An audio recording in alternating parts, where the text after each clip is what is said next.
of Engineering. A very warm welcome.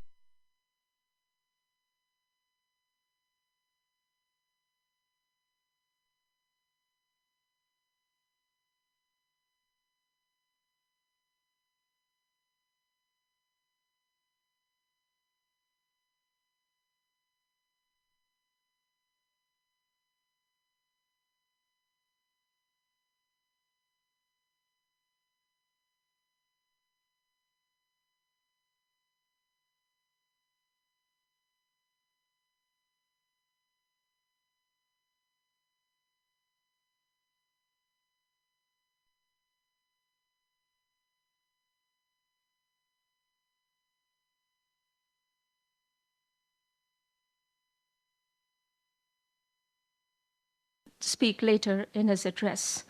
To begin the meeting, I would like to invite Mr. Pradeep Chaturvedi ji, FNAE Chairman, INAE Delhi Chapter, to give the welcome address. Over to you, Mr. Chaturvedi.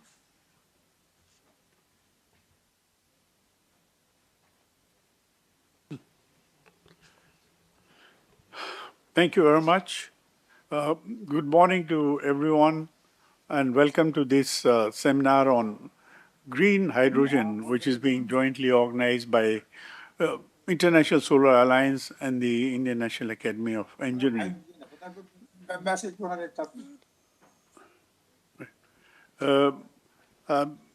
Shri B.S. Balla, Secretary MNRE, and the Chief Guest, we are indeed grateful to you for your finding time and sparing your valuable time to be present here. Professor Ayamanna, the President of the Institution of Engineers, Dr. B.N. Suresh, Dr. Sanak Mishra, the former presidents of the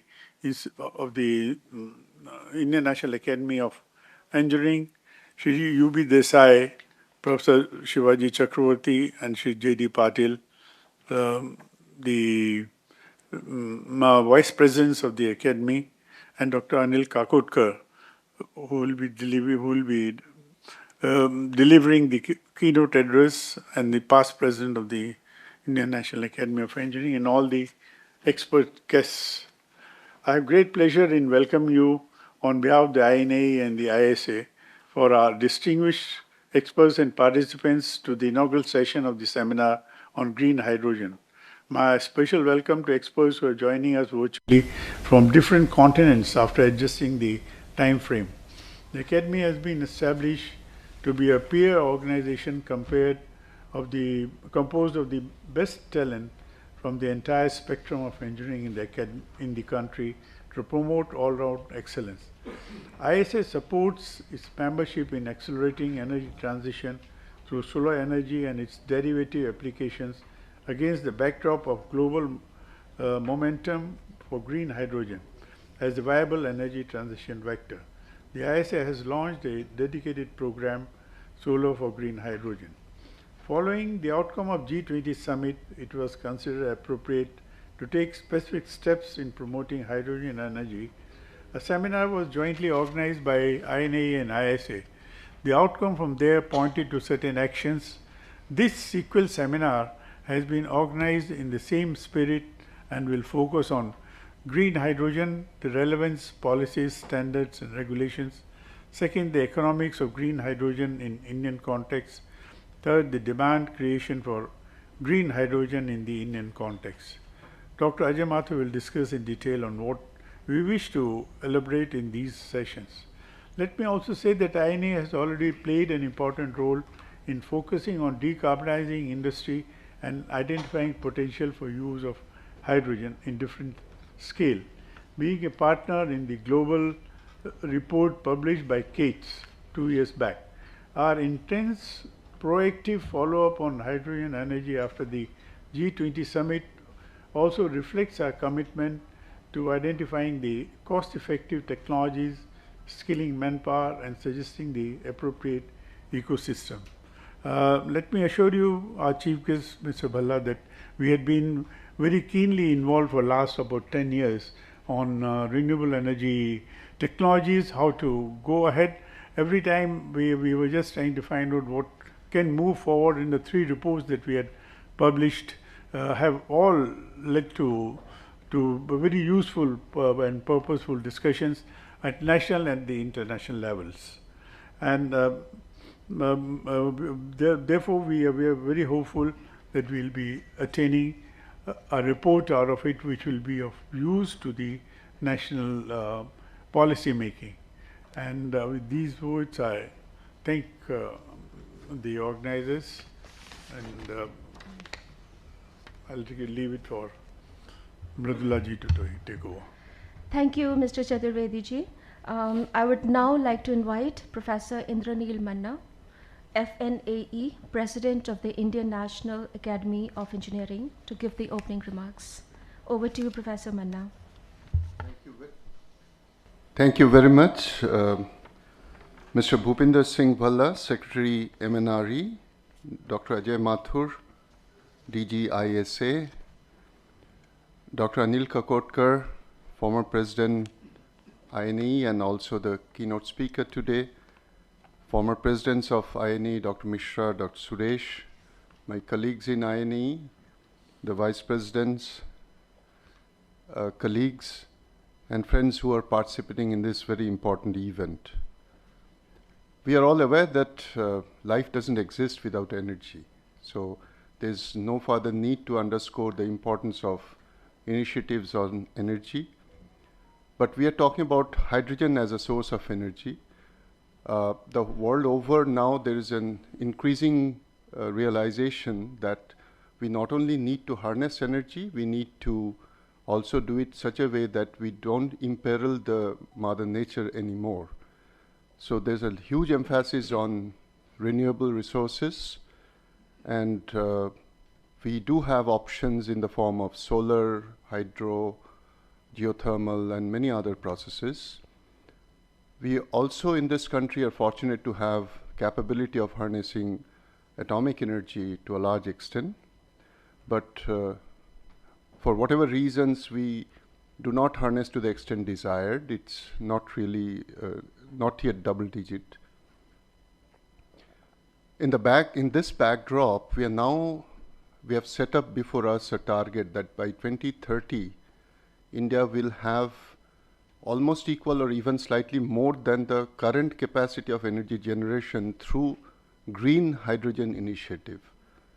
This certainly is a very, very tall order that we are talking about, but I hope that under the leadership of MNRE, all ministries, all research institutions, industries should come together and make it possible. At the moment, we generate somewhere around 400 gigawatt hour of electricity. I'm talking about generation. We lose quite a lot of it through transmission. But to use hydrogen as a green source, harnessing it through a green, which means we are using probably solar or some other renewable resources to generate, and then make it or use it effectively to generate energy, there are a lot of engineering and technological interventions. As I often say that from know why to know how and eventually to know what sells, that means to reach ultimately the technological success platform, it is not an overnight task. Coupled with the fact that hydrogen is the smallest molecule, highly diffusive, permeating, inflammable, even combustible in presence of oxygen, makes it very difficult to store, to transport, and then eventually harness. So to reach to the target of 450 gigawatt in just about 5 or 7 years is certainly going to be a very, very difficult task. But engineering is meant for providing solution, and these solutions has to be feasible and viable. So we have challenges in front of us in the form of high capital cost of investments, requirement of large and new infrastructure, availability of water which actually can be split to produce green hydrogen, availability of renewable energy to split hydrogen, and associated technological challenges. So we need government intervention, And that is exactly why the National Green Mission, the Green Hydrogen Mission, has been launched. So I'm sure the government already is thinking, and possibly will hear from Secretary Eminari, schemes, various incentive schemes, various infrastructural developmental plans that we need to have in this direction, R&D initiatives and support towards that, partnership with industries, particularly private sector investments and involvement, and at the same time water conservation, because water is another resource without which life doesn't exist. So we cannot afford to create one solution and imperil the remaining or existing solutions available. Transmission, as I mentioned, also is another major concern, that you produce, you generate, and then while transmitting, you cannot afford to lose 1/3 of it. So the National Green Hydrogen Mission, which was launched on 4th of January 2023, needs to be taken forward. And it's heartening to see that the government has already pledged to invest 8 lakh crore by 2030. Now, to have a budget is one thing, and to be able to fruitfully utilize is another very important thing. And in this count, I think Indian National Academy of Engineering, with the best of the talents in the engineering and technology pool throughout the country, drawn from industry, academia, and R&D organizations, possibly can play a very major role to augment the initiatives of the government. In fact, INE recently organized an event steered by the National Chemical Laboratory in Pune. In fact, Dr. Ashish Lele is going to speak also in this very event, which was a bilateral program between INAE and Royal Academy of Engineering, UK. And the theme was exactly green hydrogen. One of the international, very well-known international experts, Professor Nigel Brandon, was the counterpart, and we had very fruitful discussions in that.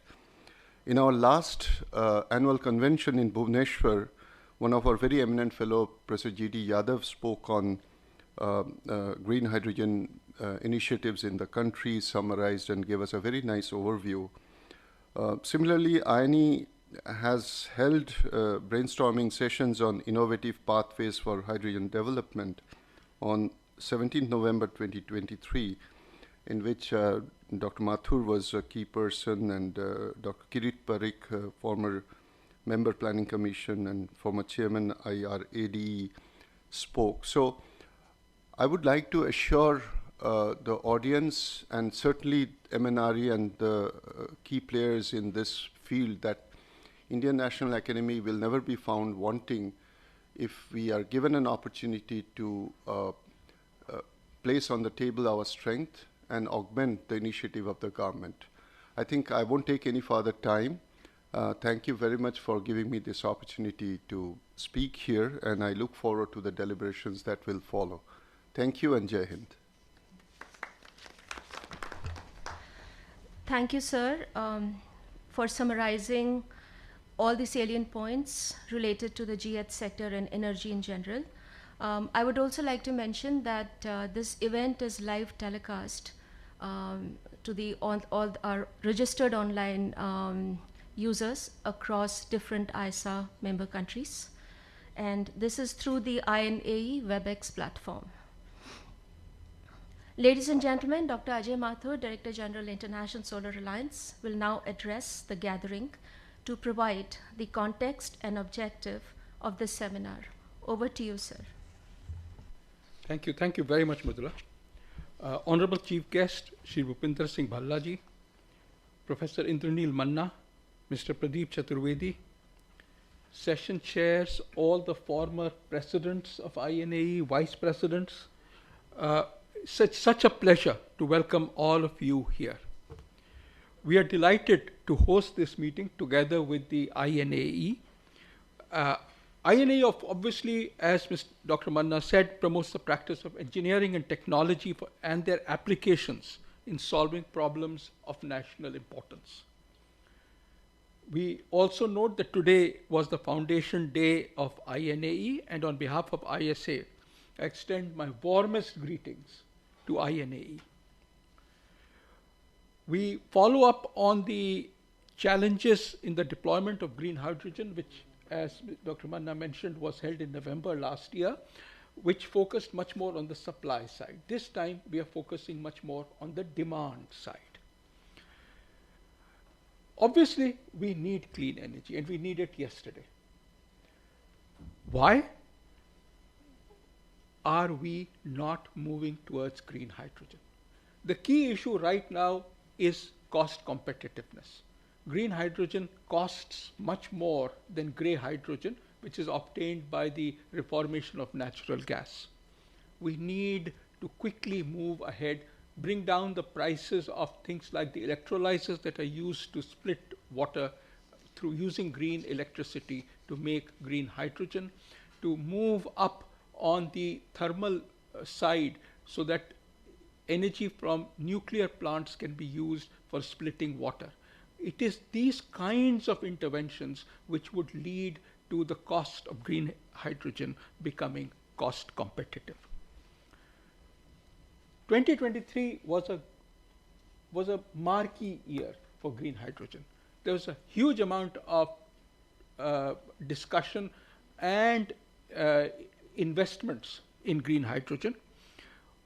At ISA, we set up the Green Hydrogen Innovation Center, and we also set up, under Mr. Bhalla's leadership, the ambitious green hydrogen mission, which has very, I would say, challenging green ammonia targets.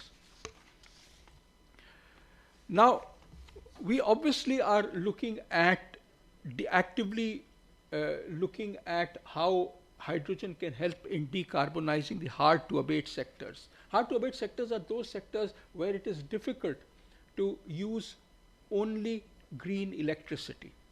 So you need a thermal fuel, whether we are talking of chemicals, whether we are talking of fertilizers or steel or cement or oil refining. In all of these, it is seen that green hydrogen could play a key role instead of various existing thermal fuels. But R&D is important to make these changes happen. We note that a Norwegian company, Norsk Hydro, recently achieved a significant milestone by producing the world's first aluminum using green hydrogen. We are particularly concerned at ISA about the fact that we have very little renewable energy and green hydrogen investment occurring in Africa, which is the place where there's an abundant solar energy available. There is a significant competitive advantage, supplying it at a global scale, yet we see that not happening. All of this said means that we need to have an appropriate definition of green hydrogen. What is green hydrogen? How much carbon dioxide can be emitted? In the long term, we look at it as zero, but how do we progressively look at it? We right now have a goal of 2 kilograms of carbon dioxide per kilogram of green hydrogen. How do we look at reducing it and achieving a global agreement on this? Second, we need standards. You will remember, many of us who went to engineering school at the same time as I did, that hydrogen was taught to us to be the most dangerous gas. It was said that you could walk into a hydrogen fire and not know it because it's invisible.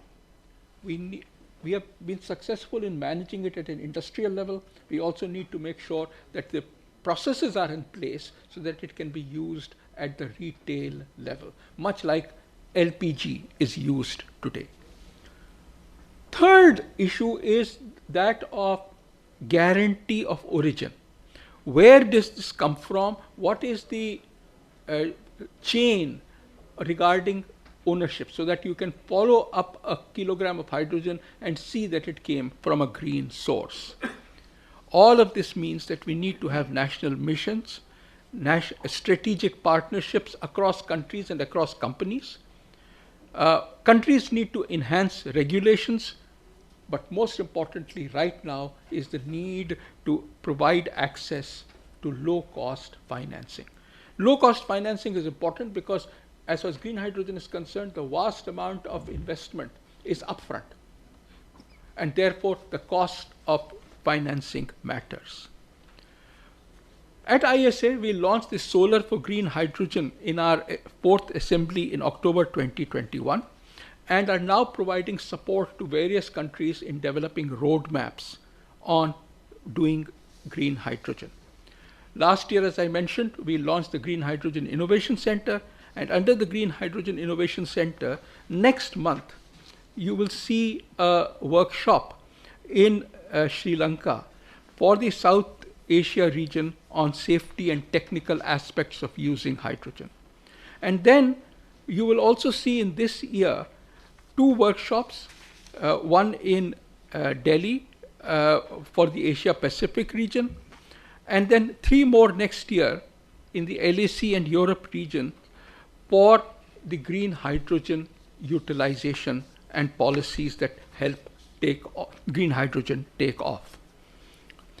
We note that these activities build on each other. Mr. Chaturvedi mentioned to me that at the end of this week we will be looking at technologies. I believe that the hydrogen technologies that we talk about today could be some of the key areas where INAE could focus on. I would also like to mention that together with the Asian Development Bank and funding support from NADO of Japan, we had launched a report which was released at COP27, which focused on a framework for green hydrogen development and a readiness assessment for the Asia region, for the Asia members of the ISA. We are now conducting a deep dive for Brazil, Chile, and of course for India, along with technology assessment for electrolyzers and presenting an in-depth review of existing green hydrogen standards for the electrolyzers. We are currently doing this for 10 other ISA member countries as well. We now are looking at seeing how we can enhance the ecosystem for training. I mentioned some of the training programs that will be held. And the third part is bringing together developers and users and financiers, in a sense, carrying out the matchmaking within the auspices of the Green Hydrogen Innovation Center.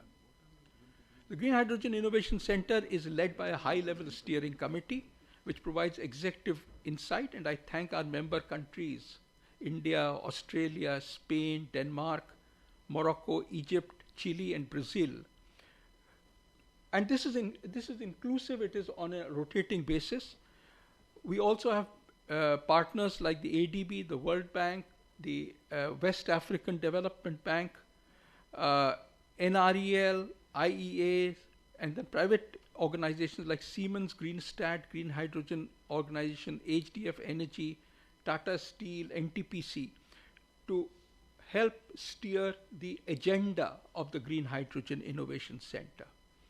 We look forward to collaborating more with the Indian National Academy of Engineering and with other organizations across the world to move us ahead towards green hydrogen. I would once again express my sincere thanks to our chief guest, Shri B.S. Bhalla, Secretary MNRE, for joining us at this seminar, and also thank all the other speakers and online participants for joining. I look forward to both a stimulating and informative discussions in the minutes to come. Thank you very much. Mridula, back to you. Thank you, Dr. Mathur, for setting the context of this meeting. Ladies and gentlemen, it's an honor to have Shri Bhupinder Singh Bhalla, Secretary, Ministry of New and Renewable Energy, Government of India, as our chief guest today. Sir, could I request you to kindly deliver the inaugural address? Thank you. Thank you. Good morning, everyone.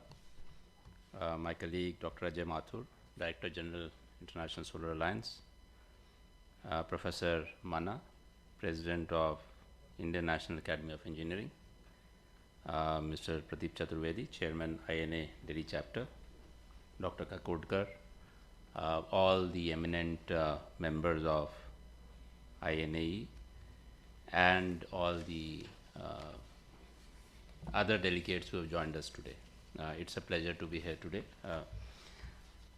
When I received the invitation from Dr. Mathur for this seminar and I became aware of it, I think it was an automatic choice to say yes. He wanted a confirmation immediately. I said, of course, because the Ministry of New and Renewable Energy that I had as secretary has pioneered the National Green Hydrogen Mission. We launched it in January last year, as was mentioned by Professor Manna. And I think it is our responsibility as the Ministry of New and Renewable Energy to steer the mission in the way that we want it to go. Green hydrogen produced using renewable energy, and we have, of course, several colors of hydrogen. We in India are focusing on green, and we have and our definition of green hydrogen is very simple, that it must be made from renewable energy. That's the core essentiality. Second, of course, is the standard part, which Dr. Mathur also mentioned, that how much of carbon emissions is possible if you want to call it green. And he mentioned in our standard that we have formulated in consultation with the industry. It's not a standard which has only been worked on and formulated in the consultation with scientists or within MNRE or otherwise. We have consulted the industry, we consulted the technocrats, and then we came up with the definition of 2 kilogram, which we feel India has the capability to fulfill when we to make green hydrogen on that basis. As far as the as the global consensus towards net zero is gaining momentum, the demand for green hydrogen and its derivatives is set to rise. And green hydrogen, as was mentioned, has this very, very specific characteristics which make it very difficult to handle. And not only in storage, transportation, and of course production. So therefore it is quite obvious that green hydrogen is likely to be converted to other derivatives, because then makes it easier to utilize, easier to transport, easier to store, and so on and so forth. However, we do expect both things to happen. We expect, of course, green hydrogen to be produced, and then we expect most of it to get translated into its derivatives. But we will still have green hydrogen as green hydrogen, which is going to be utilized directly. It's the asymmetries in the demand and supply across the world, in the production capability, the space which is required for the renewable energy part.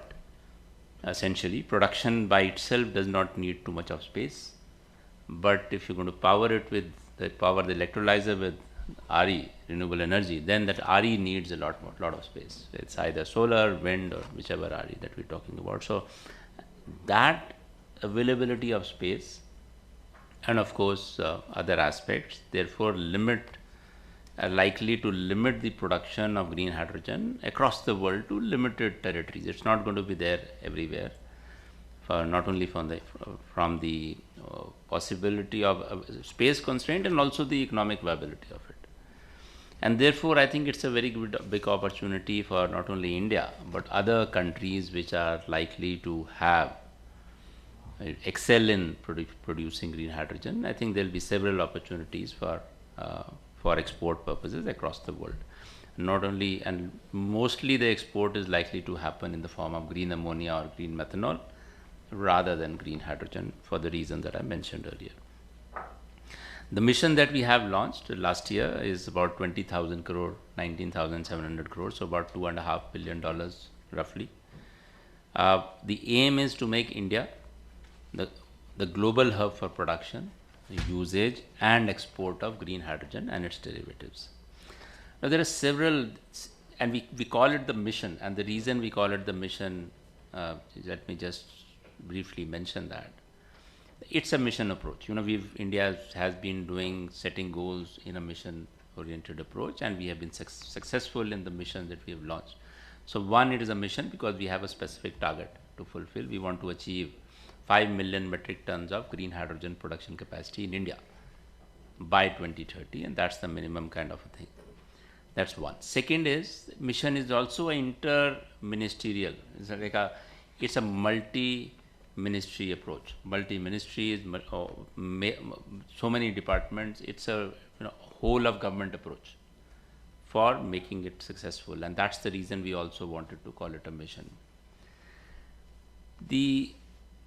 And third, of course, is mission, and this, it's not only easy, it's very easy to say that we want to achieve 5 million metric tons of green hydrogen, but if you work out the details, there's so many components which we need to target as part of the mission, and that is why, again, it's a mission, because there is so many things that we have to do.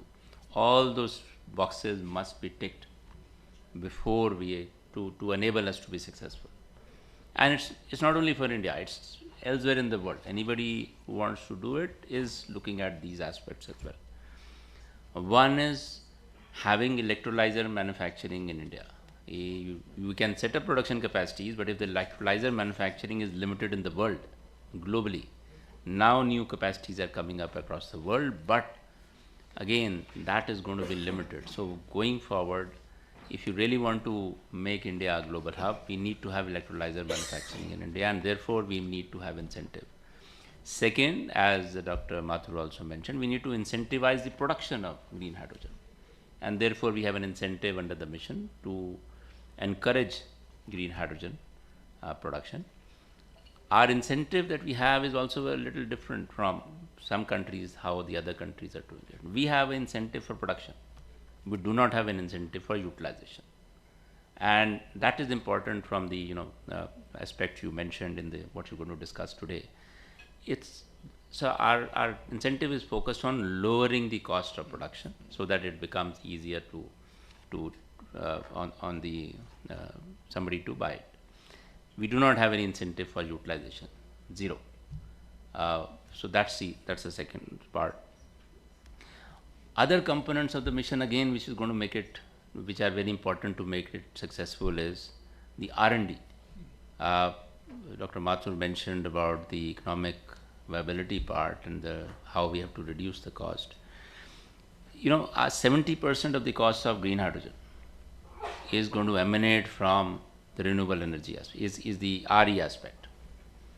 So therefore, how can we reduce the cost of renewable energy, the price of renewable energy? And number two, how do we improve the efficiency of the electrolyzer? If currently the electrolyzer is taking 55 units of electricity, kilowatt hour per kilogram of hydrogen as a standard that we have, current standard, can that 55 come down to 54, 53, 50, 45? And if you can brought down from 55 to 50, you're chopping off literally 10% of your cost of renewable energy. So from 70%, that's how you are going to target the lowering the cost. 30% is other aspects as well, which is the other cost for production. But 70% is a big part, and therefore it's important to have R&D, to do better, to make better electrolyzers, to improve the efficiency, to use technologies, to look at the present technologies. You have, of course, alkaline electrolyzer, you have PEM electrolyzer, then you have the solid oxide, new SOEC electrolyzers are coming in, the new, still not commercially available, but yes, and the new technologies will emerge. How do we bring new technology to the electrolysis process? That's as simple. In fact, I believe there are other ways which are going to be without membrane. I'm told that new electrolyzer are being designed without a membrane. Now, and in an electrolyzer, if you take only an electrolyzer, there's so much of R&D which is required to be done. How do we improve it overall? Goal is to reduce the cost. If look at the overall goal, but that's the kind of thing that we have to do. So R&D is going to be very important for us. Then you need to framework of regulations, codes, and standards. It's not simple to just go ahead and do it unless we lay down together what is required, what are the standards for production, what are the standards for storage, what are the standards for transportation. Everybody must get together in forming those, and the world is doing it. It's not that India is doing differently. The world is doing it. In fact, I must mention that we've already adopted. We have a committee steered by Secretary MNRE, which has different ministries. And we've already sent 94 recommendations on the standards, which we have collated, which our committees have worked on, recommended. We have already recommended 94 standards to the agencies like BIS, PESO, OISD for adoption. And out of these, 65 standards have already been published. So it's not that we haven't in 1 year time, last 1 year and 3 months. Now 65 standards have already been published, and the others are on the way. And therefore, but this is again a beginning.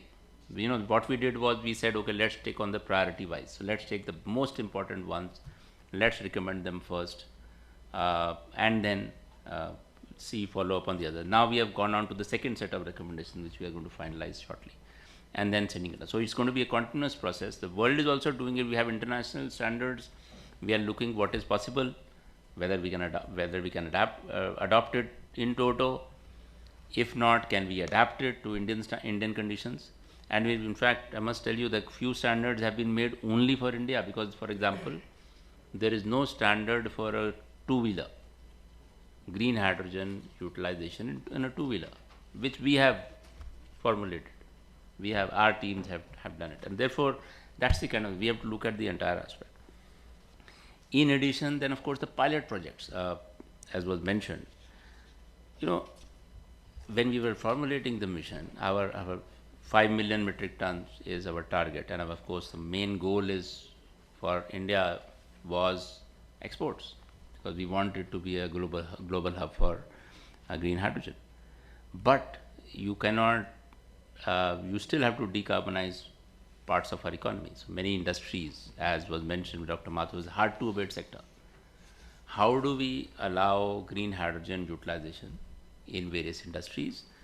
And in our estimate, more than 95% of hydrogen used in India is used by refining sector and the fertilizer sector. These are two big sectors. Apart from that, hydrogen is also being utilized in various forms in the cement, in chemicals and petrochemicals, plastics, several other industries, steel, several other sectors which are utilizing it. But bigger sectors were refining and fertilizer. So we are focused on that. But for the hard to abate sector, which is steel, long haul mobility, which is trucks and buses, EVs are very good for SUV, small cars. You can easily electrify. You can have now cars which can go up to 300 or 400 kilometers with a single charge, I'm told. But at least it's easier. But for a bus or a truck, can we have those? If we cannot electrify them through a EV, then what do we do? So therefore, hydrogen is likely to be used for the long haul mobility. For in steel, long haul mobility and shipping. Shipping is another sector where there's a lot of scope for decarbonization. So can we now shipping sector is looking at re-engineering its engines on utilization. Can it utilize straight green ammonia or a green methanol? Both are being looked at. And see whichever engines, of course, both have been developed, but let's see which take off first commercially. And the International Maritime Organization has set a goal for the next 35, I think another 10 years or so, that they want to decarbonize most of the ships, convert them to either a green methanol or green ammonia. So therefore, there's a huge industry out there that we need to serve. And to start that process in India, we have, as part of the mission, pilot projects in steel, in long haul mobility, and shipping. 3 pilot projects, 3 fields where we are doing pilot projects in the next 2 to 3 years, 3 to 4 years, and then we will go on the commercial level. So as part of our mission focuses on pilot projects in these 3 areas, these 3 fields, and of course in utilization of green hydrogen in refining and fertilizer.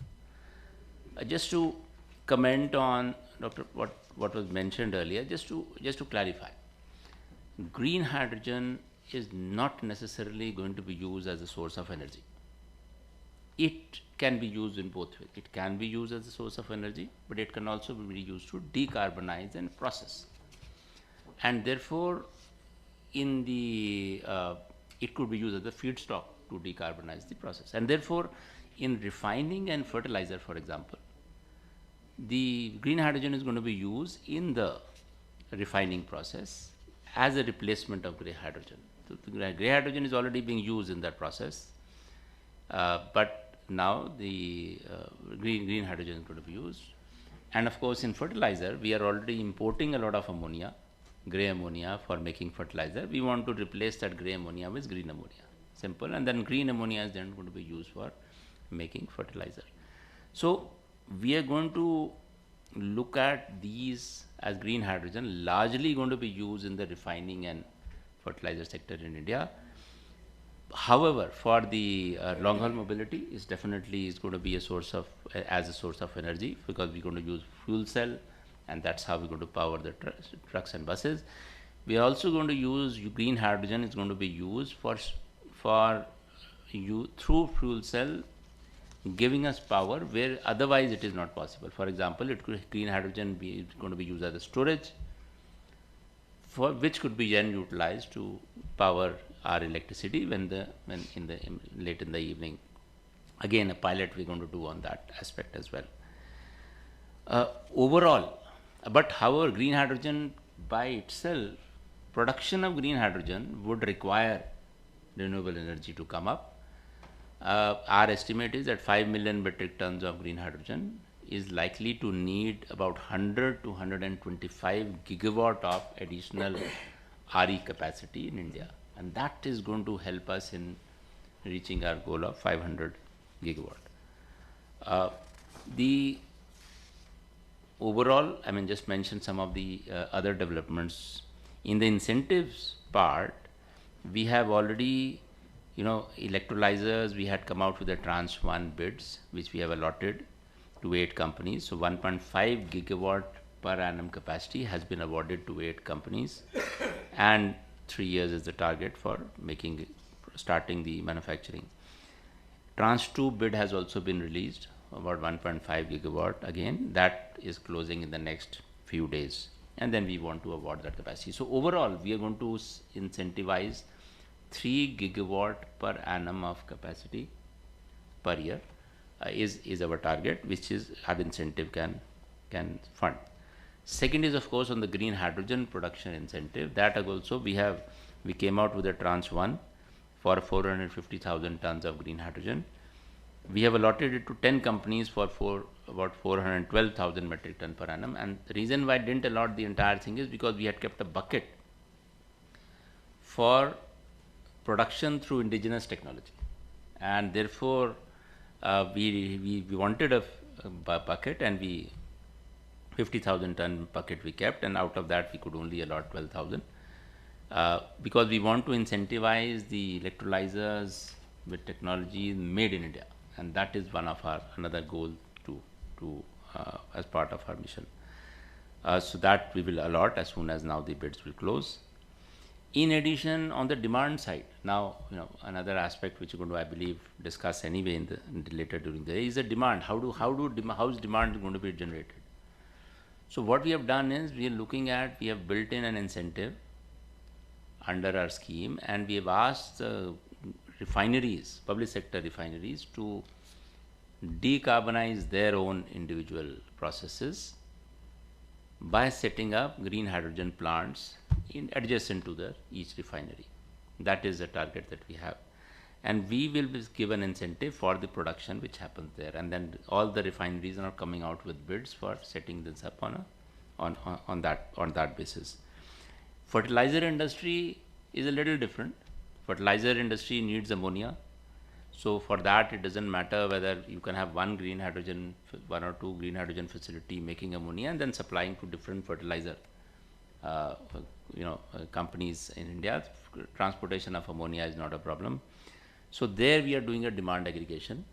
We have about 500,000 tons of ammonia, which is currently the fertilizer industry companies have said that they need. We are doing a demand. We have done a demand aggregation. We will coming out with the bids for that capacity, and therefore we expect the green hydrogen producers to then bid for it, and then also set up facilities to provide that refinery, that ammonia. Again, that ammonia is a little limited. I mean, compared to what we are importing, you must be wondering why it is such a small extent. And the reason is that the fertilizer sector is going to see some change. Nano fertilizer is coming in, and therefore everybody is not yet certain of certain about how much of gray ammonia or green ammonia would be needed in about 5 years' time or 10 years' time. So there is a little uncertainty about that. However, at least we are starting that process for demand aggregation. On the there's another aspect that we just want to highlight. Green hydrogen production is ideally going to be coming up near the utilization sector because it's difficult to transport, so it's to reduce the cost of transportation for the technical part, and therefore it's going to be near. So likely they are going to be set up near a port for export or near a utilization sector or like a refinery or a chemical plant and so on and so forth. So we expect that to happen. So what we are calling that production and utilization sector, we're going to call it a hydrogen hub. That's the title we have given under our mission. That again, we have come out with scheme guidelines. We're going to support setting up of 2 such hubs in India. That's on what we will incentivize. However, there are likely to be many more hydrogen hubs in India, because wherever green hydrogen production happens and utilization also is next door, that itself will become a hydrogen hub in some way. But we are trying to figure out how do we encourage them without incentive also. That's something that will be coming up. In addition, last thing just I wanted to mention that for export purposes, it's also important to see what are the advantages for the importing nation, and therefore we are also looking at tying up offtake agreements. Having a tie-up with a bilateral country under Article 6.2 of the Paris Agreement, which allows passing on the credits which are generated by using green hydrogen to the other country if it's on a bilateral basis. That is allowed under the Paris Agreement. We are looking at tying up bilateral agreements with some of the other countries. Let's see how quickly we can finalize those agreements. And last thing I must mention, one, it's important for government to announce a mission. It's important for government to roll out the incentive program. But most important is whether the industry is biting. Is the industry on board? Do you think that the sector is confident about the mission, success of the mission that the government has launched? And I must just add here as a last point that since we launched the mission, the green hydrogen industry, the industry in India has already announced projects for production with a production capacity of about 7.6 million metric tons per annum of green hydrogen by 2030. And that shows the confidence that the industry has. Part of it would be, they could be covered under some incentive that we have rolled out, but not necessarily. In fact, I must tell you that 2 companies bid in our tranche 1 of green hydrogen production incentive with 0 subsidy. And we were also surprised. Why? You want to be covered under the mission, under the targets that you are taking, but you don't want an incentive. They said no. We just want a recognition of being part of this mission, because it will help us somewhere. It will help us maybe in the financing part, it will help us something else. We do not want a subsidy, we just want to be as part of the mission. And that's the kind of, so that's just to, that just shows the confidence that the industry has on this success of the mission. But again, this is not without challenges, and I think what ISA and INEA plan to do today is going to be very important, because all these aspects need to be worked out in detail. We are always looking at suggestions. On the ground, there's of course several challenges, and the challenges are largely banking of energy. When there's huge capacities of RE coming up, the state and largely these is solar and wind. And if solar is going to be only in the solar hours, a lot of banking would be needed by the industry who's going to be producing electricity and supplying, and therefore, and that kind of banking, the state must be capable of providing, because it's not simply to say, please provide. States must have the capacity to give back that energy in the evening. So therefore, banking is one aspect. Of course, land and other issues are the second aspect. Of course, third is the offtake agreement, because financial industry is still new to green hydrogen. It's not easy for everybody to get financing at the moment. So they are, that's again a confidence building measure that we are doing with the financial institutions as well, that this is how the mission is there, and this is the project, this is going to be the project, this is going to be the RE, this is the technology. So please have confidence and lend to the sector. That's just one of the challenges. There's several other aspects of the mission that I have not talked about, but it's a very comprehensive mission-oriented approach that we have taken.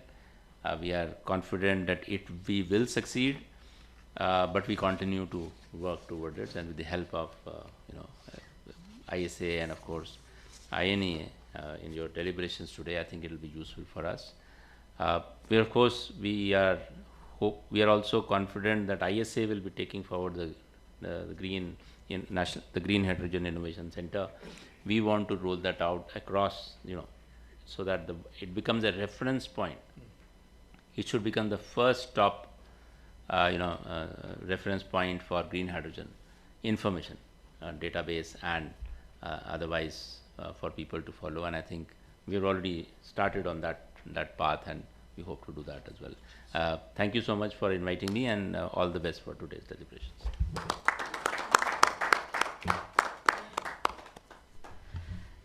Thank you, sir, for providing deep insights into the Indian Green Hydrogen National Mission, and also mapping the overall ecosystem of green hydrogen, covering the entire value chain. This sets the stage for meaningful discussions in today's seminar. Sir, ladies and gentlemen, as we conclude the inaugural session, as a token of appreciation, I would like to request DG ISA to please present to our honorable guests the souvenirs. We'll start with Secretary MNRE.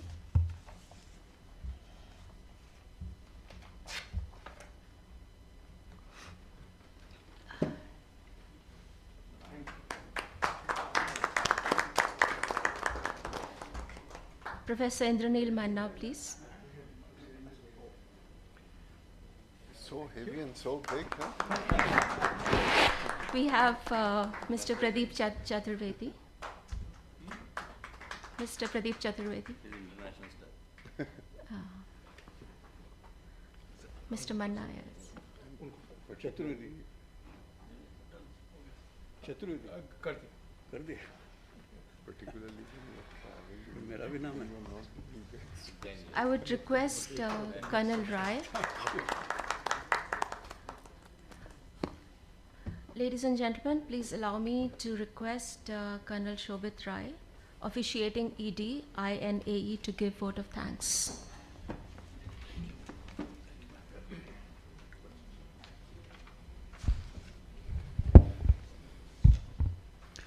Respected Chief Guest for today, Mr. B.S. Bhalla, Secretary, Ministry of New and Renewable Energy, Government of India. Distinguished guests, panelists present in person and delegates present online from India and abroad. On behalf of Indian National Academy of Engineering as officiating Executive Director of INAE, it is my privilege and honor to present the vote of thanks.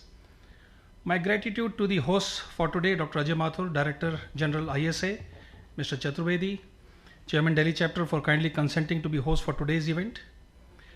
It's indeed an honor for me to have amongst us three former presidents of INAE, none other than Dr. Anil Kakotkar, Dr. B.N. Suresh, and Dr. Sanak Mishra. Amongst us, we have Professor Indranil Manna, President INAE, Professor U.B. Desai, Professor Sivaji Chakravarti, and Mr. J.D. Patil, our esteemed Vice Presidents, and learned fellows of INAE who join us online. There are experts from various ministries, industries, academicians, and experts from abroad. My gratitude to all of you for consenting to be part of this seminar by sparing your valuable time. Lastly, my gratitude to the complete team of International Solar Alliance, Dr. Mridula Bhardwaj and her colleagues from ISA, my colleagues from INAE, to draw out very carefully this day-long seminar on green hydrogen. Thank you and Jai Hind. Ladies and gentlemen, we will now begin session 1. The session theme is Green Hydrogen Policy, Regulations and Standards.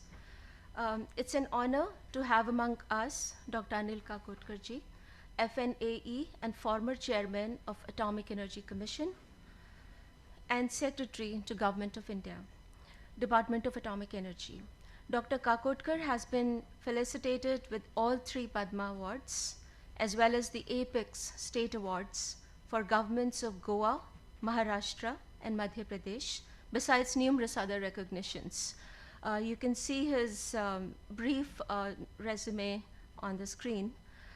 Dr. Kakotkar will be chairing the session 1. The expert speakers for this session are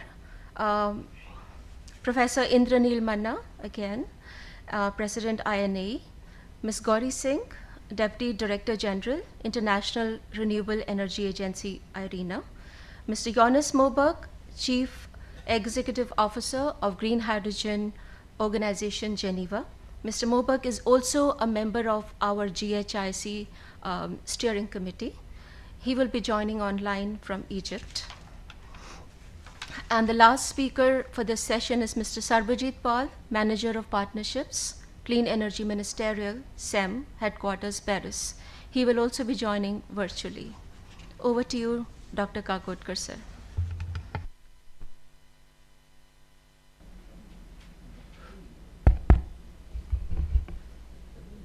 Thank you. Let me first of all express my gratitude for this opportunity to be a part of this very important meeting being organized jointly by ISA and INAE. I know time is always under pressure, but let me make some initial remarks, and then I would request colleagues on the panel to take the discussion of the session forward.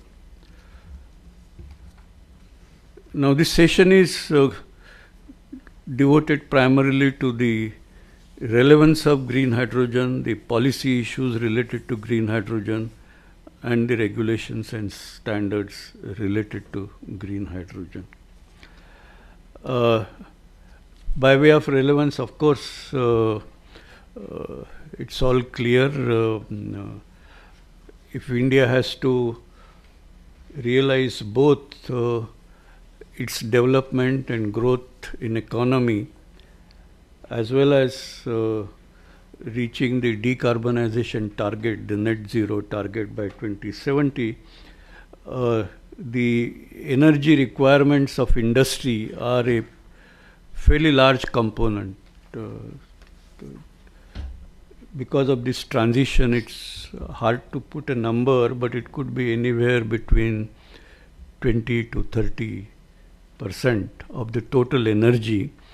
And that total energy itself could be 4 times more than what it is today, because we are a developing economy. So essentially the industry component, requirement of industry energy is very large. It's a large fraction of today's energy consumption, and we have to talk about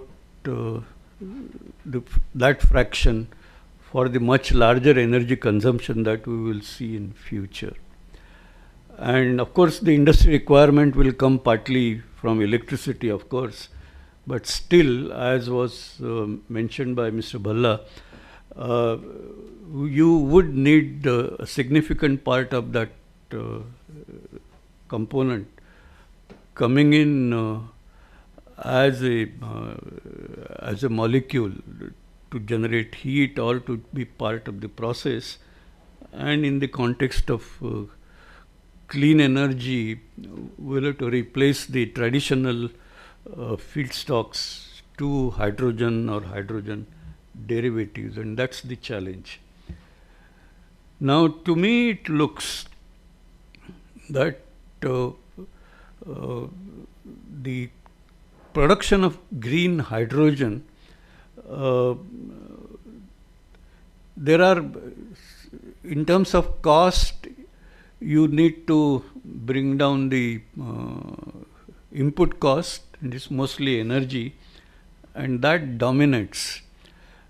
And then, of course, the cost of the equipment required has to be brought down. And there is a kind of, the way the technologies which are available today, they are maybe in terms of capital cost, cheaper than the technologies which are likely to be available in future, but their efficiency is not all that large. Some of you might have read a news item about a week back that the ceramic technologies, the solid oxide fuel cells or solid oxide electrolyzers, whichever way one looks at it, they have operated on a large scale with a sustained efficiency well in excess of 80-85%. So you can imagine the gain that comes, and that's what would make the hydrogen cheaper. So the point is, while we have to get on with available technologies, we need to keep space for new technologies to come in line, because many times otherwise the existing technologies become a barrier for the entry of new technologies. And but for reduction in cost of hydrogen, that's absolutely important. And going beyond electrolyzers, of course, as Dr. Mathur alluded to, the thermal processes for direct splitting of water, they are likely to be even more energy efficient, and those are also on the anvil. So this, we'll have to manage this economic transition and the technology transition all together. So this is the first point that I wish to make.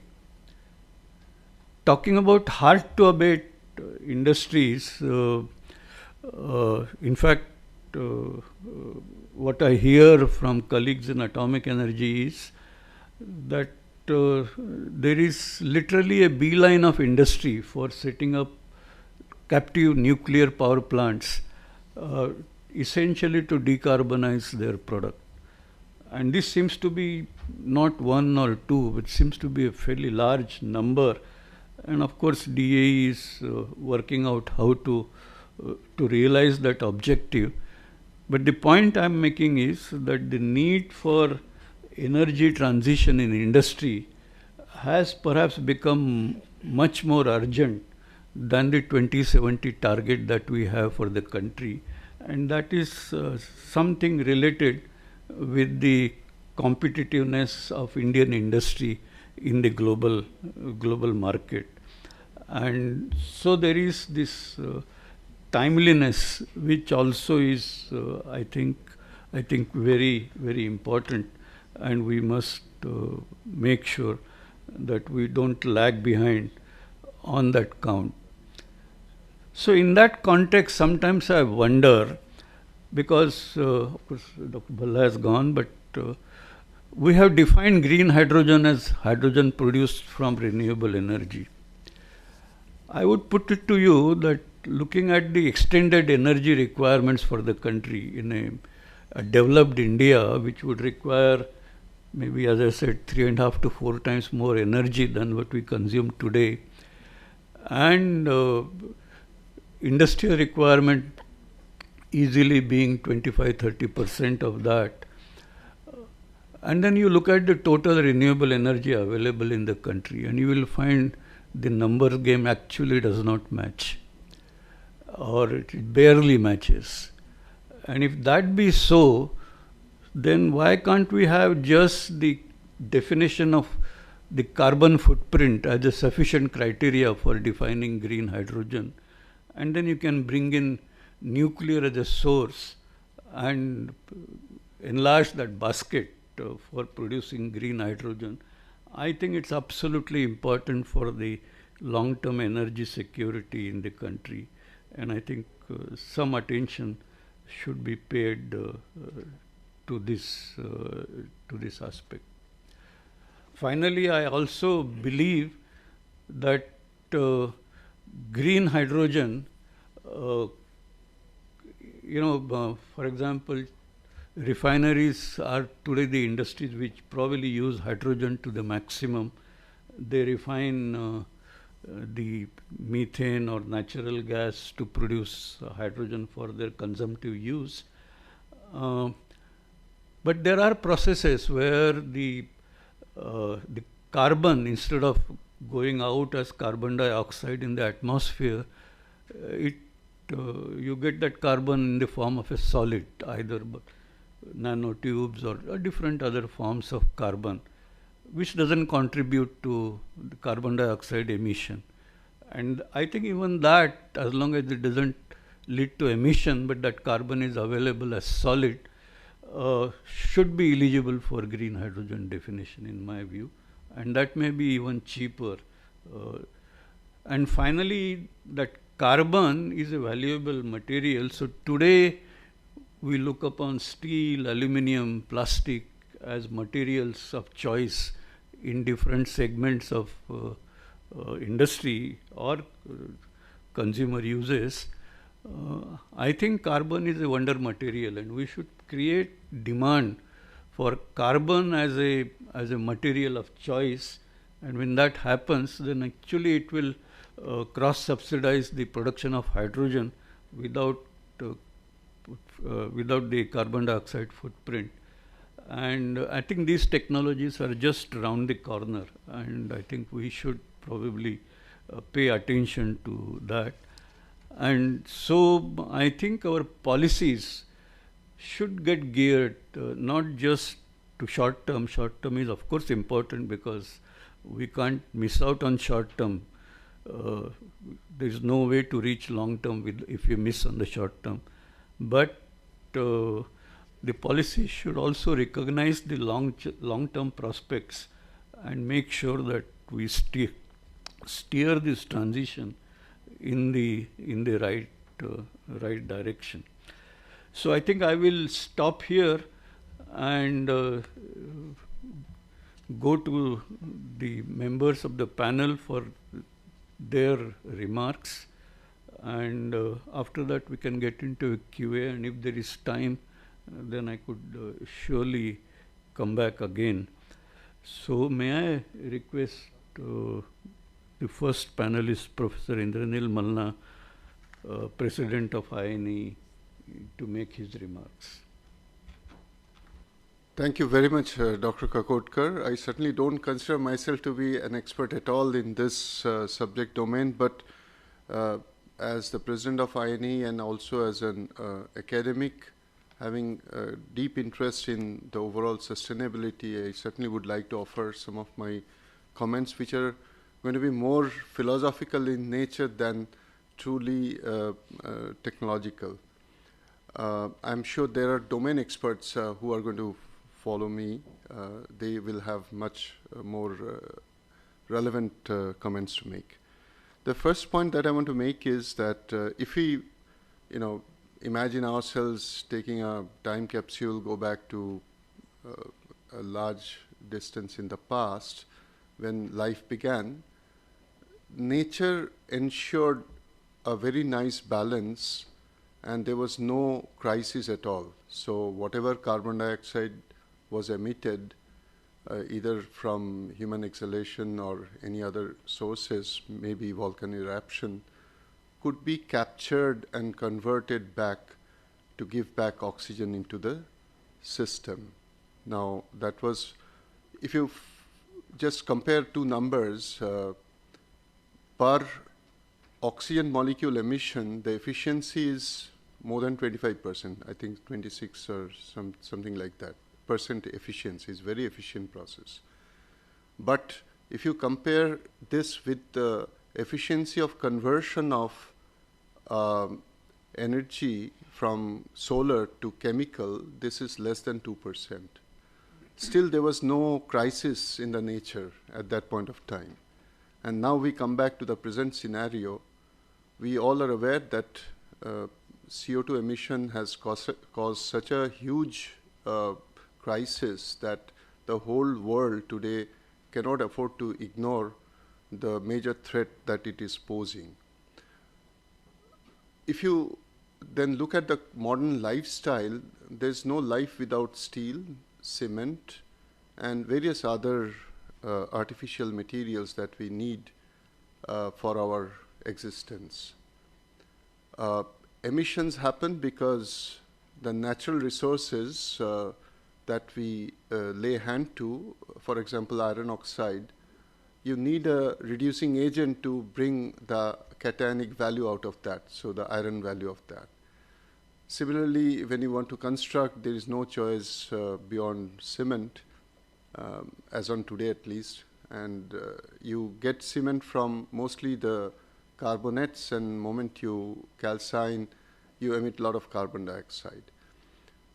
And there are, of course, alternatives or certain processes which actually can reduce emission, but there is no complete substitution of those.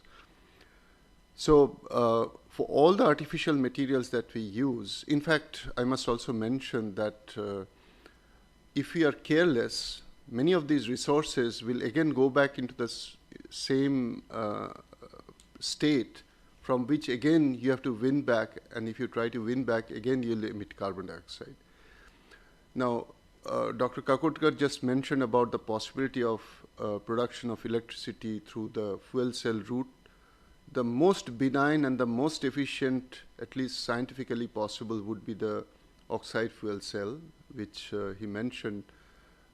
Theoretically, it's predicted more than 60%, depending on the temperature and oxygen potential we are talking about at that stage. It actually can go beyond 66 or 70%, and I wasn't aware, I just heard that industries have now proven even to go beyond 80%. Now, that's most benign because its reaction is between hydrogen and oxygen, or hydroxyl and oxide ions, and producing electrons and moisture as the end product. Nothing can be more benign than that. But this is known for over 100 years, but still not yet fully realized. Only examples are coming out where we are seeing the possibilities or the potential.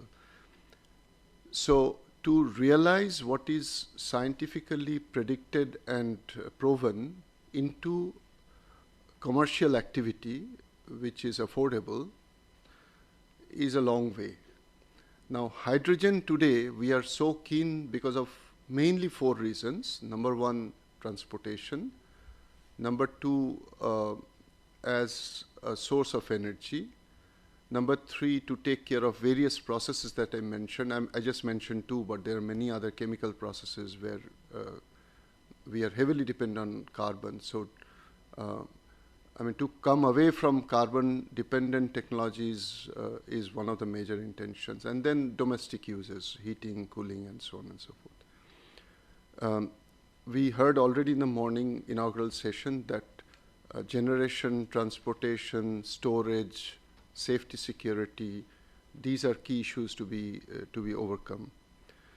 Now, the point is, if we want to move ahead and realize our target in this country and globally, complete carbon neutral is a long way off, but even the target set in our own country by 2030 to have hydrogen production capacity which can go all the way up to 450, in terms of energy value, 450 gigawatt hour.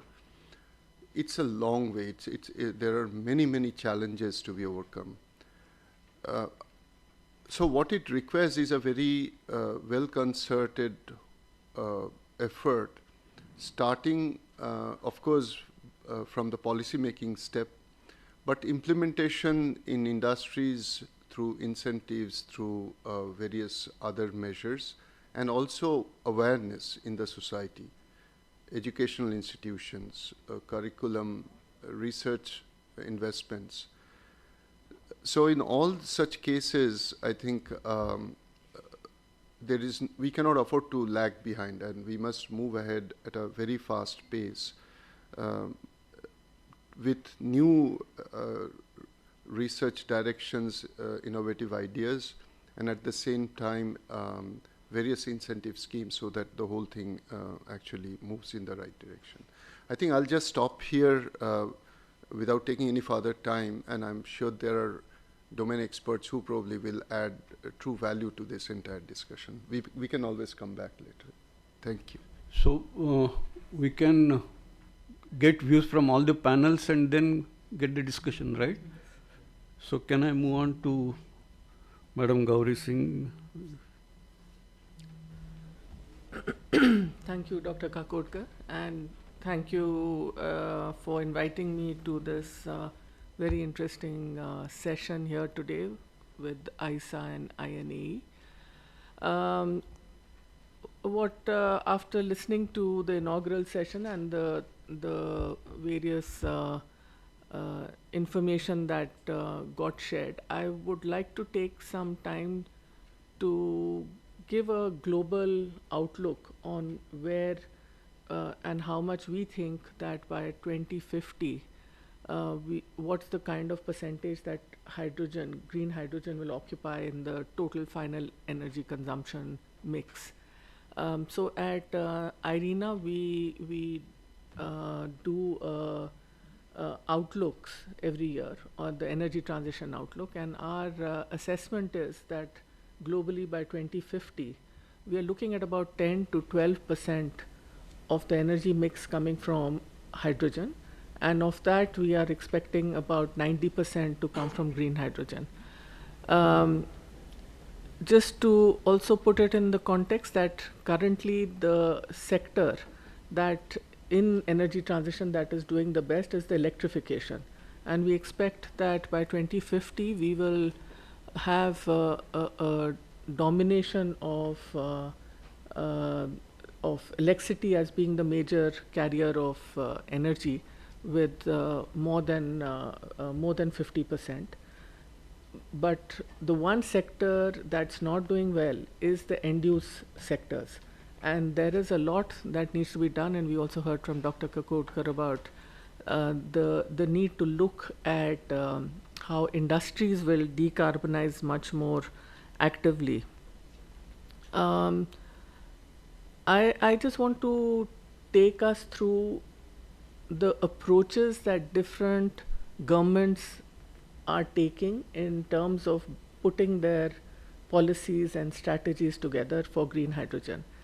Let me start with the IRA, which is came out and attracted a lot of attention, with it being a pure industrial policy to get green hydrogen going, and the objective being that to get the cost of green hydrogen in the US down to about $1.5 per kilo, and the intention being that production tax credit facilities would be given to all those facilities that commence construction by the end of 2032. So this has naturally led to a lot of enthusiasm in USA. We have to keep in mind that out of the 100 million tons of hydrogen, gray hydrogen that are currently being produced in the world,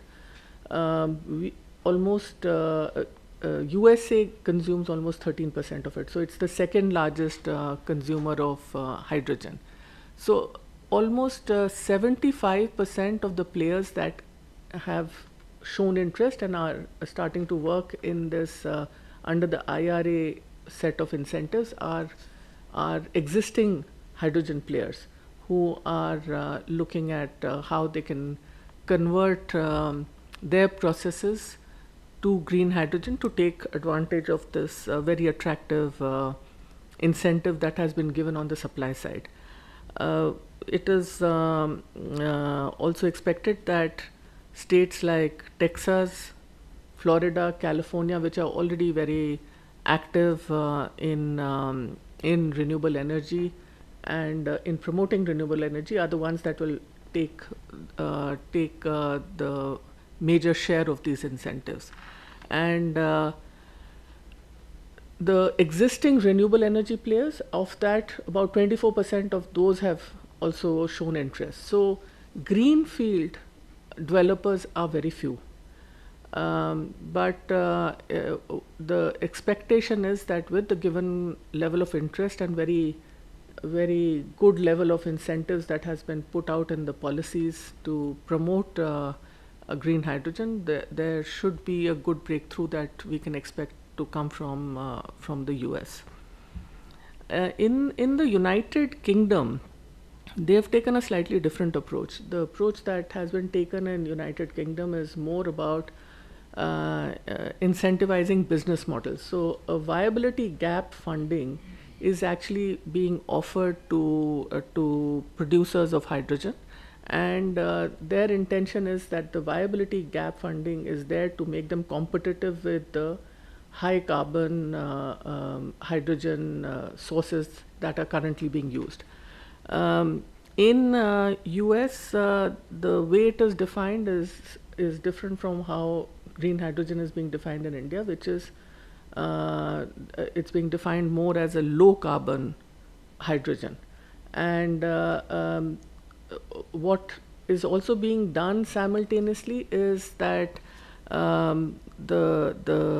just to boost the demand for this low carbon hydrogen that gets produced, there is also a standard that has been set for all the existing end-use consumers that they need to slowly move towards the more low carbon sources of hydrogen. So there is both a push and a pull factor that has been built into the policy in the UK. Also, what they have put in place is a renewable transport fuel obligation, which means that even it encourages the production and use of renewable fuels that would not damage the environment. So using both standards to create the demand, but also a viability gap funding on the supply side to get the producers of low carbon hydrogen moving in the right direction. In EU, I think, which is one of the most well-known cases where they have a Fit for 55 strategy for renewables. Their focus has actually been very comprehensive policy making has been put in place, which promotes investment support. And as we heard from Mr. Bhalla, that there is still a lot of reluctance in the financing sector to promote, to support and to finance projects of green hydrogen. So there is a clear built-in investment support mechanisms that have been put in place. There's also support that has been given for production of hydrogen and also creating of a clear demand and a hydrogen market. Investment, public sector investment for creating the infrastructure that is needed for whether it's pipelines or for transporting, that is being put in place. Very importantly, there's a lot of focus on research and development and also on international cooperation. As we know that in Europe, there is a limitation of how much renewables can come online in Europe itself. So naturally, they're looking at the North Sea very actively, but they're also looking at Africa, where they have collaboration to use the surplus solar energy for converting it into green hydrogen and shipping it and through pipelines moving it to Europe. So that's the kind of planning that they have in Europe. I'll just take a couple of more examples. In Japan, very interestingly, Japan being again having constraint on space, and it is largely a country of where they import their energy from various countries. The big aspect is the collaboration between large industries and METI, which is their Ministry for Economy, Trade and Industry, and they have put out a Green Innovation Fund to partner with large industries to come up with solutions that can reduce carbon dioxide. So, for example, Nippon Steel, just last December, has come out using blast furnaces, because in steel making, through the electric arc route, there is of course a possibility of bringing in green energy. But Nippon Steel has come out with a 33% reduction of carbon dioxide emissions from the blast furnace itself. And there is now a consortium that's taking this development further, using hydrogen for directly reducing iron ore. Further, there was a very interesting large pilot carried out. I'll just take one more minute. By the Kawasaki, that actually transported liquefied hydrogen from Australia to Japan. So these are the kind of innovative approaches between the ministry and industry using innovation fund that are being really pushed forward. So let me just end it here to say that every country actually has to look at what are the strengths that they can bring into their policy framework, and then work on that. Thank you.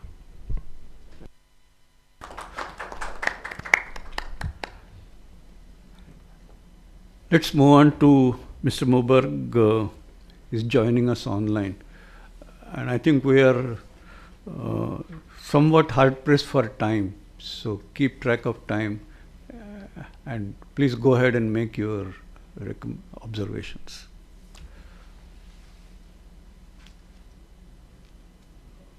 We're not able to hear you. You're on mute, perhaps. Yeah, now we can hear you. Please go ahead. Wonderful. Can you see me as well? Yes, of course. All right. Well, that's very good. Well, hi everyone, and thank you so much for having me along this morning. And very best greetings and appreciation to Dr. Mathur, Secretary Bala, and Mridula, all of you, Gary. It's wonderful. Let me start by some of the good news.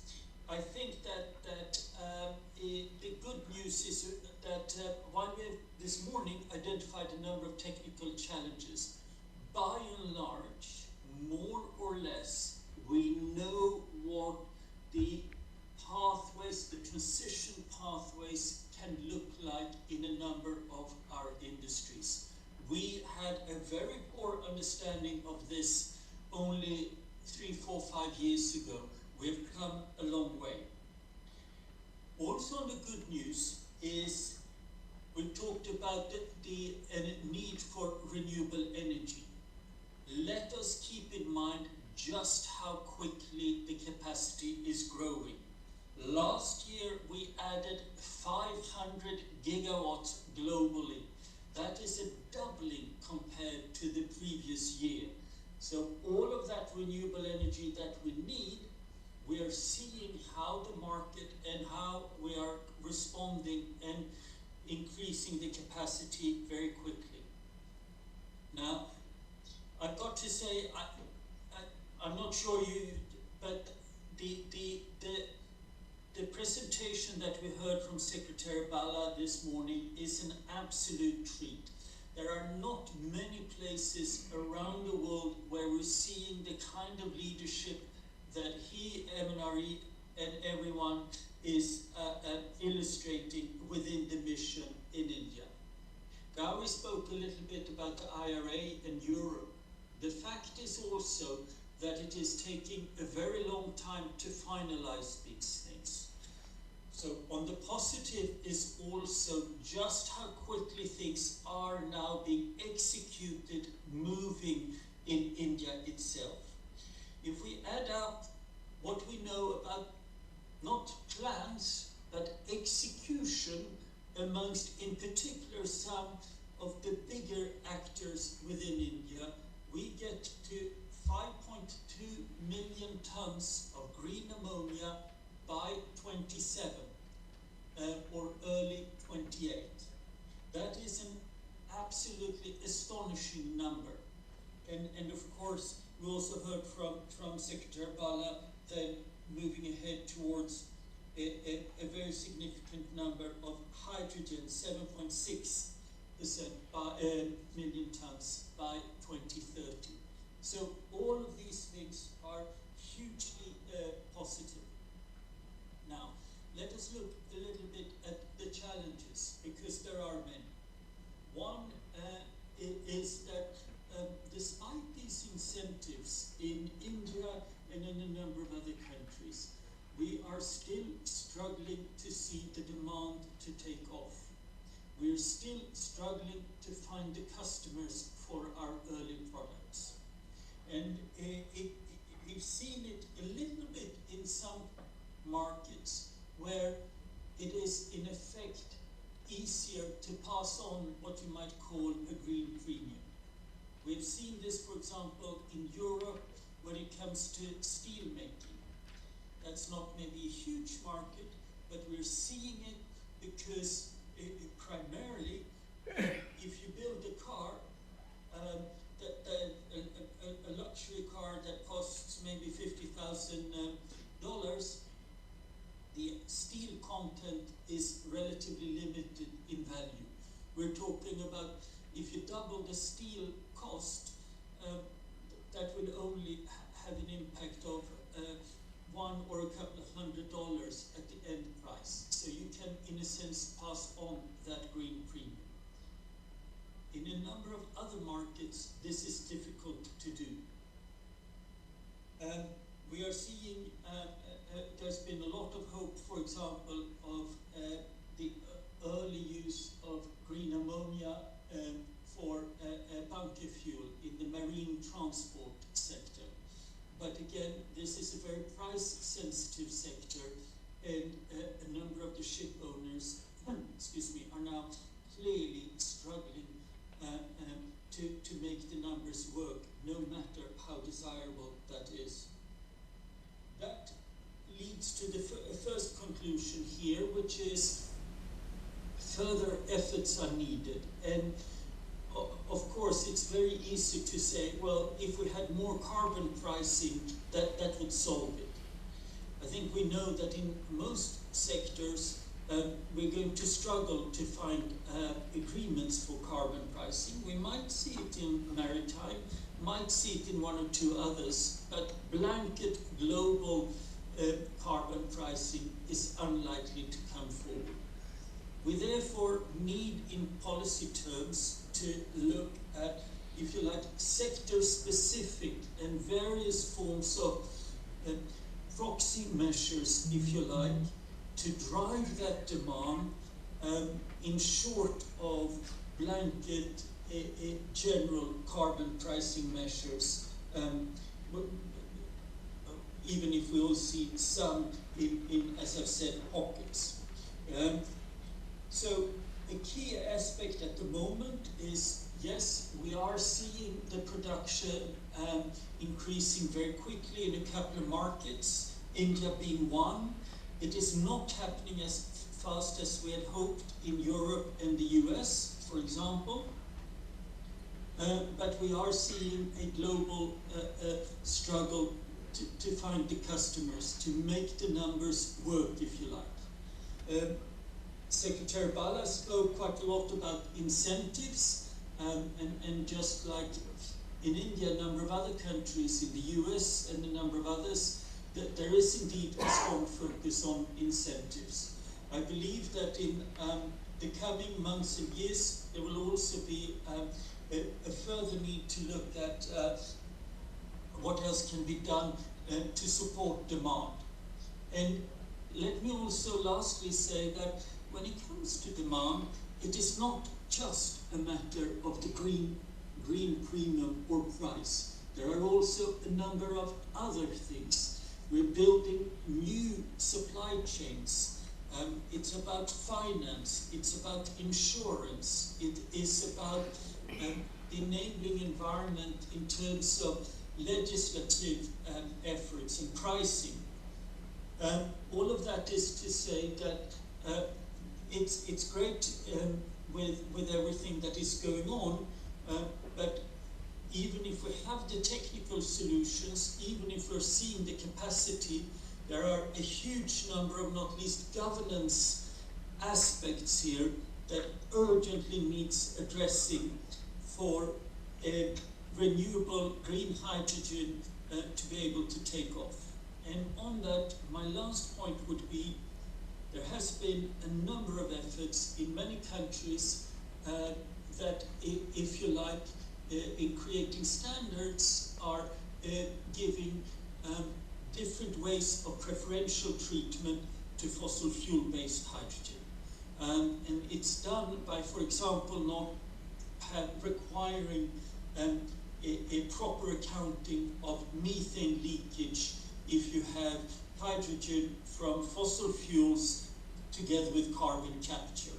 So what we also need to do as part of that enabling environment is to work extremely hard at making sure that we account emissions properly, that it is genuinely low carbon hydrogen, and that we allow green hydrogen its fair chance to compete with fossil fuel-based hydrogen. And I'm pleased to say here, the Indian government tried very, very hard during the G20 and worked with the Clean Energy Ministerial and others that we'll hear from in a minute. But it didn't always manage to bring other countries along, and we need to continue with a significant focus to really make sure that many of these standards give the renewable a fair chance. Thank you. Thank you.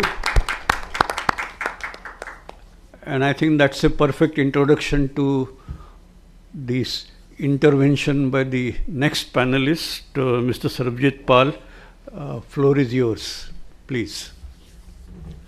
Thank you, Dr. Kapotkar, and thank you, Jonas, for the nice segue. I am Sarbjit Pal from the Clean Energy Ministerial Secretariat, and I just wanted to check, can you hear me in the room? Yes, we can. Okay, perfect. I am Sarbjit from the Clean Energy Ministerial Secretariat and support the work of the Clean Energy Ministerial's Hydrogen Initiative, amongst other different initiatives.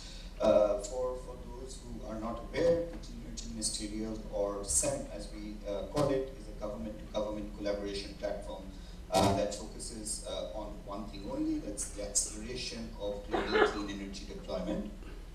Launched in 2010, the CEM currently has 29 participating members, and India has been a founding member of the CEM, having hosted the ministerial 2 times, including last year in July, alongside its G20 Energy Transitions Ministerial Meeting. And in addition to the annual ministerial meetings, the CEM members come together to focus on key clean energy solutions that need urgent urgent focus to expedite their deployment. Hydrogen has been at the forefront of the SEM discussions for the last 5 years, and the SEM's Hydrogen Initiative, with 5 co-leading governments and 22 participating countries, has become a leading global initiative for international collaboration on the topic. And having been closely involved with these international discussions for the last 7 years, I can only convey to you that the immense international urgency I have seen on the clean energy, on this specific clean energy solution is tremendous. The pace at which we have seen countries moving from hydrogen economy roadmaps to industrial strategy is unprecedented and both fantastic as it is scary. It's fantastic because the growth of renewables story really and the related electrification that we have seen in the last decade has been tremendous. The possibility of decarbonized hydrogen, which has the potential to unlock the challenging decarbonization of the hard-to-abate sectors such as heavy transportation and heavy industry, is possible now.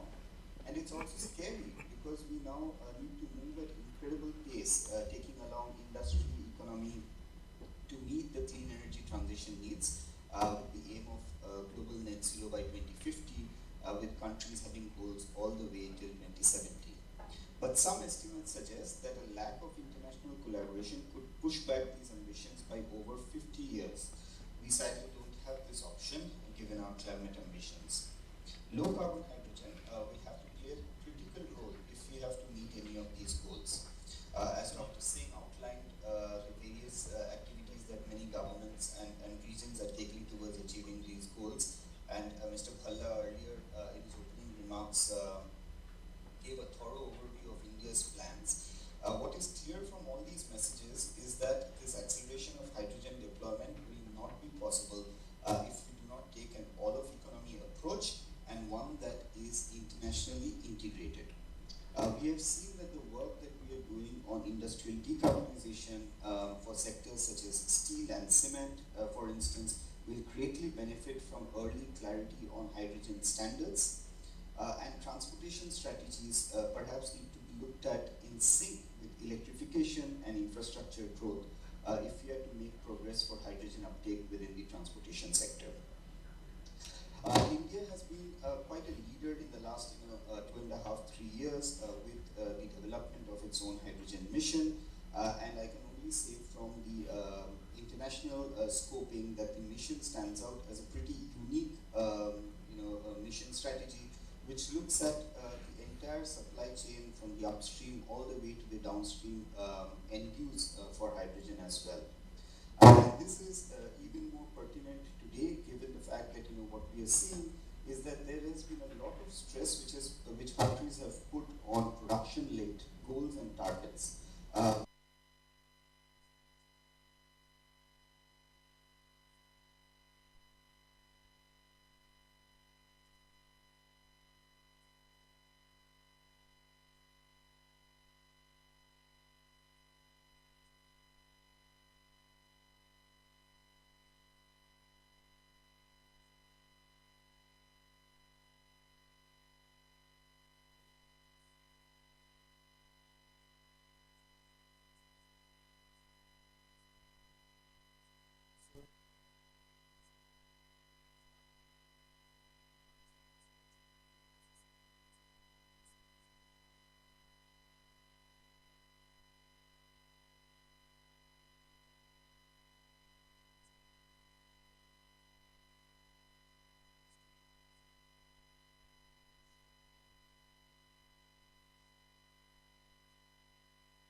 my panelist colleagues for being very efficient on time. We started, I think we gained some time, although we are behind time as per the reference timetable which we all have. Mrudula had done a lot of homework in giving me several questions to ask to each one of you. I'm afraid there is no time because we have a whole day to organize. I just want to raise a generic question, not to any specific panel member, but anyone who wants to take it, or even anyone other. And I suggest we close the session there and move on to the next item, which is very important, lunch. But the point is the following. It's clear that there is intense global action, there is intense action in all countries in terms of managing this very important challenge before us. We also look at, the policies, a framework for incentivization in terms of making progress towards this objective. The only point I wish to make is, while designing an incentive structure is a very challenging activity by itself, but it's important to me, the way it looks to me, it's important that the prescriptions and incentives should be more generic and not made technology specific. They should be rather objective specific. You want to achieve some cost targets, you want to achieve some carbon emission or limitation targets and things like that, and allow the technologies to flourish. Whichever technology comes at different points of time, let that come. And that way, I think this transition probably will move faster. I know this is more difficult to implement compared to the way we do traditionally, but I just want to throw this point of view to audience. If any of the panel members would like to comment, or anyone else would like to comment, but otherwise we'll close the session. Any on this specific issue? Anyone? Specific issue of subsidies. Yeah. No, I think Mr. Moberg also has raised the hand. Paul has raised the hand. Yes, please go ahead.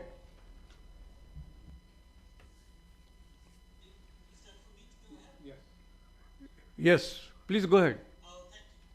Thank you so much, Professor. Look, I think that no one would disagree with the general assertion that we should allow, we should be general and allow technologies to flourish. That's clear. So far, I agree. What is at the same time very clear is that we built our economies around very, very carbon-intensive fossil fuel use. And if we're going to allow low-carbon energy pathways to flourish, we need to give them a fair chance. And at the moment, there are a number of efforts underway to essentially encourage, lend credibility to hydrogen with very significant associated emissions. Can I interrupt you for a minute? I think that is not what I meant. What I meant was of course, when we're talking about emerging technologies which all qualify for the emission targets, and within that allow technologies to flourish. I'm not saying any technology. So I just want to clarify that. Please go ahead. In that case, I think we all very much agree. And yes, sir, for sure. Thank you. Mr. Pal? And yes, Dr. Bose, so I think it's a very pertinent point, and it's a point that we have been discussing also in the international sphere, where not all countries have are endowed with all the different technologies. So there's from domestic priorities for many different governments, there is also a bit of a need to be technology agnostic, so that we are able to kind of achieve the collective goals while still kind of balancing the domestic priorities. In that context, to just give you an example, this is absolutely accurate what you mentioned, Dr. Kakodkar, that we need to probably take a very balanced approach and on the merits of the different advantages that we have for the different types of sustainable fuels that we are looking forward to. Right now, of course, there is a discussion today we are having on hydrogen, but we have seen within the Clean Energy Ministerial a lot of discussion also on fuels such as biofuels, on which as well there has been a lot of stress, and potentially other synthetic fuels as we look forward. In that context, to be able to kind of have this comparison and have this discussion in a more kind of scientific fashion, on the international stage, we have been also kind of working to develop something which is called the Future Fuels Accelerator, which looks at all these different kind of sustainable fuels of the future in combination. And you would be happy to know that this discussion and the framing of this discussion actually got initiated last year during India's G20 presidency when we organized the Clean Energy Ministerial in India.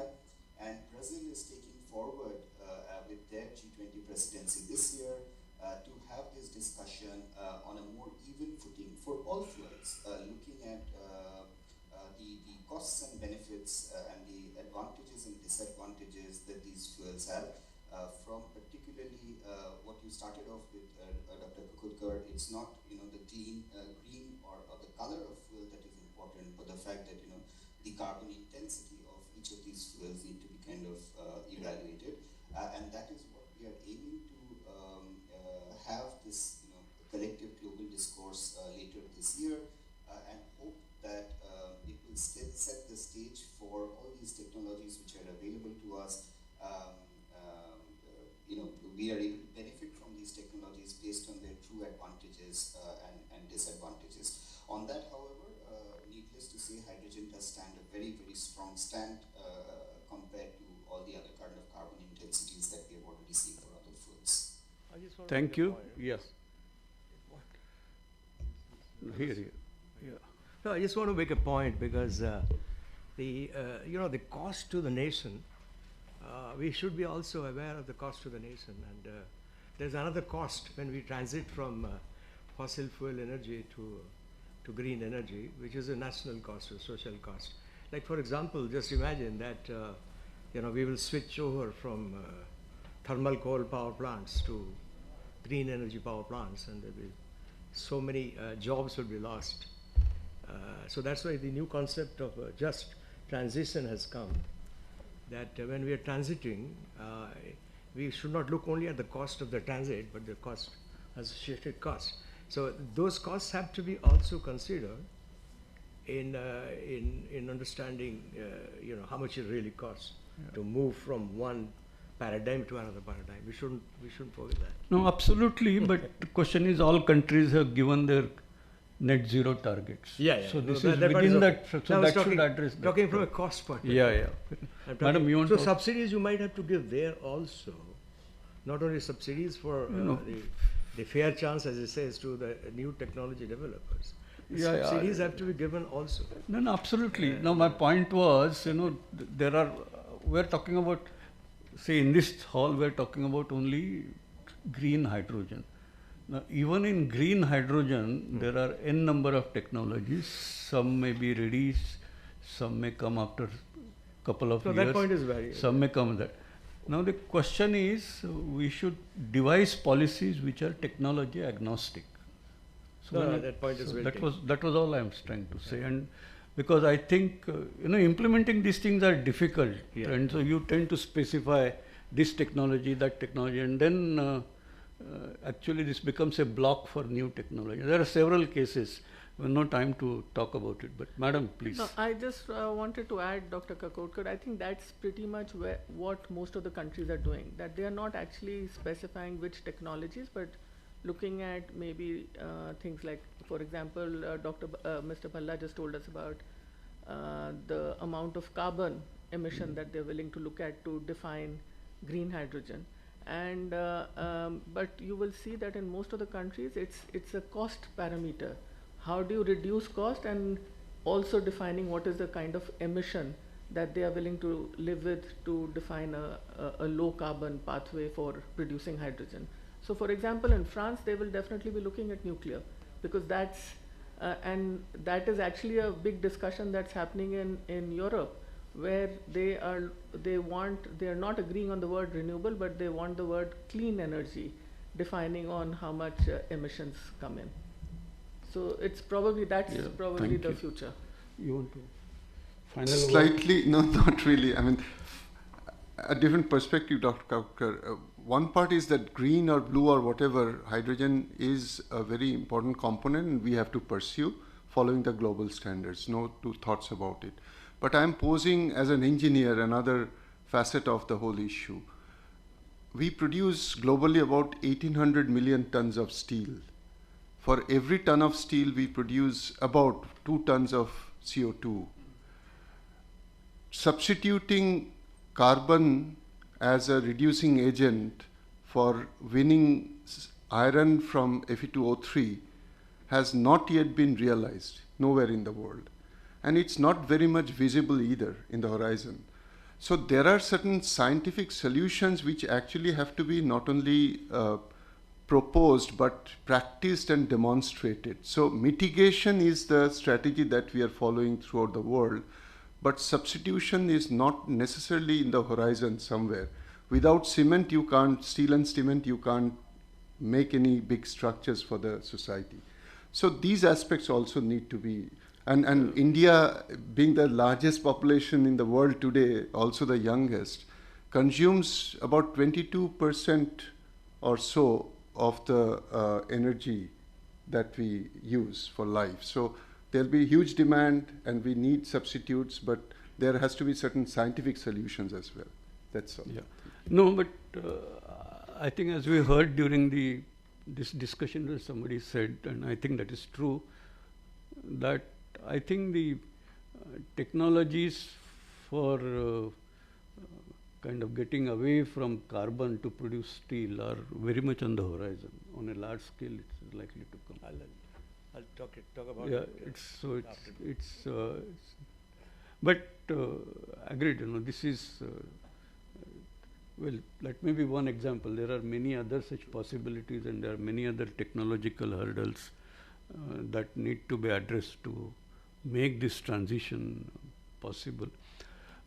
I think this discussion is only how to make sure that we are more efficient in facilitating that transition.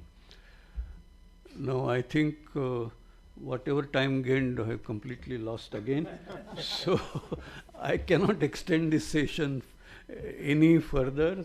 So I wish to thank all the panelists. I wish to thank all audience who are in this session. And finally, I wish to thank the organizers for giving me this opportunity. And with that, it's back to you, Mridula. Thank you. Thank you, Session Chair Kakotkar sir, and all the expert panelists. These pointers are very important, and we are preparing a guidance document or proceedings which will come out of this, the brainstorming session or seminar, and we will release it as soon as it's ready. I would like, as we conclude this session, we would like to express our gratitude to the session chair and the panelist. Can I request the session chair to please give souvenirs to the panelist? And we'll keep the ones for the online when we meet next time. We keep meeting them all the time. There should be a way of virtually reaching them yes, in reality. yes. Technology agnostic. Yes. I wish we could just put them as attachment and send them by email, but they meet us so frequently, so it's not an issue. We'll hand it over to them. Thanks for the Yeah. thoughts. So, could we have this souvenir? Professor Kakotkar can give to Dr. Manna, please.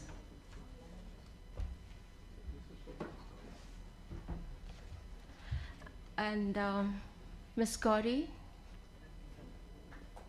Thank you. And your thing will come virtually. The rest are online, so we can't help it.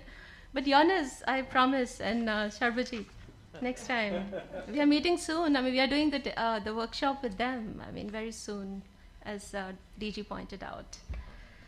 So we'll break for lunch now and reconvene at 2:30. The lunch is being served in the lobby outside. Thank you very much.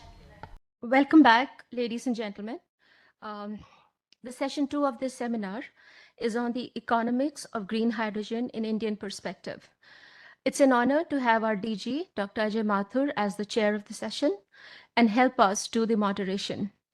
Dr. Mathur leads a 119-member intergovernmental organization promoting solar energy adoption. Under his guidance, the ISA initiated solar projects and capacity building in developing nations. Notably, the ISA is establishing a solar facility to mitigate investment risks in African countries and launched a program supporting solar startups in the continent. The expert speakers of this session are Dr.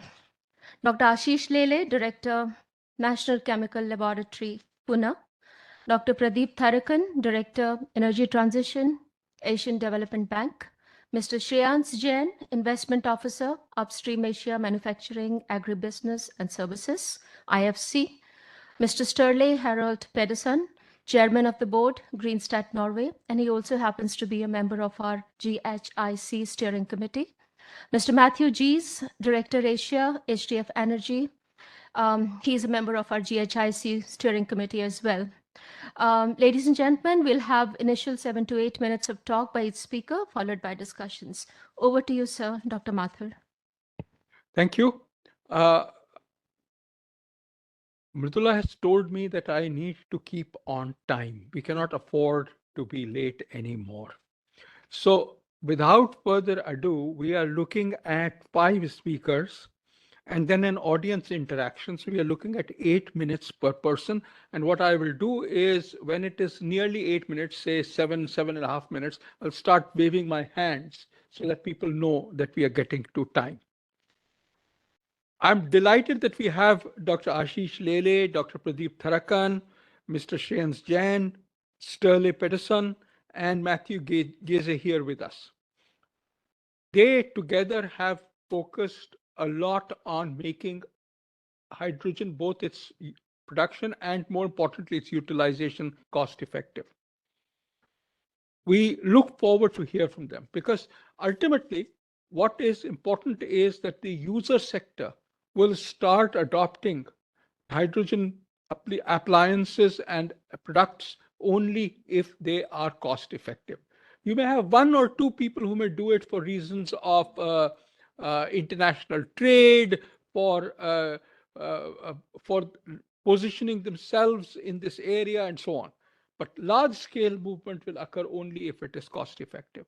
And therefore the economics of green hydrogen becomes an amazingly important issue. And to start this off, I am requesting Dr. Ashish Lele to start off and request him to share his thoughts with us. And as I said, around 7 minutes to 7.5 minutes later, I'll start making all kinds of actions to draw your attention to the fact that it's getting close to 8 minutes. Ashish. Thank you, Dr. Mathur. I'm on the road, so I'm not able to turn my video on. I hope you will allow me that. I will have limited bandwidth if I turn my video on. So I will speak and I'll try to keep it less than 8 minutes long. So I want to touch upon the utilization part of the hydrogen because clearly, if you do not have an off-taker who's willing to take hydrogen at a price that you want to sell it, the hydrogen economy wouldn't kick off. So, therefore, starting off with that today, if you look at the cost of production of green hydrogen by electrolysis, at today's capex and the renewable energy prices, with all the incentives that are allowed by both central and state governments in India, somewhere around $4 to $5 per kg is what it turns out to be the cost of producing green hydrogen by water electrolysis, and that's still at least 2x more than the gray hydrogen price as of today. So we think that, of course, this has to come down, and with the improved tech of electrolysis, most importantly, the lower cost of capital to whatever different options that we have, use of both hybrid renewable electricity and use of curtailment, and in particular, it focus on having integrated renewable energy utility plants integrated with electrolysis. If all of these factors come in, I think there are many reports, and our own calculations would suggest that the cost of producing hydrogen can come down to as low as $2.50 per kg. With integrated plants, it can come to even slightly lower than $2.50 a kg. And that is still a little higher than the gray hydrogen prices. So, if one can think of allowing the use of relatively low carbon intensity hydrogen. When I say relatively, it's relative to gray hydrogen today. Then the cost will further come down. And I'm looking at technologies like, small compact reformers which are electrically powered, whose carbon intensity today is half that of today's reformers. So if these kinds of lower intensity, not necessarily what we call green, but lower intensity hydrogen is allowed in the markets today, then the cost will come down to what is gray hydrogen cost. And therefore, that will, in a way, kickstart the utilization of hydrogen in many sectors. India also has the possibility of biomass to hydrogen. There are a lot of debate around what is really the carbon intensity of hydrogen coming from biomass. But if one were to allow this hydrogen to be called green, assuming that the carbon is a bio-based carbon, then clearly the cost of producing this hydrogen is very competitive to today's gray hydrogen. There are also other production techniques which are low carbon intensity hydrogen, such as where hydrogen comes out as a byproduct, keeping in mind that the main product that comes out has an inherent value. And there are a few examples of these. For instance, the pyrolysis of natural gas, or even better, pyrolysis of biogas is one such example where hydrogen comes out as a byproduct. And if the carbon produced in the process can be valorized, if it has the right morphology and the right purity, then this hydrogen, which is a byproduct and has low carbon intensity, is also an extremely attractive position. So any which way, if the cost of producing hydrogen comes closer and closer to today's gray hydrogen cost, it is the key point in kickstarting the hydrogen economy across India. And the first targets there then would be the relatively lesser hard to abate sectors. And of course, there is much talk on refining, and that is driven by the assumption that the price that one pays, a slightly premium price that one pays for green hydrogen, would have a lower impact relatively on the GRM, the gross refinery margins. However, that needs to be worked out, and as of today, this has not happened. I don't know any of the refining sector in India has really started injecting seriously large amounts of green hydrogen versus gray hydrogen. However, this hydrogen would still be okay for exports, and I'll touch upon exports a little later. So there is a lot of refining, but it's to be seen how much impact of green hydrogen at a little premium price will have on the GRM and how much the refining industry is willing to adopt it. There is, however, one sector which I want to particularly attract the attention of the audience to, which is a key strategic sector for India. And this sector is the fine and specialty chemical sector. As you will know, India has a pole position in this area. These I'm talking about pharmaceuticals, agrochemicals, dye stuff, colors, pigments, fragrances, flavors, construction chemicals, and a whole host of these fine and specialty chemicals.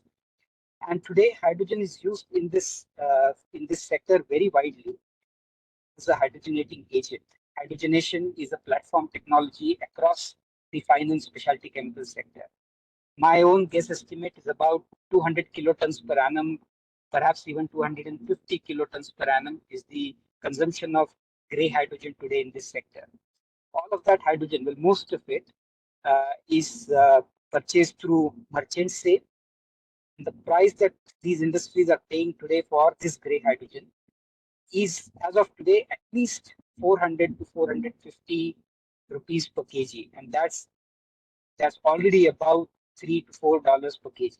So we're talking of gray hydrogen, and you're still paying the price that green hydrogen is available at. And this sector is therefore a very attractive sector for replacing gray hydrogen with green.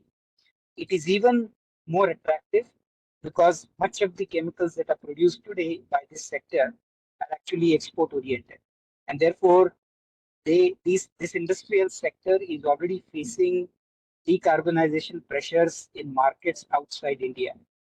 And therefore, they are more than happy to pay the price of green hydrogen, which is anyway not so far away from the price they are paying today for gray hydrogen. And so I think India should look at these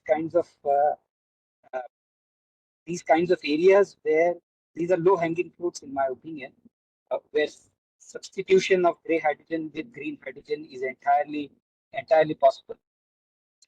I think there's a lot of talk also on iron and steel, and it's very heartening to see that our own industry is already doing several experiments on injecting hydrogen to whatever extent in blast furnaces. But this is not easy. These are really hard to abate sectors, and this is likely to happen a little ahead in the future.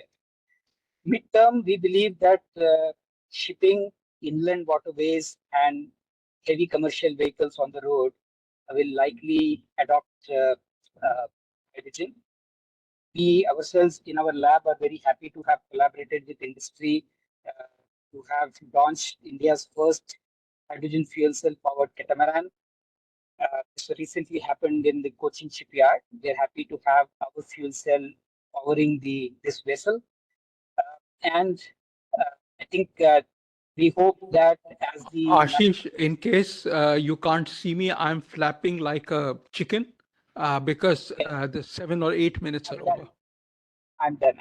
So just one last sentence that if we couple the heavy transport vehicles, transportation of freight with the national logistic policies, and given the large infrastructure buildup happening on the Bharatmala scheme in India, as well as the Sagarmala scheme, I think in my opinion, we will look at use of green hydrogen in the transportation sector, whether it is waterways or roadways. So I'll stop there, Dr. Mathur, and maybe more later as we continue this discussion. Thank you. Ashish, many thanks. There's one very specific question that I had with respect to your talk. And that is how do you think that in the future, the scaling approach, whether in terms of the size of electrolyzers or in terms of the numbers of electrolyzers, that alone can help in making green hydrogen economically competitive? To some extent, yes, because as we all know, the largest contributor to the levelized cost of hydrogen production is the renewable electricity price. So that's about, at a scale, about 65 to 70% of the LCOH is contributed from RE prices. So to the remaining extent, indeed, yes, the scaling up happens, the economies of scale will kick in, the capex will come down. We are hoping that we will look at capex of electrolyzers to what is today available apparently in China, about $250 to $300 per kilowatt. If we come to that using the scale, then there will be some positive influence on the LCOH coming down. But definitely the cost of renewable electricity is the key price, is the key component. Ashish, it actually flows into the next session, next presentation itself, but I can't help but asking if the cost of electricity is the single largest cost, and if green electricity is supposed to meet, by definition, green hydrogen is what comes from green electricity, what are the price ranges that we are talking about in terms of cost competitiveness of green hydrogen? I think we are all looking to 3.5 rupees a unit as the desired price of electricity. With all the incentives, both state and central, I think we are looking today at about 4.2, 4.3 rupees a unit. If that can come down to 3 rupees a unit, then I think we are looking seriously at an attractive green hydrogen price. So there's still a gap from 4.5 to 3. Right. No, thank you very much, because tender which was opened, I think last month or the month before that, by the Railway Energy Management Company had 24-hour supply of electricity, green electricity at between 4 and 4.4 rupees a kilowatt hour. This was wind plus solar plus storage. And this is not amazingly far. It's far, but not amazingly far from the 3.5 number that you talked about. So thank you very much, Ashish.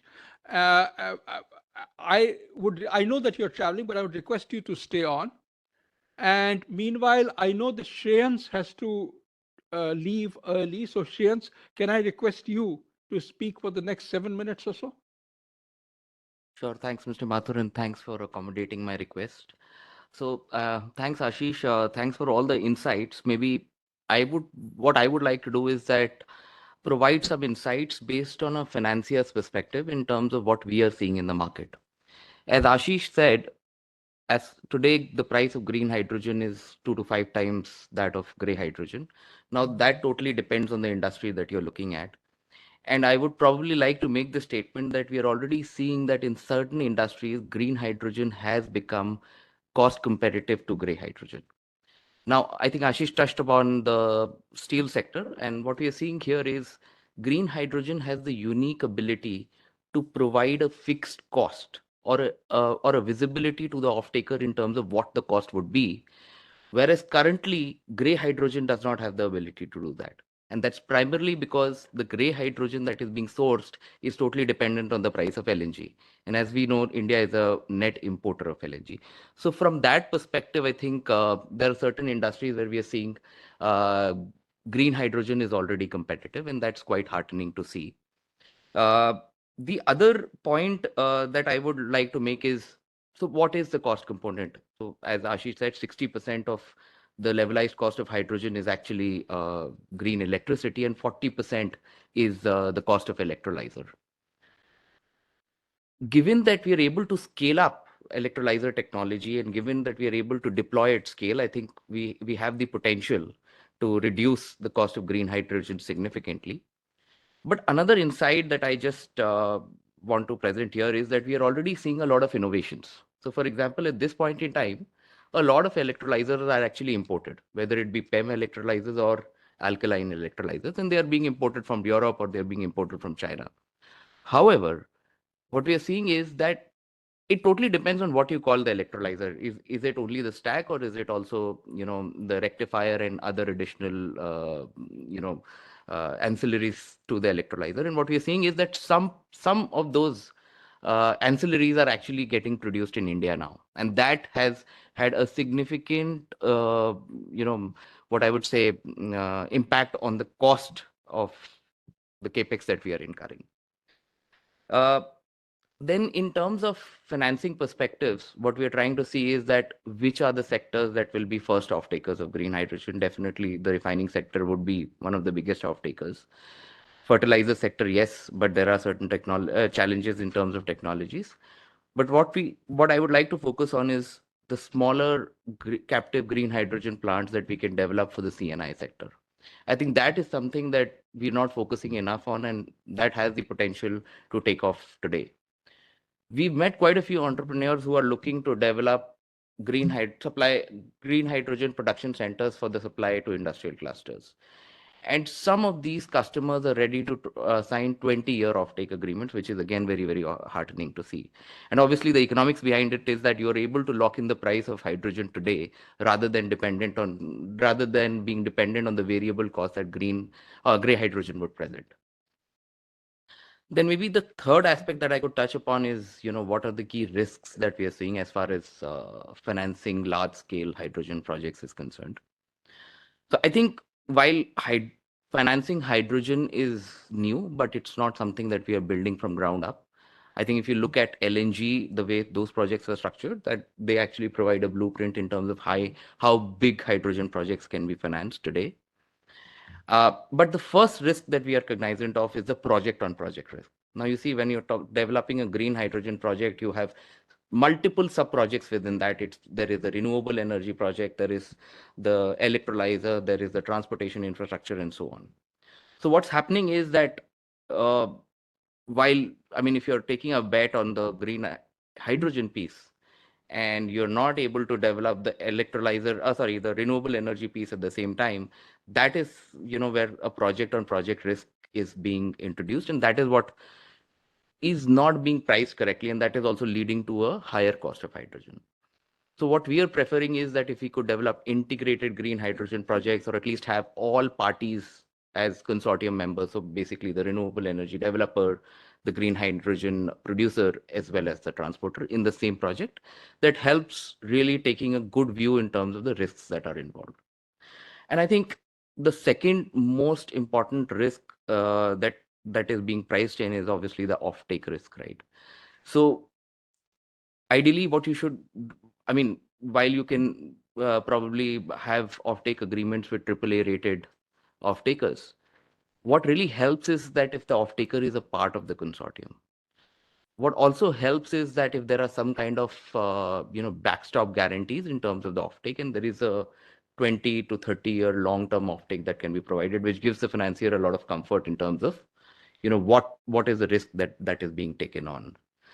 There is a inherent challenge to that, in the sense that if you sign a 20-year offtake agreement, there is a disadvantage to the off-taker, because what we are expecting is that the green hydrogen price would decline significantly, so you're locking in a higher price today. The other point that I think is also important is in terms of the pricing. What is the kind of pricing that we are getting from the market? So what we are seeing today is that there is a fixed price, which is basically where you lock in the cost plus element, and cost essentially is the renewable energy. So basically the pricing is depending on the renewable energy.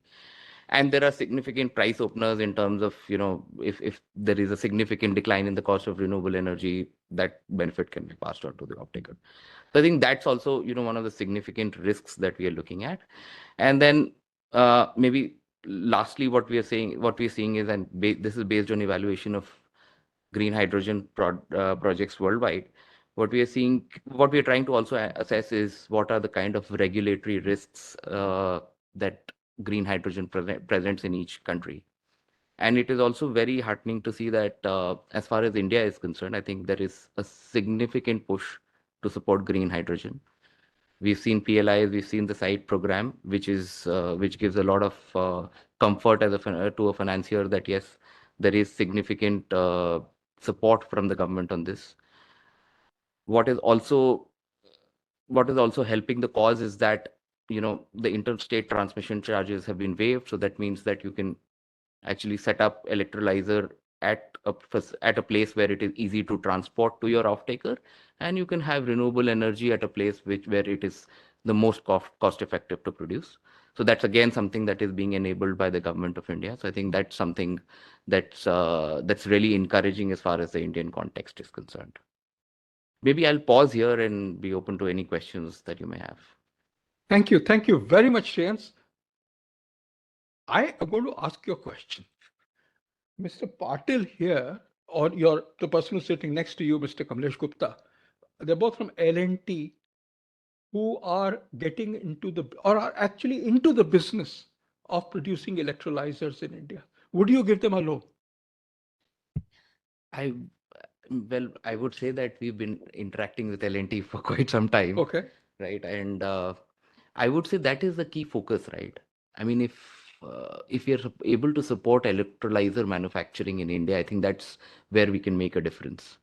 You see, supporting a green hydrogen projects will come in second, but what we need to do is support electrolyzer manufacturing. And as IFC, what we've been doing is we've been providing all kinds of support. So 2 years back, I think the key challenge was what is the technology that you really bring in as far as manufacturing is concerned. And there was a lot of debate whether it should be PEM, whether it should be electrolyzers, alkaline, and there is some technology that is coming from China, etc.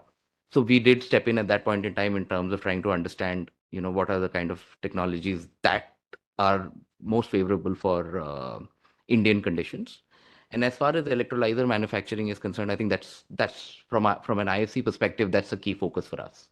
And I actually belong to this department called the Manufacturing, Agribusiness and Services. So you would imagine that manufacturing of electrolyzers is definitely something that we're looking to. But then this leads me to the second question, which related to your request that government should think, or the consortia should think in terms of guarantees for offtake. We see two sectors here, wind and solar.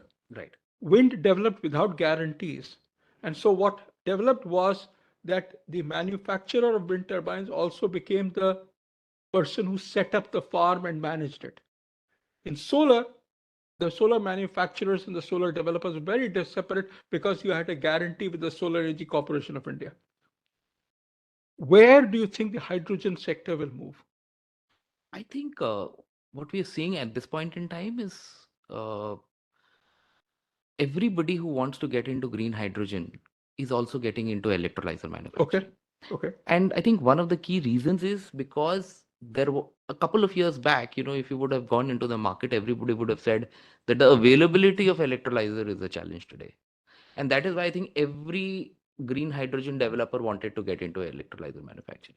The second aspect to it is that, and I don't know, maybe correct me if I'm wrong, from what I understand in the market, electrolyzer technology is not as complicated as once it was thought of, right? I mean, I understand that electrolyzers have existed forever, and now we are doing a lot of innovation. So to answer your question, yes, what we are seeing currently is that a lot of manufacturers of green hydrogen are also setting up electrolyzer manufacturing plants. In terms of our interaction with a few, what they've told us is that primarily because they want to guarantee the availability of electrolyzers and also guarantee the O&M of electrolyzers, because that will be critical going forward.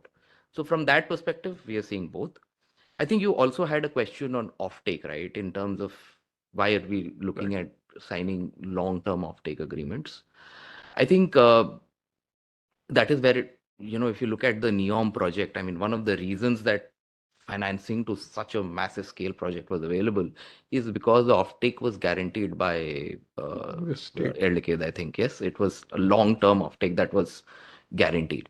So what it does is that from a financier's perspective, it can bump off a significant amount of the financing cost, which has a very big impact on the overall project cost.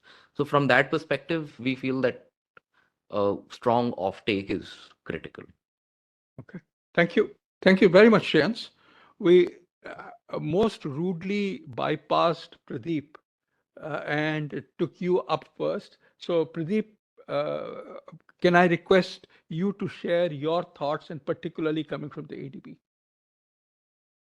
Thank you very much, and thank you for having ADB at this discussion.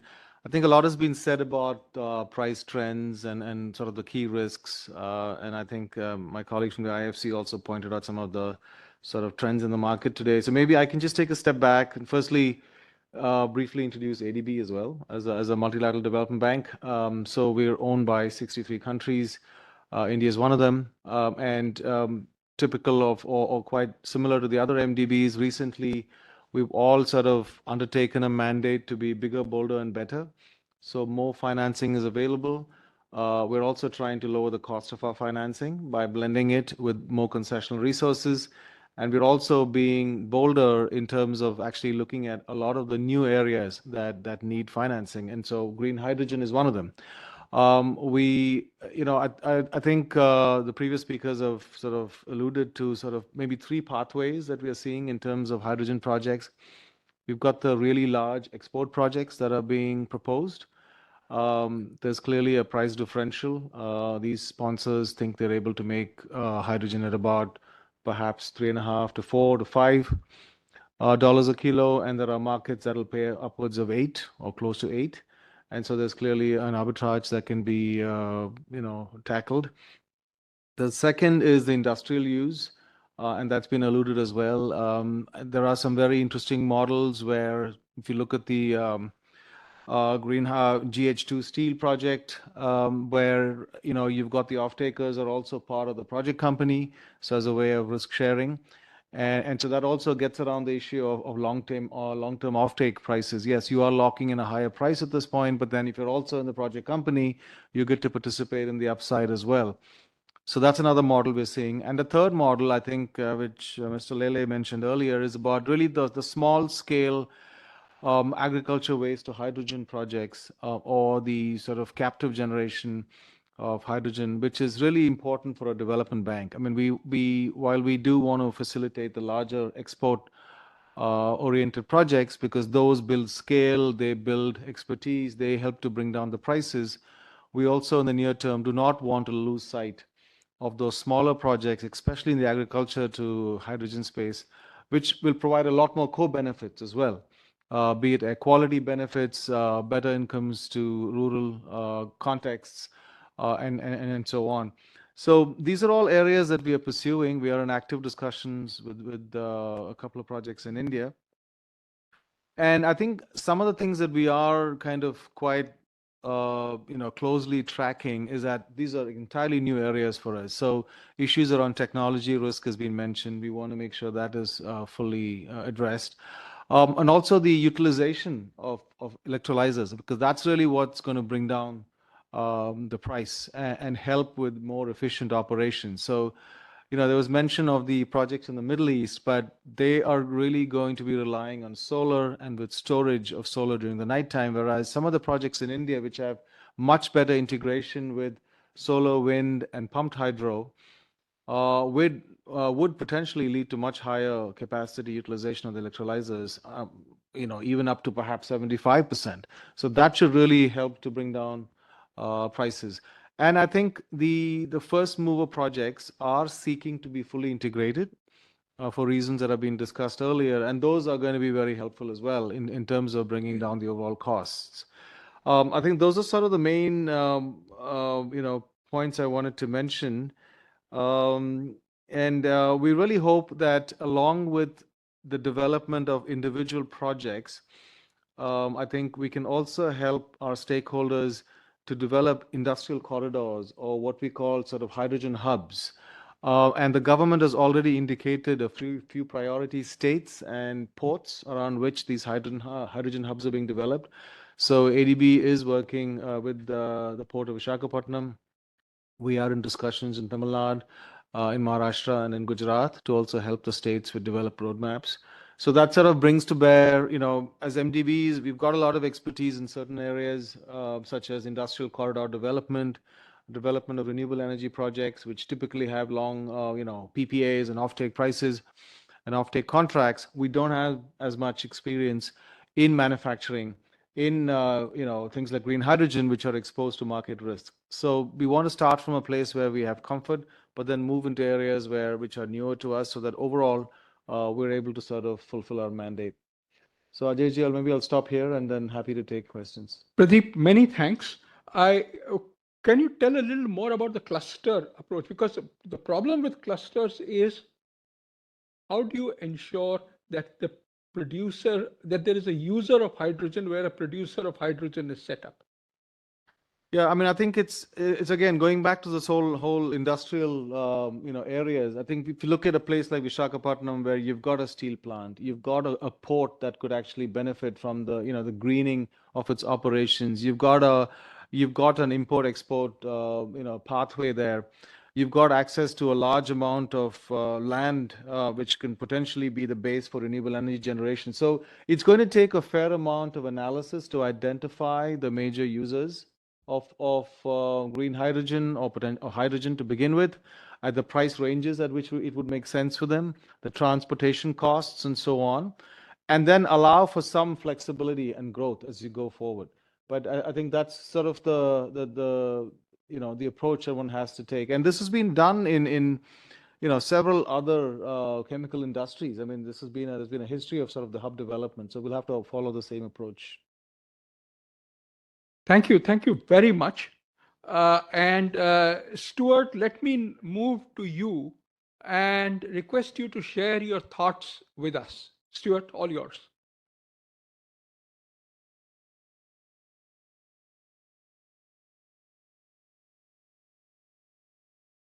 Yeah, I think he's muted.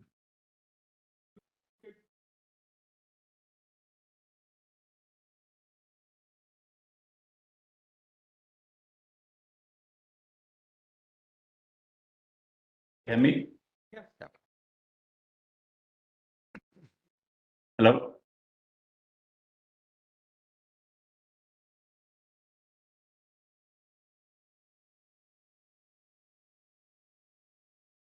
I cannot hear you. I think you're okay. I'm okay now? Yes, you are. Okay, thank you very much. So thank you for the introduction and also the privilege to address this esteemed panel today.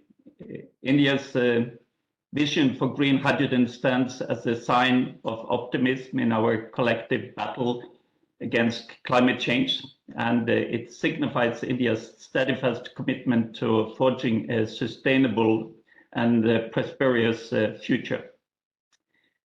The ambition roadmap that has been referred to earlier today by Mr. Bhalla for the hydrogen mission, which aims to position India as a global frontrunner in green hydrogen, both in production and utilization and export, suggests a cleaner and more robust energy landscape, not only for India, but for the region.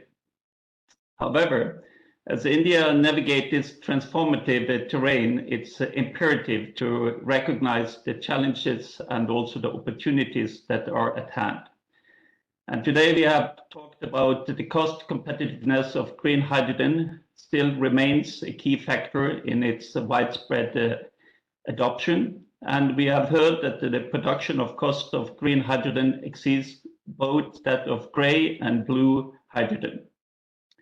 This is presenting a challenge barrier to market penetration, and to address this cost differential require a comprehensive approach that contains economic considerations and policy interventions.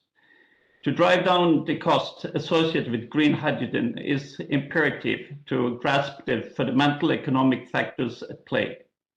Elements such as energy pricing has been mentioned, and I think that we need to know that 70% of the OPEX is related to the price of renewable energy. Advancement in electrolyzer technology, I think that is also an area which we have not addressed properly, because the technology has been around for 100 years, but there is a lot of room for improvement, particularly on the efficiency, which has been mentioned by Dr. Lele, but also on the durability and the material that we are using for the electrolyzer. There is a tremendous opportunity here to bring down the cost of the electrolyzer, and also on the balance of the plant, which brings me to another area which is important, which is to develop the supply chain, the local supply chain for the balance of the plant for these hydrogen plants. Also, another area which I think that has been under-communicated is the infrastructure development. These all three are exert influence on the overall cost of green hydrogen production. By leveraging these factors and implementing strategy policy instruments, we can cultivate and enabling an environment supportive to cost reduction and market expansion. The government of India has already taken significant strides to bolster the growth of hydrogen, as we have heard today. Through these initiatives, which have been covering renewable energy promotion, research development support, and some financial aids, and to a less degree, infrastructural enhancement, the government of India are laying a solid foundation for thriving green energy economy. But let us not forget that the journey toward achieving our shared objective of net zero emission is a global challenge, which require global solutions and collaboration. Policies such as green procurement and carbon pricing mechanism can play a critical role in incentivizing the adoption of green hydrogen and expedite its cost competitiveness. Rather than reinventing the wheel, concerning green hydrogen policies and crucial economic factors, we can gather invaluable insights from policies of other nations or organizations to detect what strategies prove efficient and what do not. Together, through international cooperation and mutual learning, we can overcome challenges and pave the path toward a sustainable future. Offtake agreements and demand aggregation stands as the critical mechanism for unlocking the untapped potential for green hydrogen. By offering investors confidence and mitigating price uncertainty, offtake agreements can catalyze investment in green hydrogen production. Demand clusters can also cultivate a robust market for green hydrogen, fostering economics of scale and driving down the price for hydrogen. While the road ahead may present a lot of challenges, the potential rewards for embracing green hydrogen are immense. And as we have heard, it's something that we need. And Irena mentioned that 15% of the energy mix in 2050 will be by green hydrogen. If we are working together by addressing the key economic factors and the policy instruments and investment risk, we can unlock India's green hydrogen potential and chart a course toward a sustainable and prosperous future. Greenstat has been developing several pilot projects in India. There are small projects from Torrent Energy. It's a blending pilot where we are blending green hydrogen into the natural gas for distribution to the end consumer. But we are also working in a model where we are bringing both the producer of renewable and also the distributor, which is a special niche gas companies who has a setup of bottling and distribution.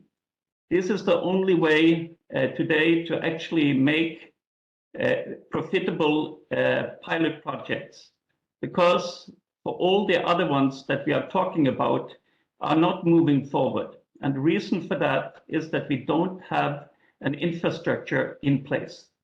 So this is one of the most important areas for the government and all the stakeholders to work together to be able to set up an infrastructure with pipelines and also the ports and other infrastructure that needs to be put in place to be able to develop the market and the demand.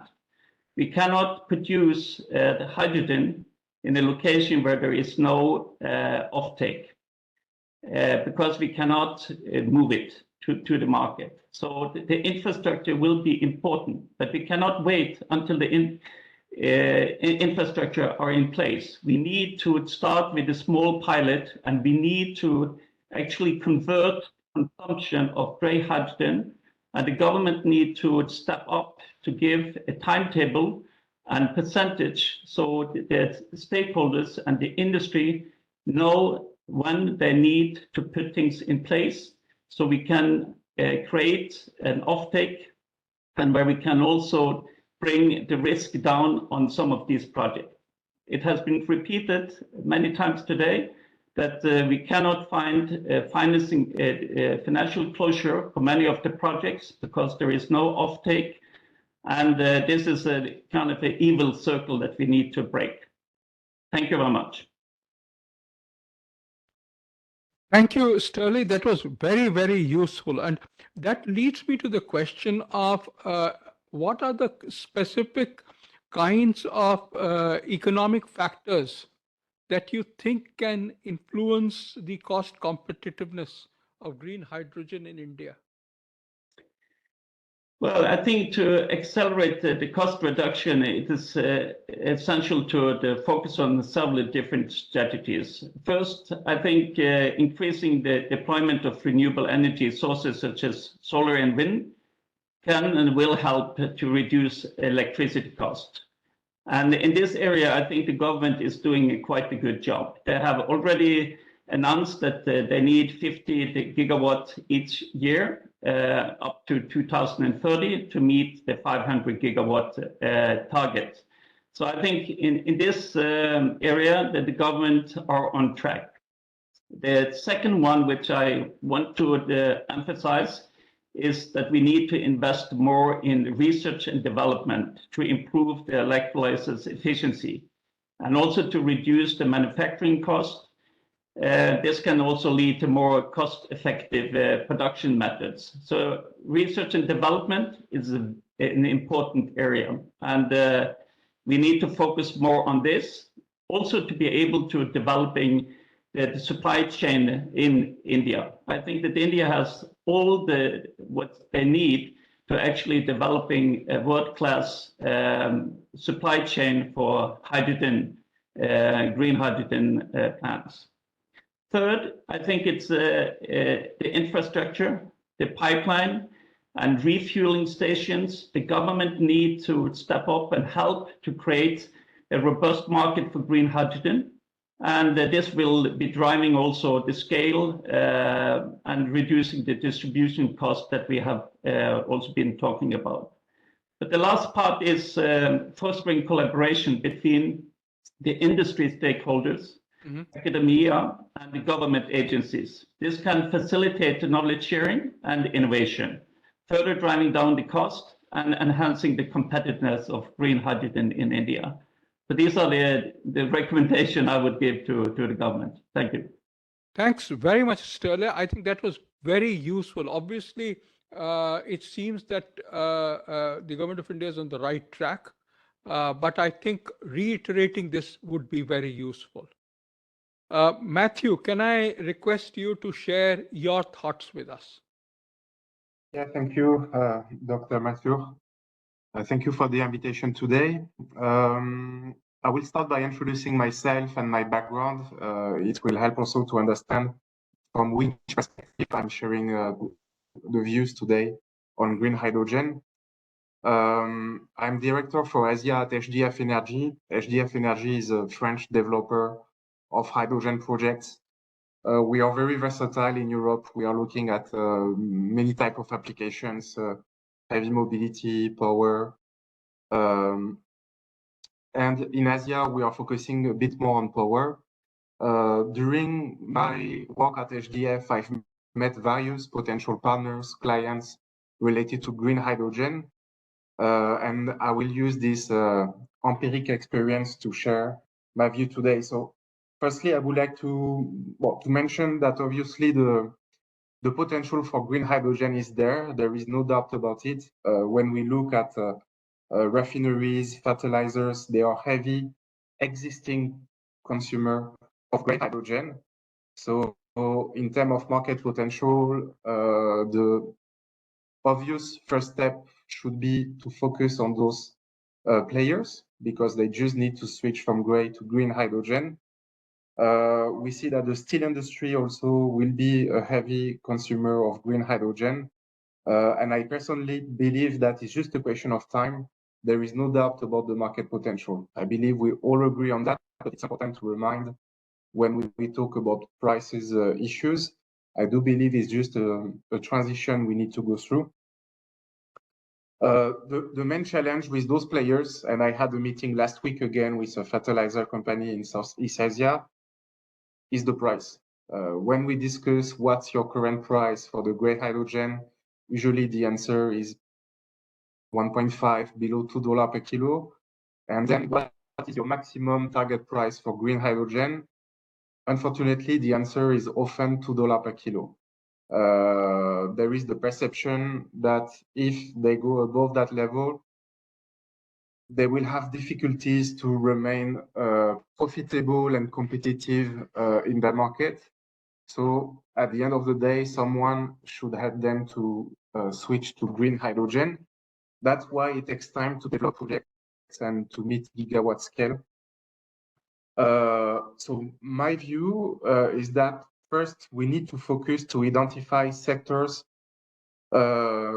applications where green hydrogen is affordable from today. And you know, the price perception can depend either from a country to another, a sector to another. It's a bit like real estate, whether you are the countryside of Gujarat or downtown of New Delhi, the perception of the price of your house will be different. What is affordable in New Delhi could be seen as crazy expensive in the countryside of Gujarat. I do believe it's the same for green hydrogen. There are niche markets that we can target today and who can be competitive. For example, if we look at heavy mobility for railways application or maritime sector, the green hydrogen can play a role. And even if the green hydrogen is at $5, $6, $7 per kilo, there are many lines in Europe, for example, which are not electrified, train lines.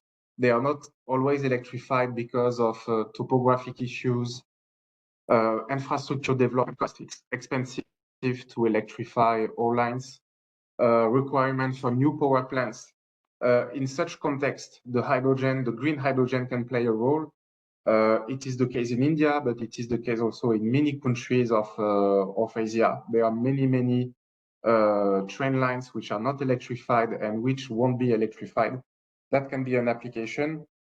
Well, then we have the market for using hydrogen as a storage solution, as working in HDF Energy. I always refer to that because this is one of our core business, is to focus on areas where the cost of electricity is expensive and where green hydrogen can bring a technical added value by storing the intermittent power.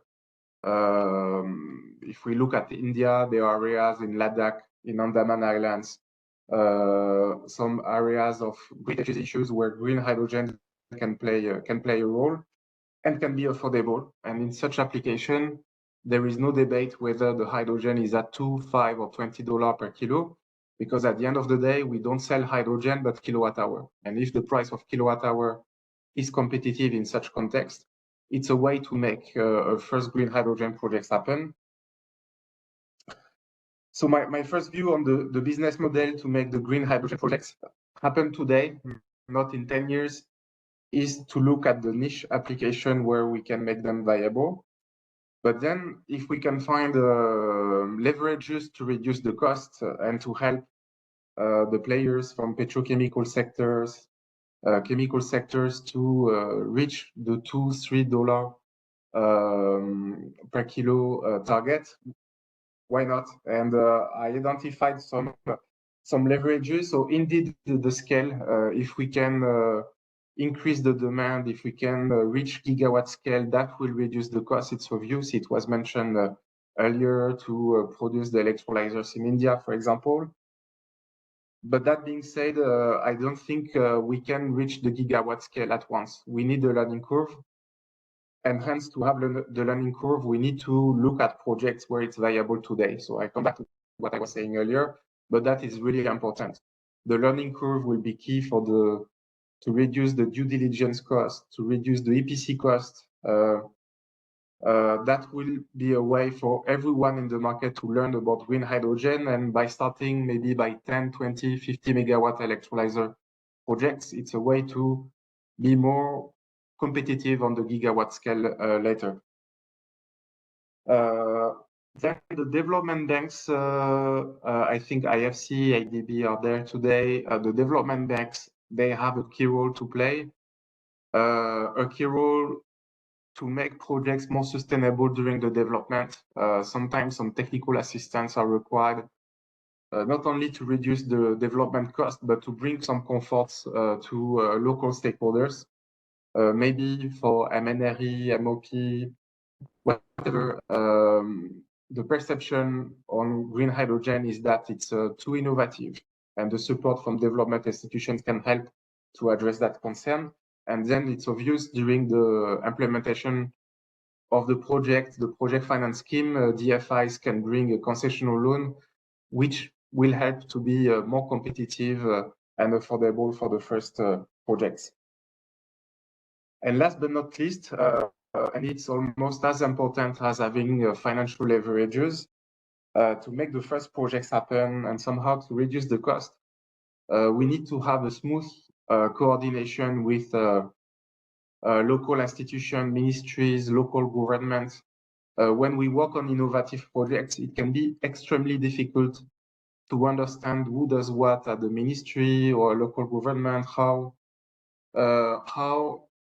green hydrogen projects can be compatible with the existing regulatory framework. We often talk about hydrogen roadmap, about the new law to come to support green hydrogen, but it takes time to implement a new regulatory framework. So it's important, meantime, to understand how the current regulation is welcoming innovative projects. And that can help to save 1 or 2 years of development and have a better visibility and hence to reduce cost also. So that's it for my view, and thank you very much. Thank you, Matthew. This was very interesting because the emphasis that you laid on enabling these projects focused on the kinds of innovative financing mechanisms that the government and or the multilateral development institutions provide. Can I ask you, supposing you had to look at the specific leverage which the MDBs or the IFIs provide, what is the leverage that is most important for a project to happen? So if you were going to them, and what would you ask them for? Alors, I see, I will be short in my answer, but I see 2 phases in the project. First, the development phases, and then the stage where we really structure the finance. During the development, we need to work hand by hand with DFIs and local institutions, and to have clear and firm support from DFIs toward the local institutions to make clear that green hydrogen projects is bankable and that the DFIs will be ready to finance. It seems obvious, say that way, but believe me, on the ground, it's not that obvious. When you meet utilities, state-owned enterprise and ministries, there could be some skepticism toward green hydrogen. And to make the talk more powerful, if the DFI brings technical assistance, whatever the amount, the topic there is not about the money, but about the positive perception on green hydrogen, that is very positive. So work hand by hand with DFI, with local institutions, local government or ministries is key. And then it's very basic. When we look at structuring the finance of the project, there are 2 key factors, the equity, the debt. If we can have grants on the equity, that will be a massive leverage on the cost of hydrogen and or cost of electricity if we usually use it as a storage component. And then concessional loan, I believe that mobilizing concessional loan is easier than asking for grants for the CapEx. but that would be the two leverages. Thank you very much, Matthew. What you have asked is not easy, but at least it's very clear what will make green hydrogen fly. We have a question from a panelist, and I'll read this out. Could any panelists share insights on power purchase agreement with the help of using Green Energy Open Access Rules 2022? And then he goes on to add, we can source the renewable power from the grid to support electrolyzer. I am unable to fully understand the question, but maybe somebody else can be better than I am. Mridula, do you think you could provide? Sir, I couldn't understand the question, the second part especially. Could any of the panelists share insights on the power purchase agreement with the help of using Green Energy Open Access Rules 2022? Just let's keep it at that. I'm not sure, sir. I'm not updated on that. Maybe, Matthew, you work in different countries, and also you have your own developer business. Would you like to share some lights on that? I've seen you talking about it many times. Yeah, thank you, Mridula. I'm not sure I understand fully the question either, but I see two ways of understanding. On one hand is sourcing green electricity from the grid. For example, in many countries, there are discussions that sometimes they have excess of renewable power, and that they are supposed to sell to the grid, and people are asking if we can use it to make green hydrogen. Technically, yes, everything is possible. Commercially, I don't know how we can secure such green electricity, because today there is an excess. 5-10 years from now, not sure. And I don't think that the IPP will want to sell the green electricity at a discounted price forever. And then we can make a dedicated PPA for a company who would like to source green electricity to make green hydrogen. That is very simple to implement. Thank you. I think this was more in context with the green energy access rules that were put in place by India, which said that you can bank it for use later in the day, etc., as long as it is used within a particular time frame and things like that. So I'm not very sure if that is the... One other aspect is also, I think the 2022 rules also lowers the entry point from 1 megawatt to about 100 kilowatt. Right. So it allows smaller consumers to now be able to access green electricity purchase. And banking is the other thing. So those are the two things that come to mind. Yeah, so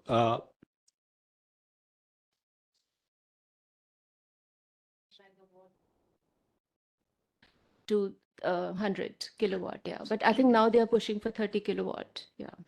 So linking with the second part of the question, where he's asking that can be used in the electrolyzer for generation of the green hydrogen. So without knowing the entire policy, but the answering to his question, yes, it's possible. If someone wants to buy a green power anywhere in the country today, he can buy it. Only thing is he has to tie up with those generator of the renewable power who can generate the power and then can supply it. Yeah, generally, so I think, that's a long-term. I think that he does say, he says we can source the renewable power from the grid to support the electrolyzer.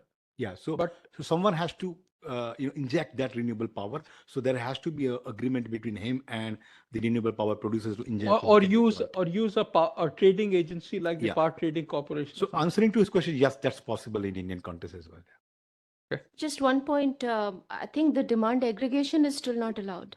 That was told by me from one of the EV sector industry person.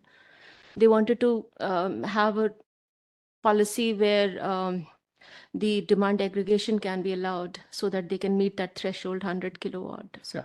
It has to be at a single point. So beyond that, if you have to distribute, then the normal electricity regulations come into force, and then you have to have a company, association of companies or whatever to be able to do that. With that, let me end this session. Patil Sahab, maybe you want to say something before we end. What we all do is what was talked about by Mehta, you actually have a power purchase agreement with the producer, and then you pay a small wheeling charge and take it wherever you want. There are few states which do not allow this. Wherever the grid is, overutilized kind of a thing, but lot many states actually allow. So you can wheel in wherever you want and put your green hydrogen plant somewhere else while the source can be anywhere else. Okay. Thank you. Thank you so much. With that, I want to thank all the participants and the panelists for this wonderful session. I'm deeply grateful that we are more or less on time. And we move on to the next session. I hand it over to Dr. Suresh, who would be moderating the next Sir, session. we have one action item left Oh. from this. First of all, thank you everyone, and thank you DG sir and the speakers for a very enriching panel discussion. As a token of appreciation, we would like the session chair to give the souvenirs from ISA's side to the panelist, and then Mr. Ramesh Kumar, Chief of Unit of PPIC ISA, will give it to the session chair. Thank you. So just the action item.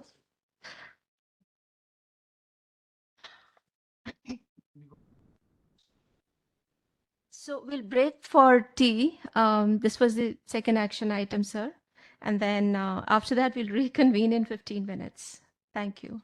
Gentlemen, we now begin session 3 of this seminar.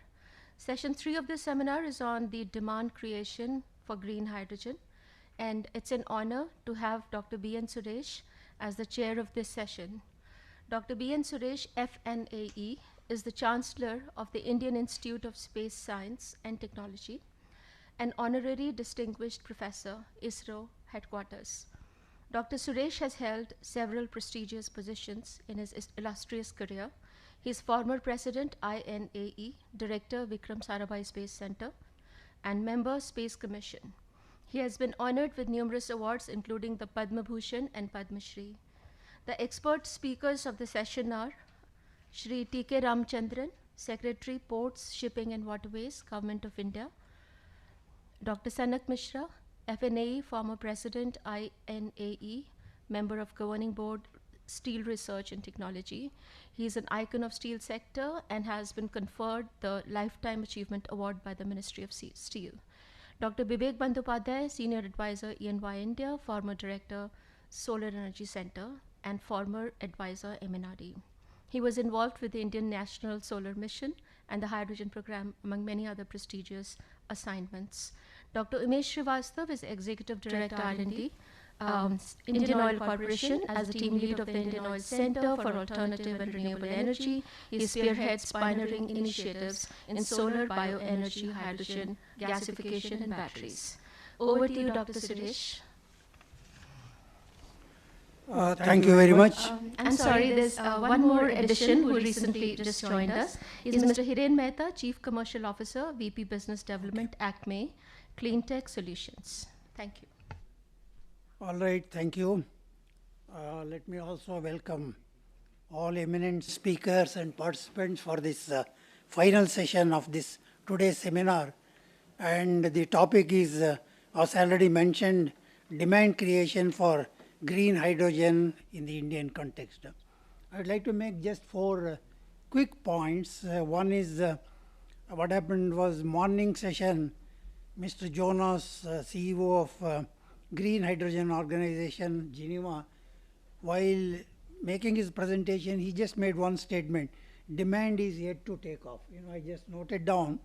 So that means that this particular session becomes all the more important than how do we really enhance the demand in the country by stimulating across various key sectors as well as usage in different applications. That is the point number 1. Second, I think the chief guest, Mr. Bhalla, while making his inaugural lecture, he made one more statement, that asymmetry in demand and supply. I think this is something we noted down. So how do we really bridge the gap? While we need to enhance the demand, and at the same time we also have to ensure that whatever gap is there, how are you going to really bring it down? Then third is The cost already we discussed, which is very closely linked with the demand, and of course, in the last session was totally dedicated to that, and then we got very useful inputs that. And as far as the fourth point is concerned, we have to really look at what are the effective strategies to accelerate the demand in India. I think this is where we have four eminent speakers who are going to give, and each one I see here, they deal with the different sector. The first speaker is Dr. Sanak Mishra.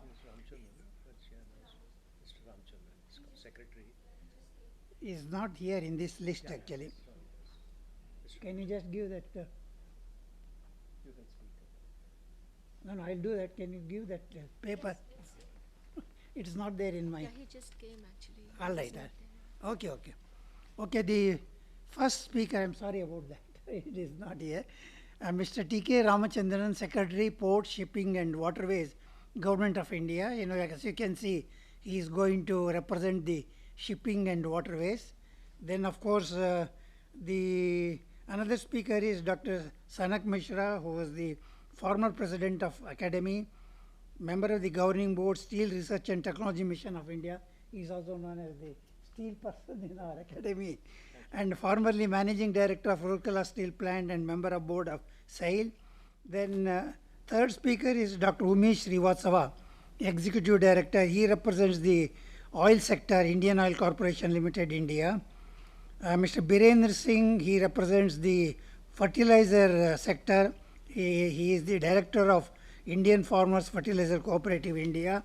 And of course, we have with us Mr. Hiren Mehta. Hiren Mehta, Chief Commercial Officer, VP, Business Development, Green Hydrogen, Ammonia, ACME, Clean Tech Solution, India. Then, of course, we also have with us Dr. Bibek Bandopadhyay, Senior Advisor, former Director of Solar Energy Center, and former Advisor, MNRE, Government of India.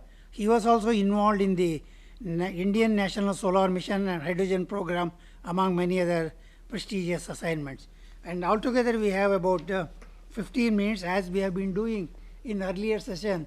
Each speaker, please take about 8 minutes, and if it exceeds the 1 or 2 minutes more, I will intervene. Otherwise, you can get going. So first speaker, I think we will hand it over to Mr. T.K. Ramachandran, Secretary, who has graced this particular meeting. Over to you, Mr. Ramachandran.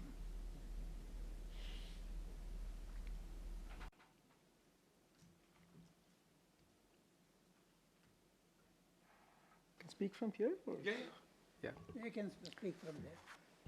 So good afternoon, everyone, and very glad to be part of this seminar being conducted by the ISA and the AMIE. And I think this could not have come at a more appropriate time, because the entire world is now looking towards green hydrogen as the messiah. And we, I think in India, are very clear on one thing, and that is the color of hydrogen. And that has been repeated by the Honorable Minister and, of course, many other policy planners, that our color of hydrogen is going to be green and not black or brown or gray or whatever else is there on the spectrum. Now, this emphasis on promotion of green hydrogen has been accompanied by a lot of pro-transition policies, and both on the IMO side, which is the International Maritime Organization, that sets standards and that ensures that these standards are applied, and also enforced, as well as by the national government of, the government of India.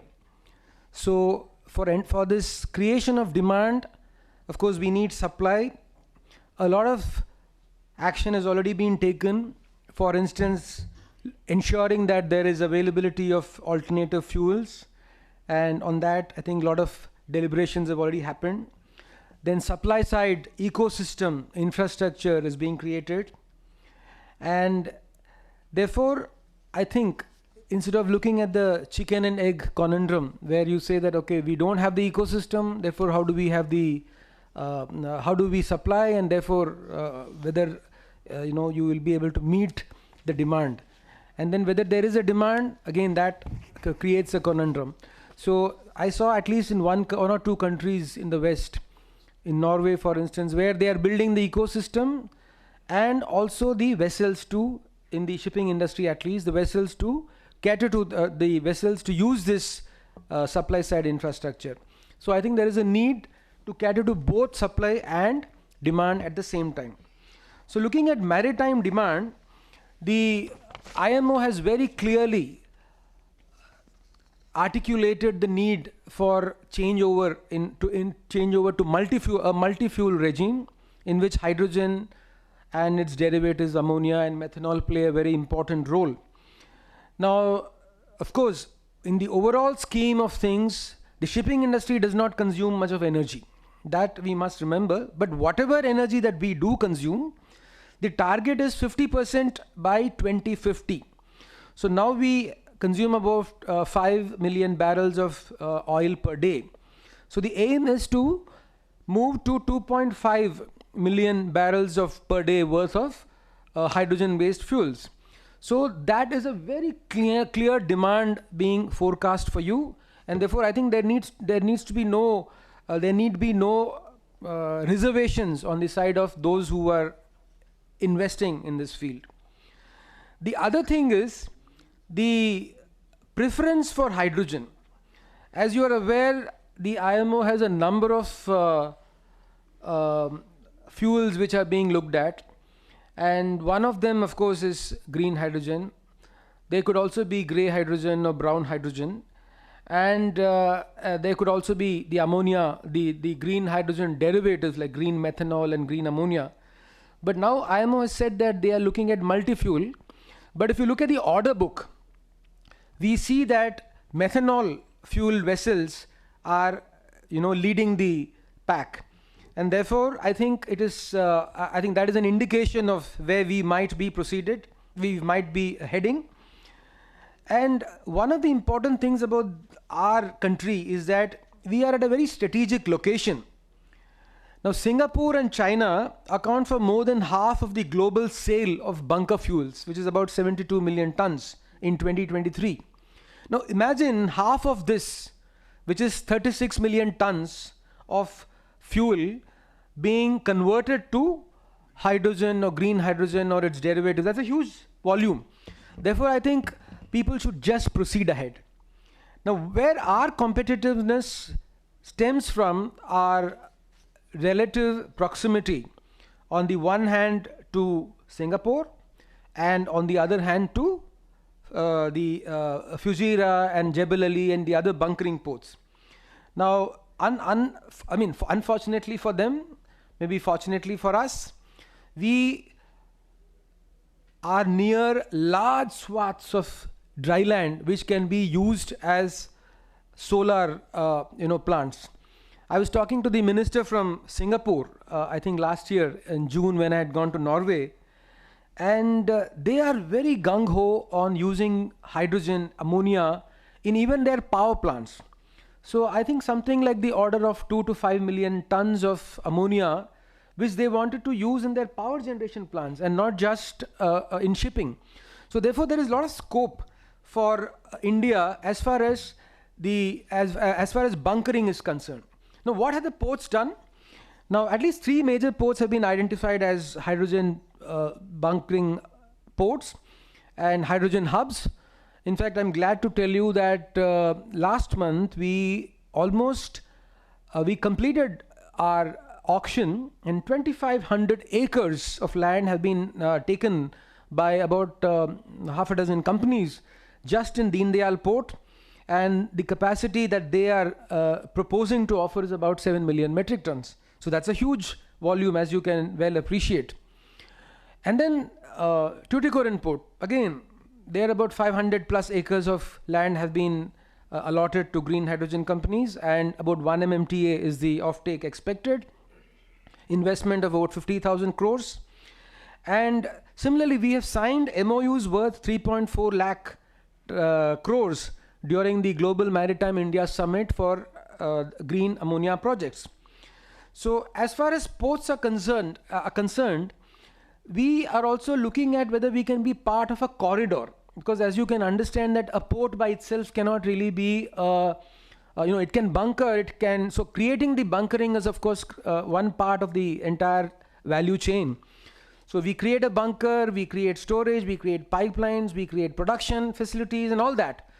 But ultimately a ship has to come and take away that fuel.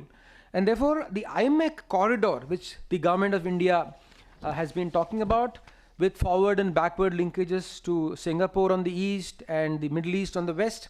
So this corridor is expected to not just look at cargo, but also at fuels, bunkering, fuels, digital of course, but also bunkering and fuels. So hydrogen is going to be an important part of the IMEC corridor. And then coming to the last of the items, and that is vessels. Now you might ask, we are all dependent on international, the shipping industry and what they will do. And should we be dependent only on them? And my answer to that is we also have therefore looked at how to convert our own vessels in the country to green vessels. So we have two schemes. One is called the Green Tug Transition Program, in which we are saying that we have used about 100 tugs within the major ports. So we have gone in for a transition program in which all the tugs that are used in the ports will either go hybrid or electric or hydrogen based. And therefore they will create a micro ecosystem in and around the ports. The other large scheme that we are looking at, hopefully with funding from ADB and World Bank and some of the other international agencies, is the Harit Nauka program, where we are proposing about 1,000 vessels over the next 10 years to be converted into green vessels. And apart from these 1,000 vessels, I think we'll envisage an investment of about 3 lakh crores. That's what we are expecting. And as you may be aware, this is going to be part of our indigenized hydrogen vessel production program. The Cochin shipyard has already, as many of you might be aware, has produced or manufactured a green hydrogen vessel, and the trial runs have been done. And when the Honorable Prime Minister laid the foundation stone for the green hub port at Tuticorin, he also inaugurated the green hydrogen vessel that CSL has manufactured. Therefore, that was the first vessel going to be, all trials have been already completed. In a few days, it will move to Varanasi, where we hope to have the first complete ecosystem. So 1,000 vessels, which will all run on fuel cells, hydrogen. Therefore, look at the ecosystems that can come up. And also, we are looking at urban ferries. As you might know, there are about 14 or 12 of them which are already operating in Cochin as part of the urban metro. It's called the urban water metro. So like Cochin, we want to have similar metros, water metros in Goa, Calcutta, Varanasi, Mumbai, Guwahati, and so on, so that the green ferries can become operational. And our ultimate aim is there are about 100,000 odd vessels across the country, which are all plying on our inland waterways. So our aim is we do not have to be dependent on the international ecosystem. The coastal and the river ecosystem is well within our scope, and therefore we want to start there. We want to start small, no doubt, but I think this has the scope to show the world how this transition can happen, how the one area where we can be the forerunners. So with that, I think I'll stop. Thank you, so much. Ramchandran. One question I have is that, it's nice to see that Government of India has taken a lot of initiatives for green hydrogen production. Where do we stand in terms of production? Where do we stand in terms of production? Is it part production, or when the full production is expected? Like I said, the list of companies includes, RIL, L&T, Greenco, the Statecraft from Norway, then Semcorp from Singapore, Acme, Renew Power. You think of any name and it's there.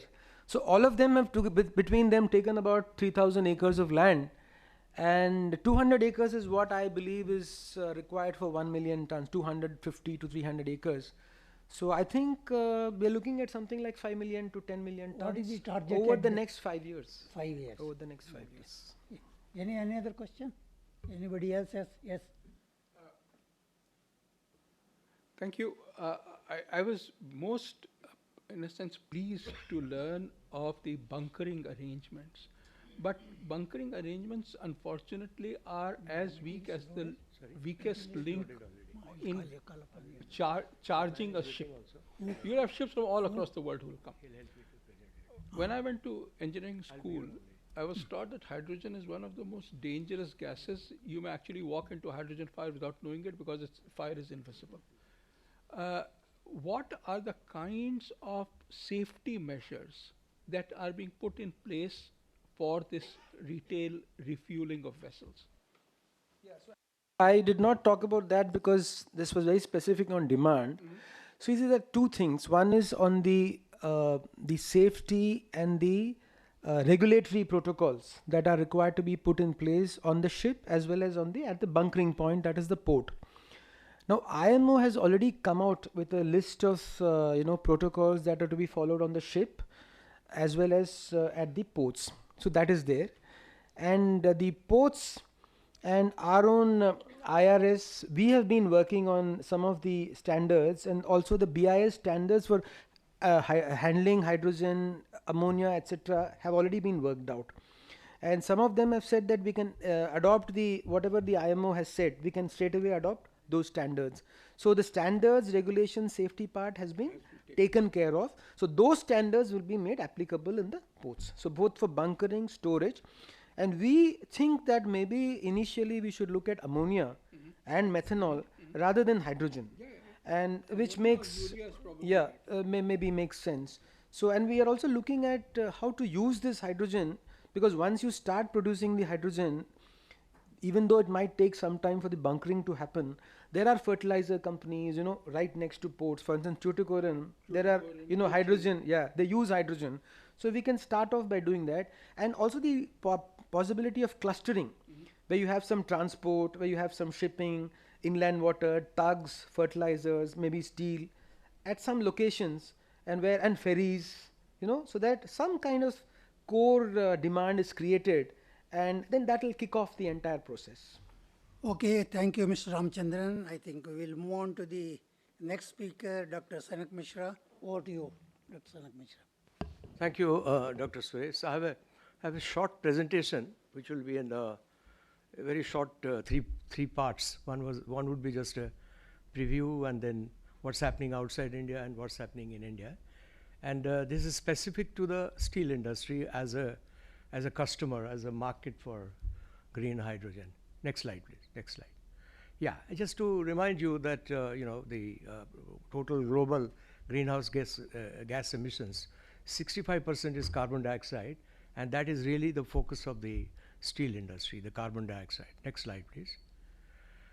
So we have many different kinds of hydrogen: green hydrogen, blue hydrogen, gray hydrogen, white hydrogen, and then now people also talk about a low carbon hydrogen. The definition of that is yet to emerge, but that word is also being used. So our focus here today is, of course, green hydrogen. And can you have the next slide, please? So I think throughout the day, we have been referring to the National Green Hydrogen Mission. And I think the government of India has done the right thing in actually making a definition of what is green hydrogen in India. That is 2 kg of carbon dioxide equivalent per kg of hydrogen on a 12-month average, not per week or a few days. So we will stick to that definition. Can I have next slide, please? Next slide, yeah. Now, what I'm going to present to you is the steel industry perspective, where there is a need for decarbonization. Here, I'd like to make a point. When we talk about green hydrogen, there are two different types of uses. One is the kind that Sri Ramchandran talked about, which is in logistics, which is as a fuel. In the steel industry, the hydrogen is not used as a fuel, but as a reductant to reduce iron oxide, which is the ore, and to reduce, they remove the oxygen and form water. Hydrogen plus oxygen is water. So here the use is different than in logistics. Next one, please. Yeah. Now, what is the pressing need for decarbonization of the steel industry? The carbon dioxide emission of iron and steel industry is around 6%, and the figure for India is around 7%. Now we have an aspiration to produce 300 million tons by 2030 and 500 million tons by 2047.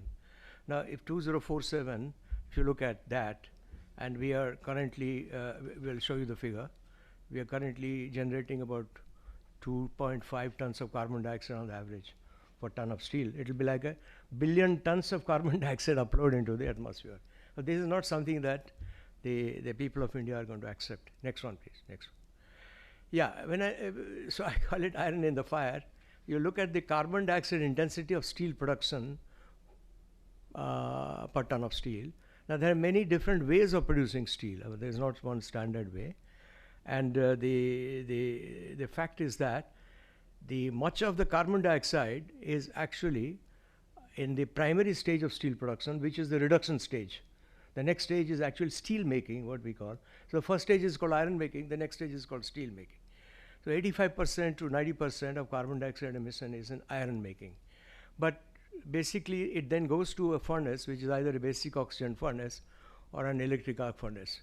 If you take the basic oxygen furnace, which is primarily used by public sector in India on the steel plants, under say Steel Authority of India Limited, the carbon dioxide intensity is about 2.3 tons of carbon dioxide per ton of crude steel. With the best of technology available today, it comes to about 1.8. Then we go directly to the use of electric arc furnace, which uses primarily what is called direct reduced iron, which is iron reduced in the solid state. You get a lower carbon intensity, like an electric arc furnace. You come towards 0.4 tons of carbon dioxide, but then it uses scrap, which already has an energy content already. Yeah. Next slide, please. So in the steel industry, we use coal, two different types of coal. One is, most of the steel companies today in India have their own power plants, which are thermal power plants. They use what's called thermal coal, which is about 20 to 30% ash, to produce iron. To reduce the iron oxide, which is the ore, what is used is called coking coal. The coking coal is used to reduce so replacing coal by hydrogen would mean replacing coal in the power plant and replacing the thermal coal in the power plant and replacing the coking coal in the iron making stage. Hydrogen gas is currently used mostly in chemical industry, and that too in a limited way. And can we have the next slide, please? Yeah. Now this gives you a basic broad eye view of what are the steel making processes today, that is used worldwide.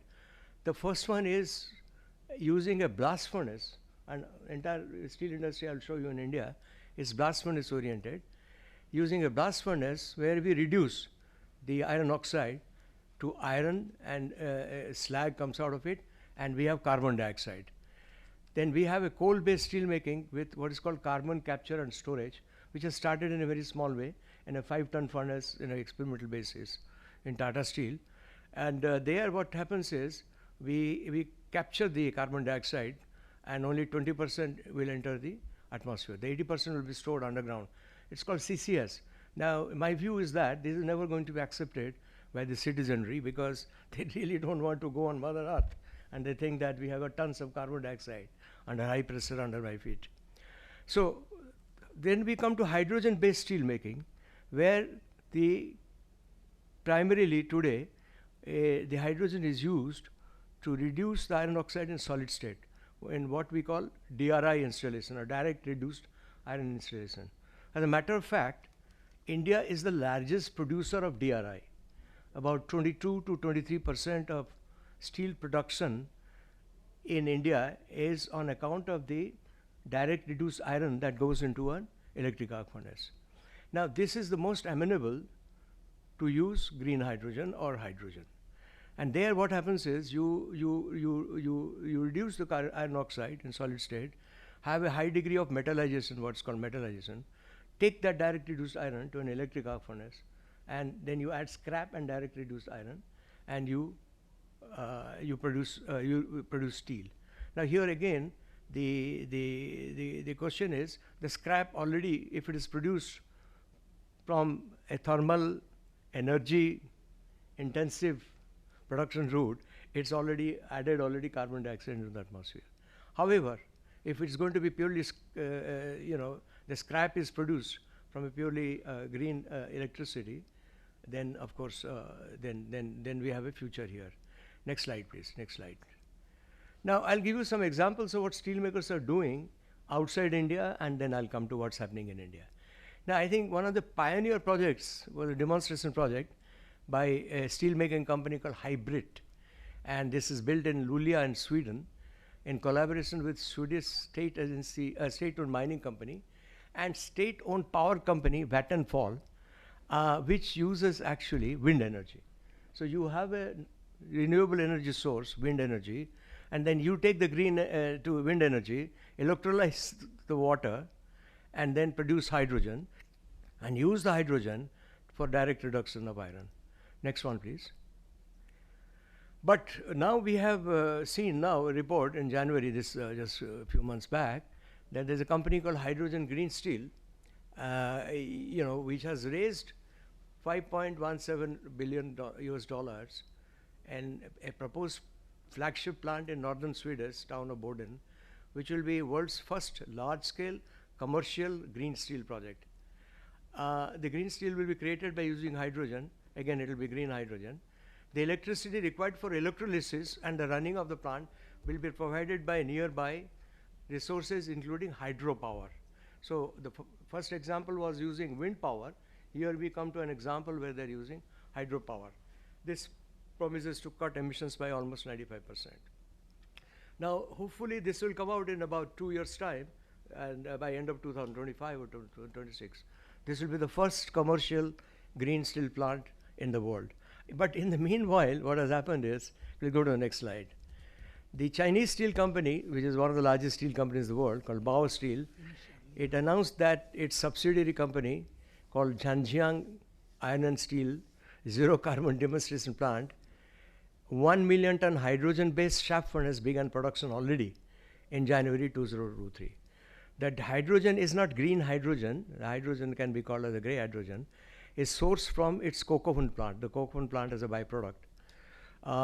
So Bao Steel has a long-term plan, however, to develop low-carbon hydrogen supply to achieve ultra-low emission iron and steel production using natural gas or wind power.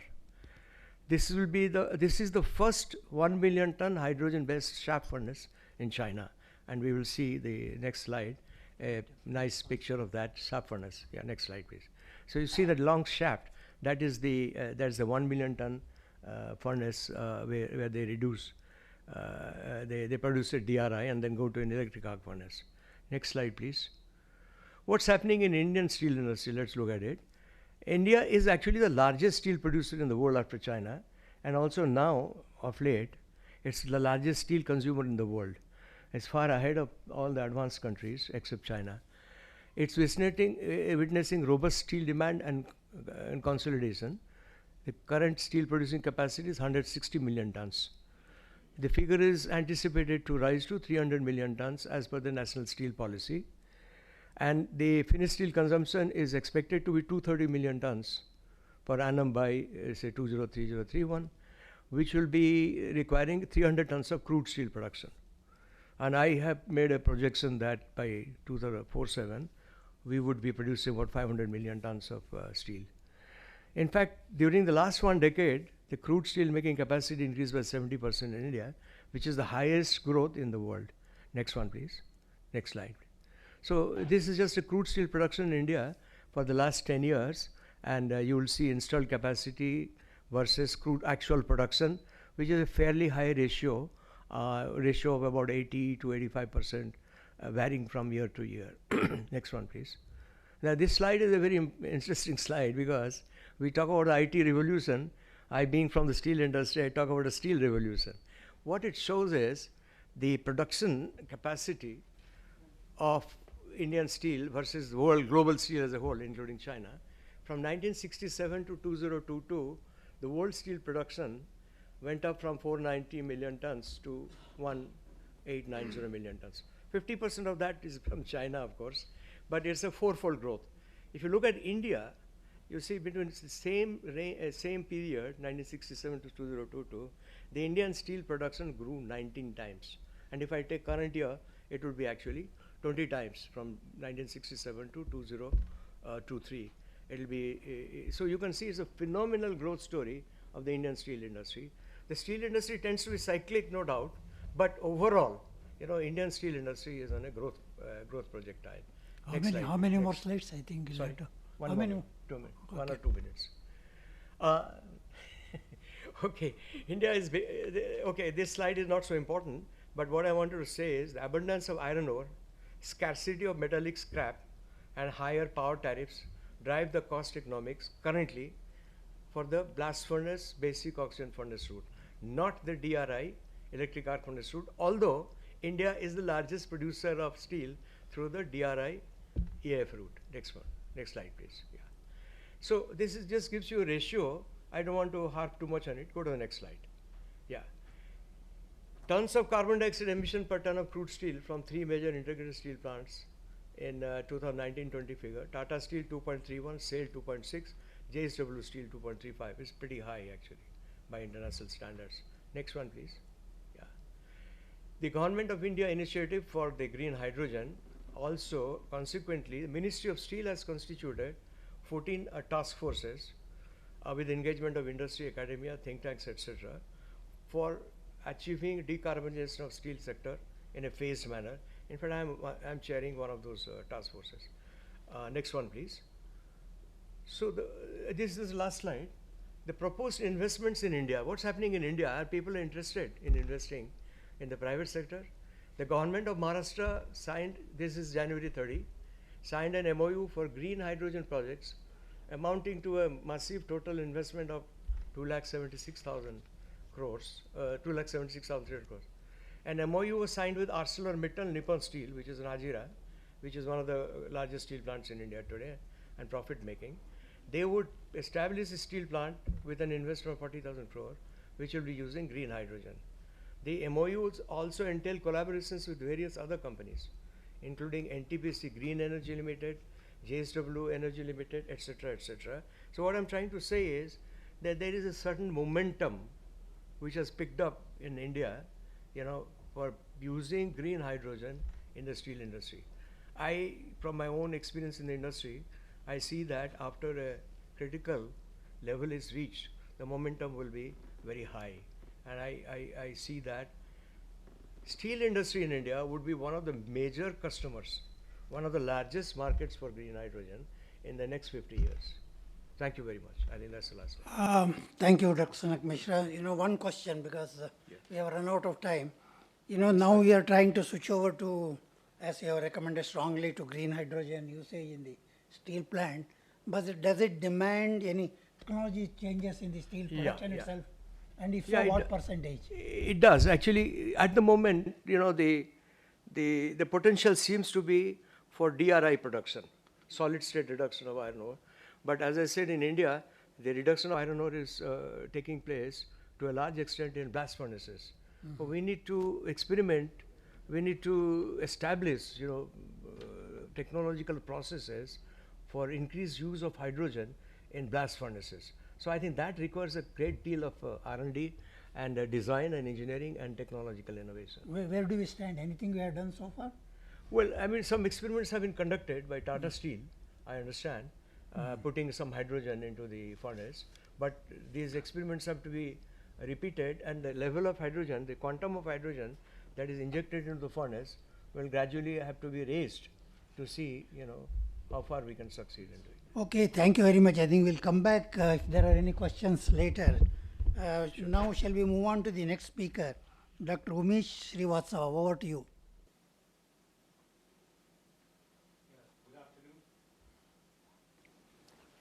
Good afternoon to all. It's an honor to be speaking on this forum. The session has a title of Demand Creation for Green Hydrogen in the Indian Context, and I'd like to begin with some figures where it says that we were using something like 17 metric tons of hydrogen in 1975, and by this time, within 50 years, the hydrogen consumption grew to almost 5 times in the country, in the world actually, to what is now around 85 billion metric ton. And the estimates say that the hydrogen demand will increase by 2050 in the world, going up to another 7 times to 560 million metric ton. So, which means that a lot of hydrogen anyway was being used and is going to be used as the world moves forward. The fact is, the green word has now got associated with it, and that is where the whole discussion, and I would suggest the technological challenges are coming in front of us, because the hydrogen that is being produced even now, almost 75% of it comes from steam methane reforming, about 22% of it is coming from coal, and hardly 2% of the hydrogen in the world is being produced from the electrolyzer route. So if we have to move towards green hydrogen, electrolyzer is one obvious option.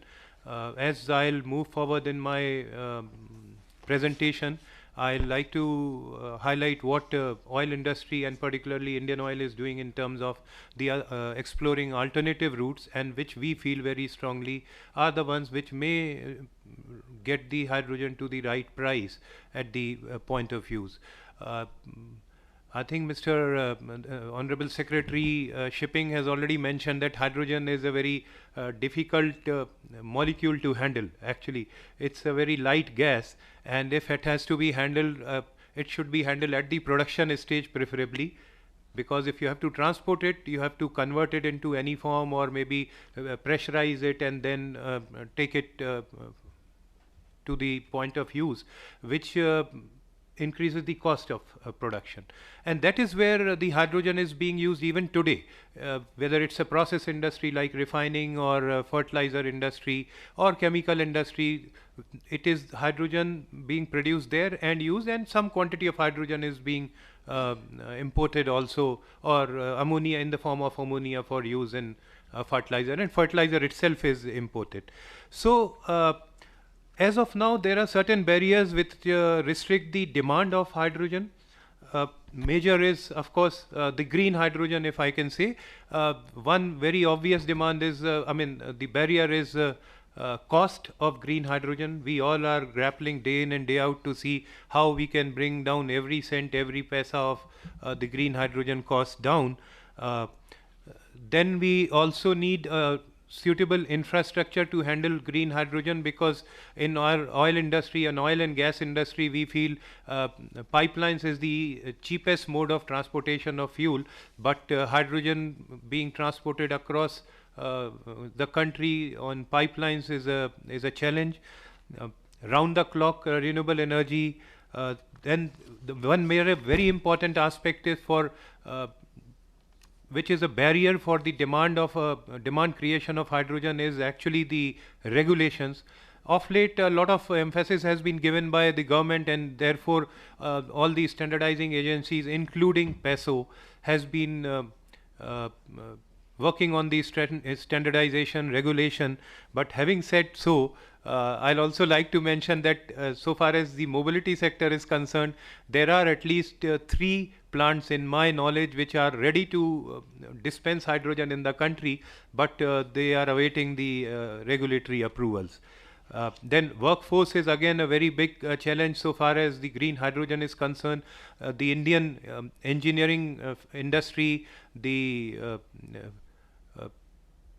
we don't have proper trained manpower for maintaining the electrolyzers. We don't even have the electrolyzer manufacturing as of date. And I always, coming from R&D, in fact, I always feel that we may have the electrolyzer manufacturing ramp up in the country, but the components that go into the manufacturing of electrolyzers are still to be imported, a lot of them. So there has to be some concerted effort in actually either indigenizing those components or maybe going to some new upcoming technologies which can actually not be using those precious metals and the membranes and the other kind of materials which go into the manufacturing of electrolyzer. And then of course the natural resources, the financing, the water which is required, these are some of the barriers. Having said so, I'd like to highlight what Indian Oil and Indian Oil R&D is doing in terms of bringing down the cost of green hydrogen. One is of course the electrolyzer route, where we are trying to work on the upcoming technology of AEM, which does not utilize the precious metals. And more importantly, we understand that hydrogen, if it has to be produced in big volumes, it has to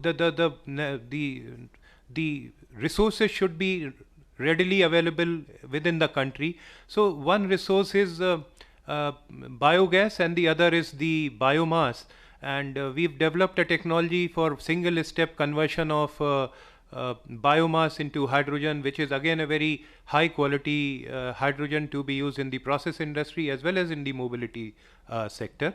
And the other one is converting CBG into hydrogen, which is the conventional SMR route, but the size of this SMR will have to be restricted based on the availability of CBG, or we may inject CBG into the naphtha, into the natural gas which goes into the SMR for mixed production of hydrogen. These are some of the routes we feel will get down, and our projection says that the production cost, if at all it will come down in the next 3 to 5 years of time, it will come down through these alternative routes of biomass or biogas. With respect to electrolyzers, I mean, the mathematics says that even if the cost of electrolyzer is nil, the cost of electricity required to produce 1 kg of hydrogen is almost $2+ even now. So we are quite hopeful that the biomass route or the biogas route may help us bring in some new technologies in terms of producing green hydrogen. And we would like to see that the large targeted consumers, strategic consumers like the refining, the fertilizers, there are certain financing coming in from the PPP mode, the public-private partnership. Government, of course, is doing its bit, and in fact, more than its bit in pushing the agenda of green hydrogen. And we can see a lot of policies being rolled out on a weekly basis, if I can say so. And I'm sure that with all this, the high cost of hydrogen will get down and the demand will increase. One very important part, which I think, of course, I had a meeting early in the morning with the MNRE, and they were mentioning, not on this topic, but they did mention that they are trying to forge alliances with other countries for facilitating carbon credit mechanism. This is also one route which actually will get the cost of hydrogen down and increase the demand of hydrogen. With this, I'll like to close, sir. Thank you. Thank you very much. It's nice to see that you are trying out different production routes for the green hydrogen. Which one you think is more promising based on your experience? Sir, it is biomass to hydrogen, single stage biomass to hydrogen. It is a gasification process. We have developed it with one of the premier institute, and it is there to see. I mean, the pilot plant is already running. It is producing automobile grade hydrogen. What is the quantity you are producing? No, at the pilot plant, it's 5 kg per hour.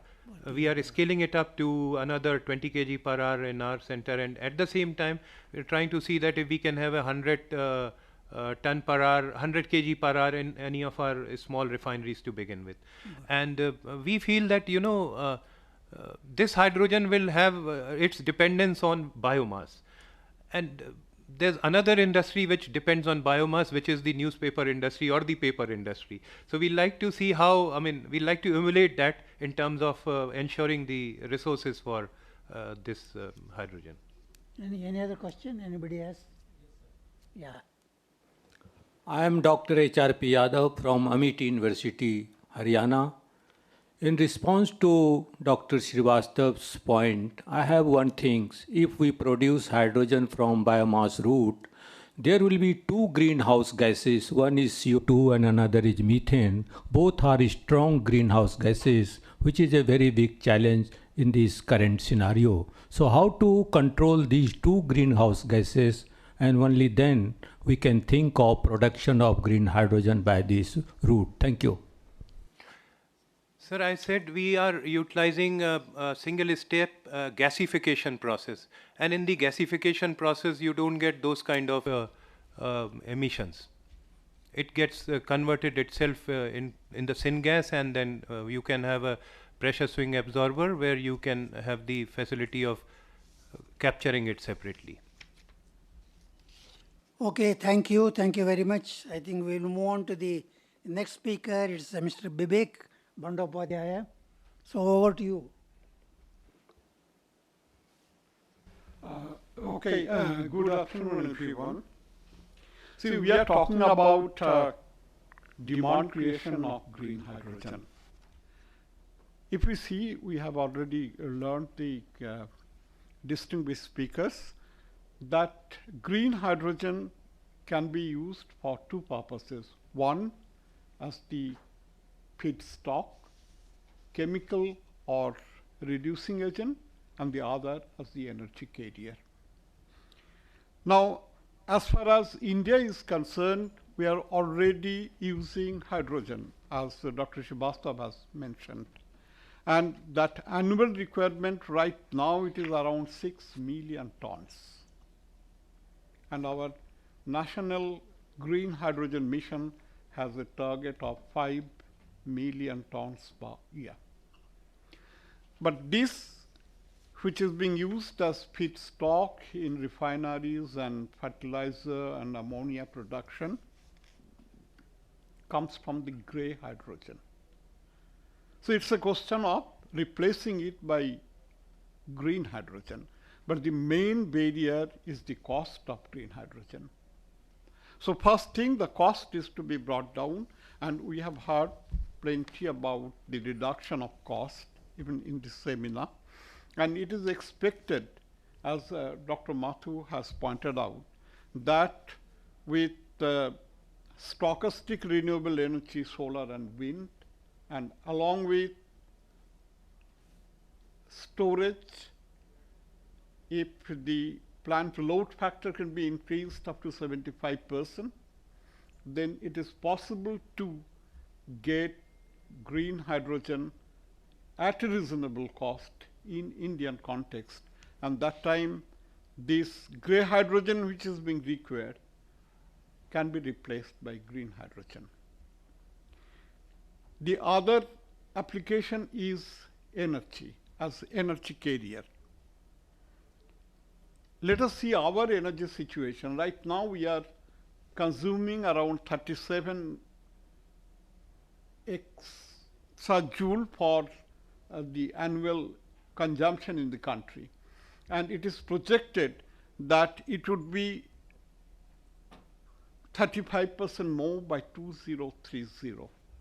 And we are a net energy importing country. In 2022, the energy import bill was around $185 billion. So, and we have already announced that by 2047, the country would be energy independent, and by 2070, it would be net zero. So keeping all these things in mind, there is immediate need of producing indigenous energy. And that's why the National Solar Mission and National Hydrogen Mission are probably the most timely initiatives by the government. So immediately what we can do is putting up the green ammonia plants. and also opening the export potential, as many countries have done. And for that, again, government intervention is required for tweaking the policies and making more incentive, which can counterfeit the other countries' initiatives, and we can make green ammonia not only for our own country, but for export also. Because not only 6 million tons of gray hydrogen is being used in the country, we are also importing fertilizer and we are also importing ammonia. And if you translate it, it is around 2 million tons per year again. The other energy requirement things are like what Mr. Ramachandran has already pointed out, shipping. Actually, hydrogen is considered to be a game changer technology in sustainable transportation. So not only shipping, for heavy trucks, for normal vehicles, we have done in India, when I was handling the hydrogen program, we had a project which has shown that green hydrogen can be blended with CNG with the available IC technologies up to 18% safely. And it would result in increasing fuel utilization efficiency, decreasing carbon monoxide and carbon dioxide emissions. That is because hydrogen being very small molecule, it helps complete combustion inside the gas chamber and it increases the efficiency. That means by blending around 18% of hydrogen, green hydrogen in CNG, we will be able to reduce 1/5 of the CNG imported utilization, will increase the efficiency, will decrease the emissions. It is possible to do. In the morning, Dr. Kakotkar has told that we have to be very clear about the technology transition which is taking place. And that's what fuel cell technology is coming, and it will, within 5 to 10 years, will be very strong technology to help the electric vehicle fleet, complete fleet. And there, green hydrogen will have its own requirement. Now, how it can be done? So, Government of India has already taken many programs under the mission. Many of our public sector and private sector energy companies are putting up blending plants where in the existing gas pipe network, green hydrogen is being injected. And there are pilot projects which are finding out that how much blending can be done, at what pressure can be done, what is the condition of the pipelines.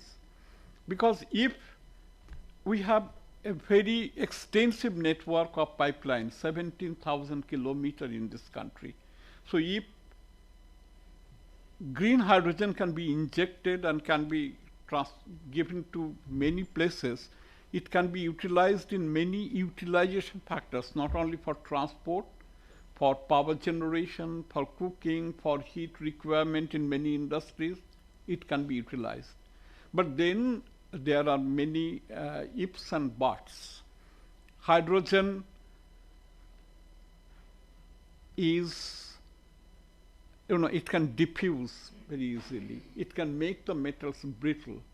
And we have to remember that the pipelines which have been set up, not only in this country but many other countries, were set up for natural gas, methane, CH4, which is a bigger molecule, and hydrogen being very smaller molecule, one is to be very clear that whether there would be even smallest leakage of hydrogen, because reports have already come up in Europe and USA that small leakage of hydrogen, when we are thinking of expanding utilization of hydrogen, may have detrimental effect in increasing the climate change, the greenhouse gas effect.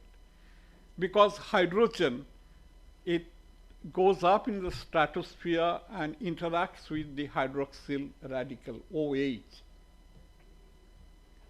And we know that OH radical is the detergent of the atmosphere. So if small leakage of hydrogen from all plants for all utilization attacks this hydroxyl ion, its amount would be decreasing and it will not be able to break methane, the very powerful greenhouse gas. So it can give a reverse effect of increasing the greenhouse gas effect. Just it's an engineering problem, engineering challenge, and we believe, strongly believe that any engineering challenges can be solved.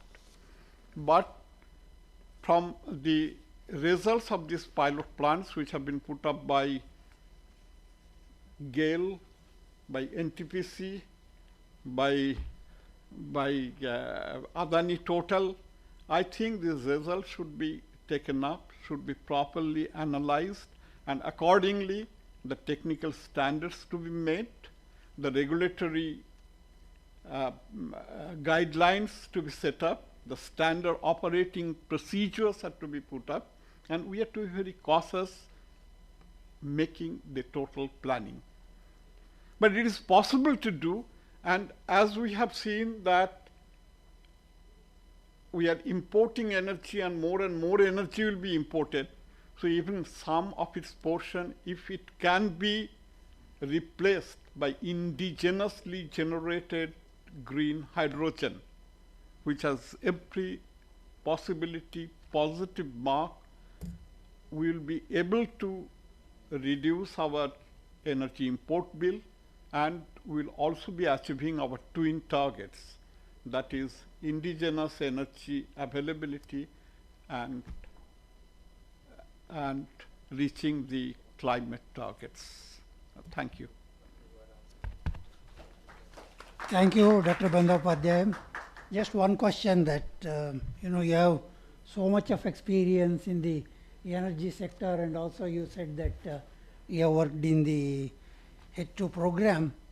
My question is that, as on today, in order to take on where you left to produce the indigenous green hydrogen, what are the one or two challenges on which we need to put some kind of concerted effort so that we meet the target?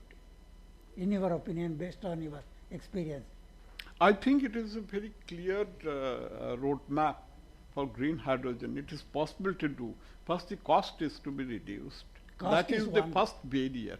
Okay. And wherever the gray hydrogen is being used, as has already been mentioned, that they are itself they are producing the hydrogen, so that they have already solved the challenge of transportation of hydrogen. So the green hydrogen plants can be put up in the same cluster where it would be utilized. And Dr. Mishra has very rightly pointed out that for the reducing agent in the steel plant, if green hydrogen can be utilized, and I do not know much about steel plant, but only while looking the papers, I found our own Indian manufacturers have set up plants in Sweden, in Germany, isn't that Dr. Mishra? Plants which are helped by Mittal and all companies are basically hydrogen reducing what they are putting agent in they are Europe, utilizing. is it our own people, they have done it in steel plants? I think you made a good point. I mean, that as far as the steel industry is concerned, the hydrogen generators will be at site. So the logistics will be minimized. Just like thermal power plants are actually in the plant in the steel plants today. So we are going to replace them with hydrogen generators. They'll be at the plant site. So that will be one positive, that we don't have to transport the hydrogen over long distances. And it is possible in Indian steel plants. It can be used for they have the reducing engineering and agent. design capabilities to do that. I mean, there's no question about it. Anyway, they are moving in that direction, he mentioned already. Okay, thank you very much. I think we'll move on to the next speaker, So Mr. Hiren Mehta, over to you, please. Thank you. Good evening, everyone. And thank you, ISA and INE, for giving this opportunity. It's a privilege to be a part of this group. Before I start discussion on the demand creation, just to set the context, I represent the ACME Cleantech Solutions. ACME Cleantech is currently third largest renewable power company in India. And we have set up world's first green hydrogen, fully integrated green hydrogen plant in Bikaner, Rajasthan, which we are now operating since last 2 years, which is where we are producing 5 tons per day of green ammonia. Moving forward, we have started putting up the commercial scale green ammonia project in India, Oman, and USA. Before our country came out with the green hydrogen mission and started thinking, we have in 2019 we started working with the government of Oman for setting up the green ammonia plant, which is RF and BO Europe regulation compliant. And in that project, first phase, we have started construction, for which we have signed the long-term offtake agreement with the Yara Chemical and Fertilizers, which is world's one of the first arm's length basis long-term green ammonia contract, and we also hope to be a first company to produce the green ammonia on the large scale project. We are also having 2 projects in India. One is in Odisha at Gopalpur port for 1.2 million ton per annum, which we are developing in 3 phases. Each is 0.4 million for first phase. We have signed a term sheet with the IHI Corporation of Japan, and another project we are developing at Tuticorin port in Tamil Nadu. We do also have a project in USA and the state of Texas. So what I'm going to talk about is from the perspective of the green hydrogen producer and to the Indian context as far as the demand creation is concerned. So since morning we have talked about the various opportunities which India has for the green hydrogen consumption. Very to summarize that, I would like to put it in 2 different bucket. One bucket where it's a low-hanging fruit, as we call, wherein grey hydrogen is already being used, which can be replaced with the green hydrogen, which Mr. Bandyopadhyay just talked about. That one of them is the refinery, where we are using around 6 million ton per annum of the green hydrogen at this point in time. Other one is the fertilizer sector, where we are importing 2.5 million ton per annum of the green ammonia, which is a large sum of the green ammonia, ammonia, not green ammonia. At this point in time, importing the grey ammonia, which can be replaced with the green ammonia. And third, which in detail Mr. Bandyopadhyay talked about, blending hydrogen in the natural gas pipeline. These are the low-hanging fruits which can be immediately replaced with the green hydrogen or green ammonia.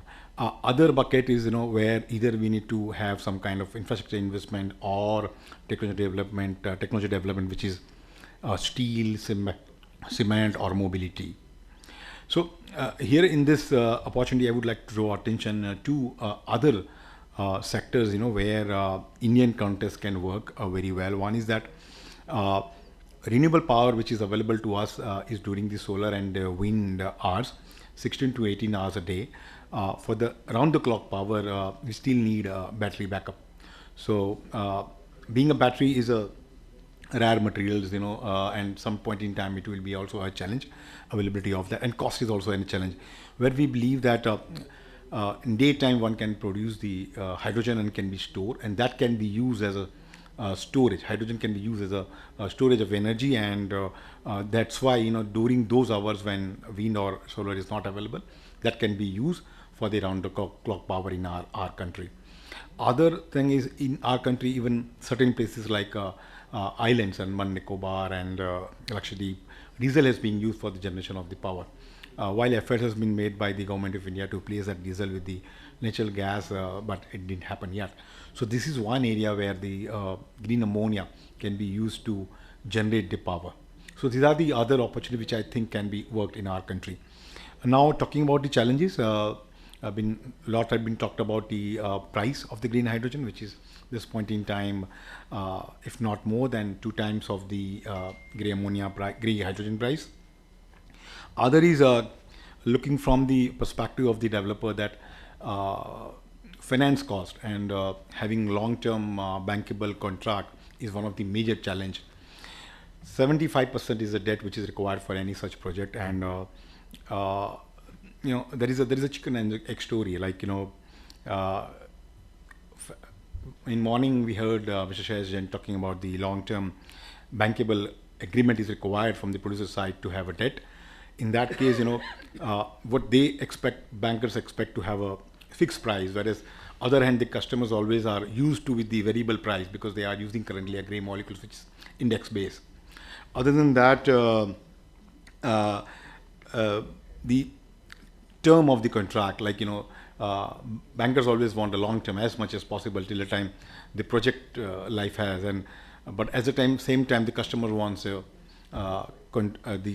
contract which is either short or medium term, mainly because it's been very clearly seen that the price of the green hydrogen and ammonia would come down over a period of time.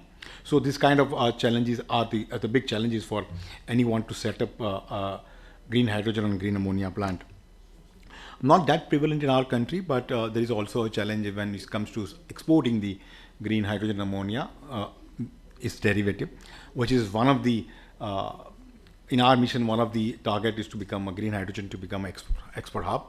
There is always a competition with the blue, which Jonas in the morning talked from the green hydrogen organization talked about that there is no fair treatment. Like there's a regulation for the green hydrogen and ammonia, but when it comes to fossil fuel based hydrogen, which is a blue hydrogen, there are no strict regulation or audit still there. So we believe there has to be a fair competition in that case.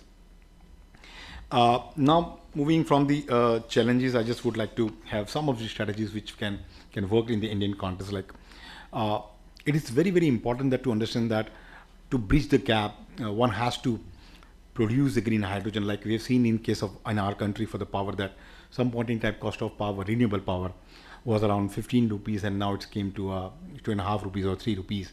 That has only happened because of the RPO obligations being put on the user. So as a small step, some percentage of the mandate for using the green hydrogen in our country would be required to start with. Over a period of time, as the technology development will happen, like we all know that 55 units of hydrogen, for 1 kilo of hydrogen, 55 units of power is required. Going forward, as the technology development would happen, it will come down to maybe 52 or 45, and the green hydrogen price will come down. That point in time, may not be any mandate or incentive would be required, and it's own that people will start consuming green hydrogen. But to start with, if talking about the Indian context mandate, I think it's very, very important to have maybe in a small percentage for all those industries which will be using the hydrogen as a feedstock or the fossil fuel. Otherwise, it's like there've been discussion that green hydrogen can be brought it down to the grey hydrogen price, but that's like chasing the mirage. It's not going to happen its own unless there is a consumption will start and the economy of scale will kick in. Development, there will be money will be generated for the R&D, etc. So other thing is, recently we have also signed an MOU with the one of the largest fertilizer company in our country, which is IFFCO, where we agreed to be a partner wherein we'll supply them ammonia molecule which will produce in India, and as Secretary Balla spoke in morning that the government of India is putting a lot of efforts to sign a bilateral agreement with the various government like Japan and Singapore and Europe to sign under 6.2 of the Paris Agreement, wherein the green credits can be traded as ITMO. So that kind of strategy can be adopted. As I said, the 2.5 million ton of green ammonia we are already importing. So that ammonia can be replaced with the indigenously produced ammonia, and those green credits can be traded with the countries who don't have such kind of renewable resources to reduce their nationally determined contribution, which are NDCs. Other thing in my mind is that to create a demand that are various standards, for the green hydrogen and ammonia, which is expected to come. It should be structured such a way that the green hydrogen and ammonia price remains on the lower side. Just to give an example, wherever possible, storage can be allowed, wherever possible that those green ammonia and hydrogen can be consumed during only the production hours, so that additional capex is not required to be put in. One thing which also strikes in terms of the demand creation in India, like in Europe, there is a CBAM is applicable, like which is carbon. There is a mechanism, which required to be pay as a carbon tax, while using or exporting a steel to the Europe. So carbon border adjustment mechanism, as it's called. So that kind of, if we can have a agreement with the country like Europe, where we can produce a green steel and can export, so that also one of the demand which I can see. So thank you very much. I'll stop here and look forward for any questions. Thank you. I think you really gave a nice summary of entire green hydrogen, what we have been deliberating. I think we have run out of time. We have already exceeded 20 minutes, if I am correct. So I think I will take this opportunity to, first of all, sincerely thank our eminent 5 speakers, Mr. T.K. Ramachandran, Dr. Sanak Mishra, Dr. Umesh Srivastava, Dr. Bibek Bandopadhyaya, Mr. Hiren Mehta. I think an abundant amount of inputs were given. I am sure that all of them will be summarized and taken forward. And I must thank the organizers, particularly International Solar Alliance, and particularly Dr. Ajay Mathur, who in fact chased me, and he was responsible for me to be here on this day. Thank you very much. And also INE. And of course, at the same time, I take this opportunity to thank all participants staying late, and I still see the number, anywhere around 100 it used to oscillate. I think it's a good participation, good debate and discussion. With this, let me thank all of you and hand over to you for the final summing up. Thank you, Dr. Suresh sir, and the panelists for wonderful proceedings material that you have given me for us in this session. And as a token of appreciation, may I request the session chair to give the souvenir to the panelist, and then Ramesh Kumarji of ISA will give it to the session chair. Thank you. We'll start with the Secretary, Shipping.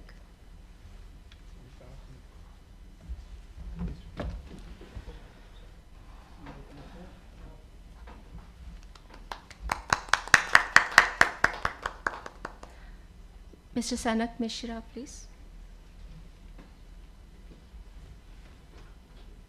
Shri Bibek Bandopadhyay.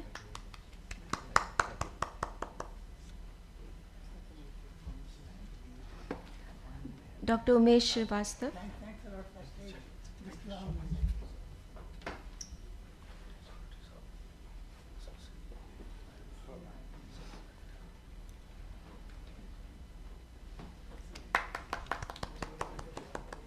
Dr. Umesh Srivastava.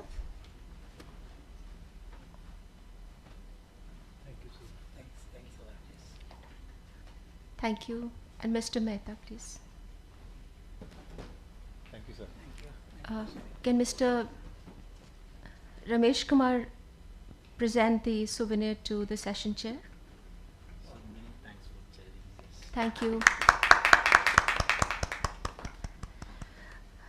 Ladies and gentlemen, with this we come to an end of the session 3. I would now request Mr. Pradeep Chaturvedi and Dr. Ajay Mathur to do the closing. Thank you.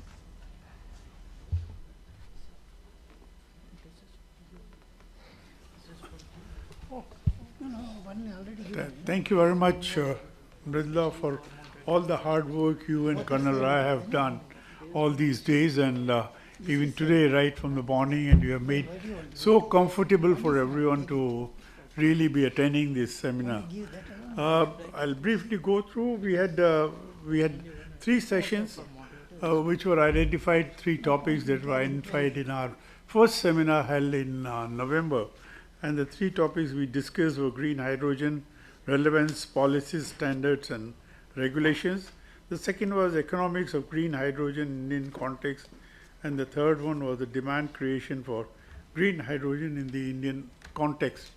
Now, on these three topics, basically I'll not be referring specifically to any one person, but then we just really realize that if we have to move forward, the basic thing is that the ecosystem for hydrogen utilization has to be created, and logistics have to be in place. We have really to see is to where does the COP28 in its stock take showed us as to where did the world stand in its translating the plans into action, and then also identified what are the challenges that needs solutions. Prior to that, G20 really referred and focused on hydrogen energy. So even before the stock take, we had a firm decision, the government of India had a firm decision to move on with the hydrogen, and the International Solar Alliance had the responsibility to work towards it. Now we did discuss in the first session as to strategies for the launches in different sectors on achieving hydrogen economy as supporting to the whole energy systems. Which it was identified was that initially we need to have the regulations, policy, standards and certification procedures to match with the international procedures. Then only we can move forward, otherwise it's not possible. And ultimately these, if we use hydrogen, how we have to see how overall sustainability concepts are being attained all over. While discussing, we did realize that we are not discussing as the government agencies, but we are all discussing mainly to support government to take appropriate policy decisions. In the second session, we did discuss on the insights on the supply side, and we looked into the global pipeline of hydrogen projects, which are still in the nascent stage.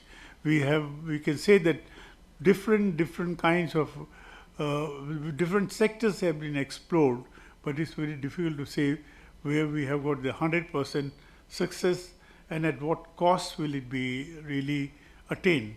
Many of the technologies are seen on the horizon. Some of them are in the near future, but others may be taking a longer term and with certain amount of uncertainty.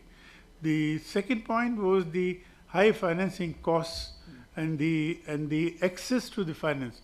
I mean, it's both the things. You must realize the cost of finance itself was at a very high rate, and the availability of finance from the various government and the international agencies were not so easily available.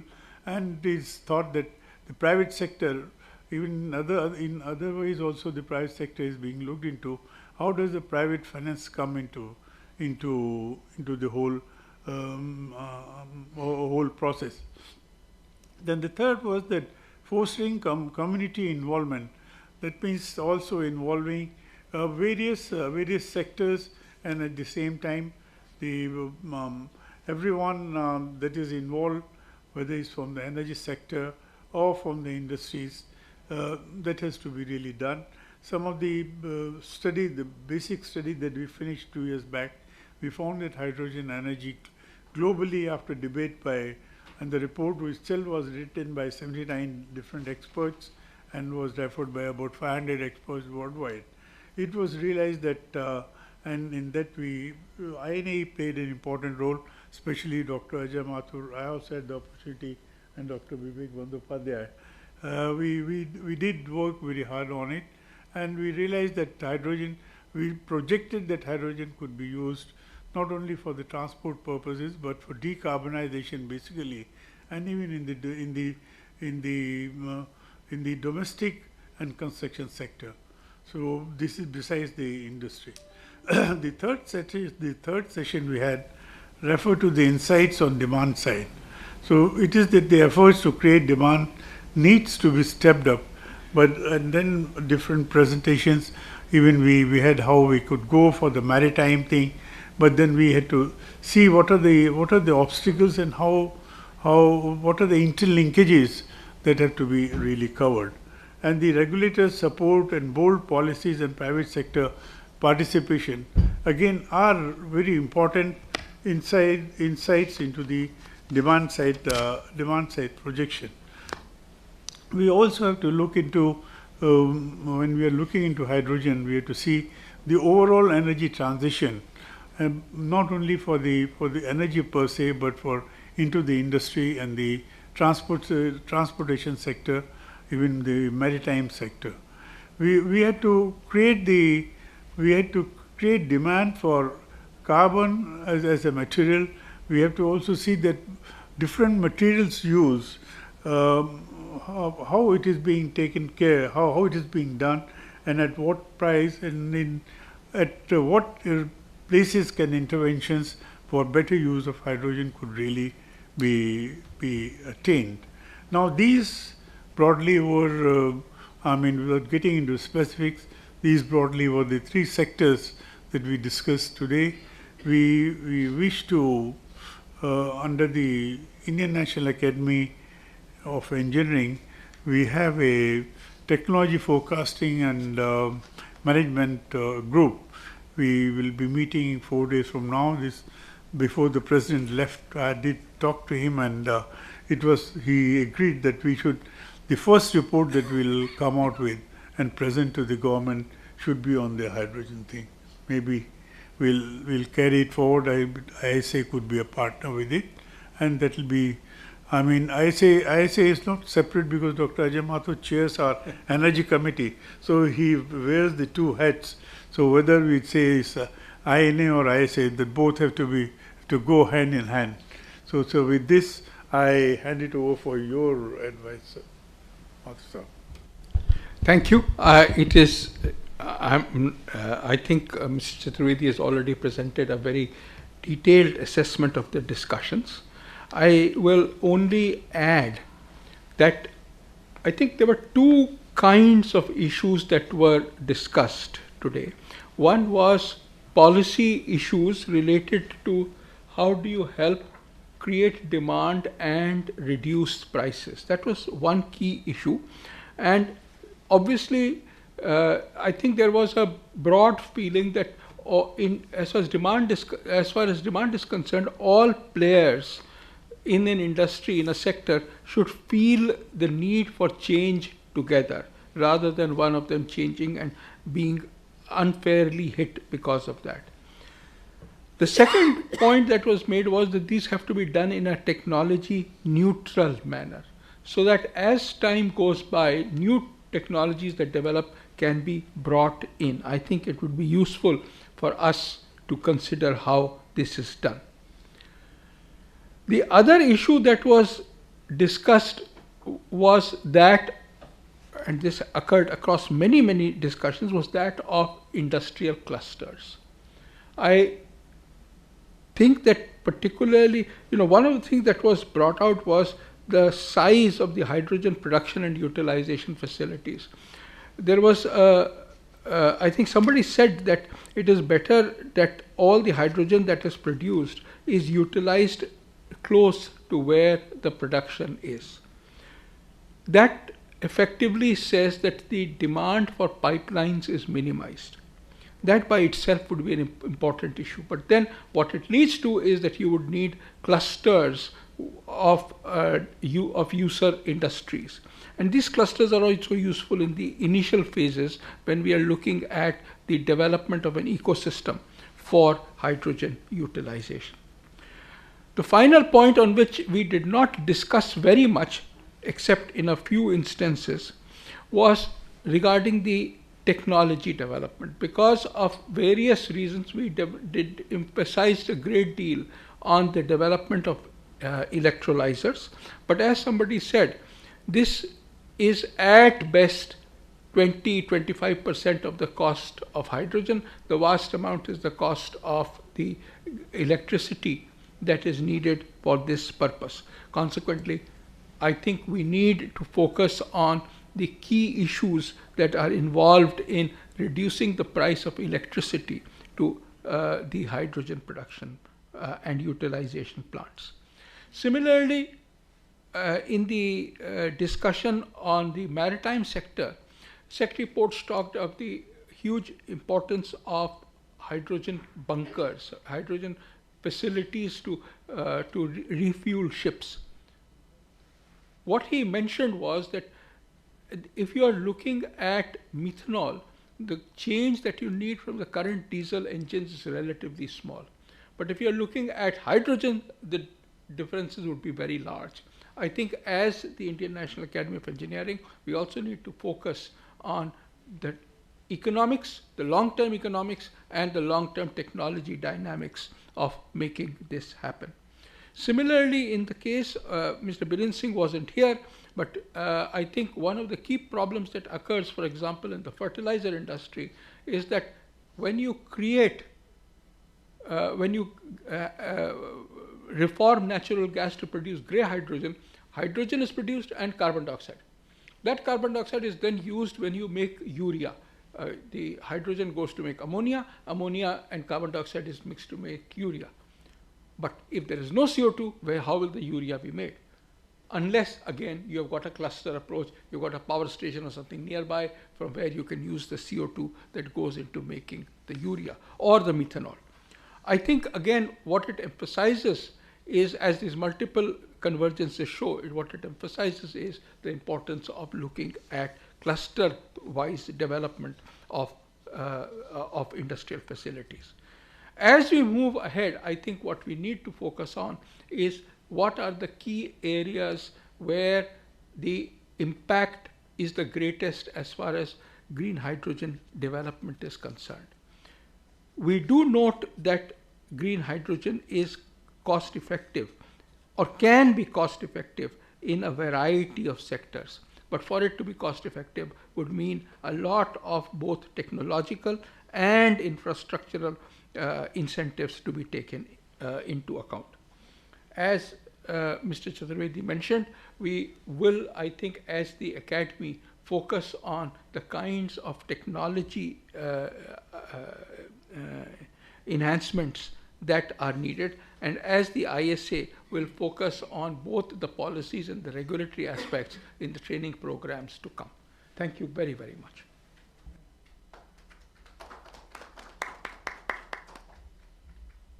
Thank you, sirs.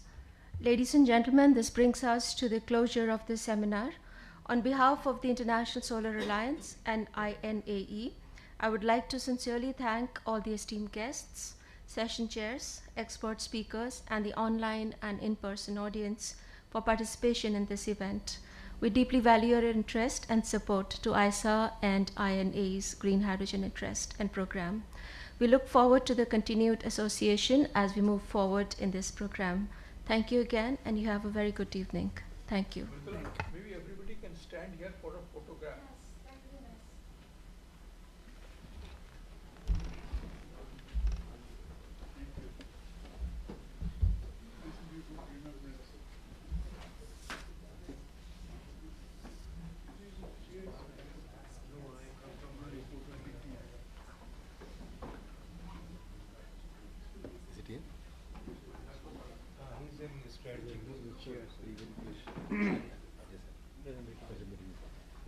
Sir, come. Selection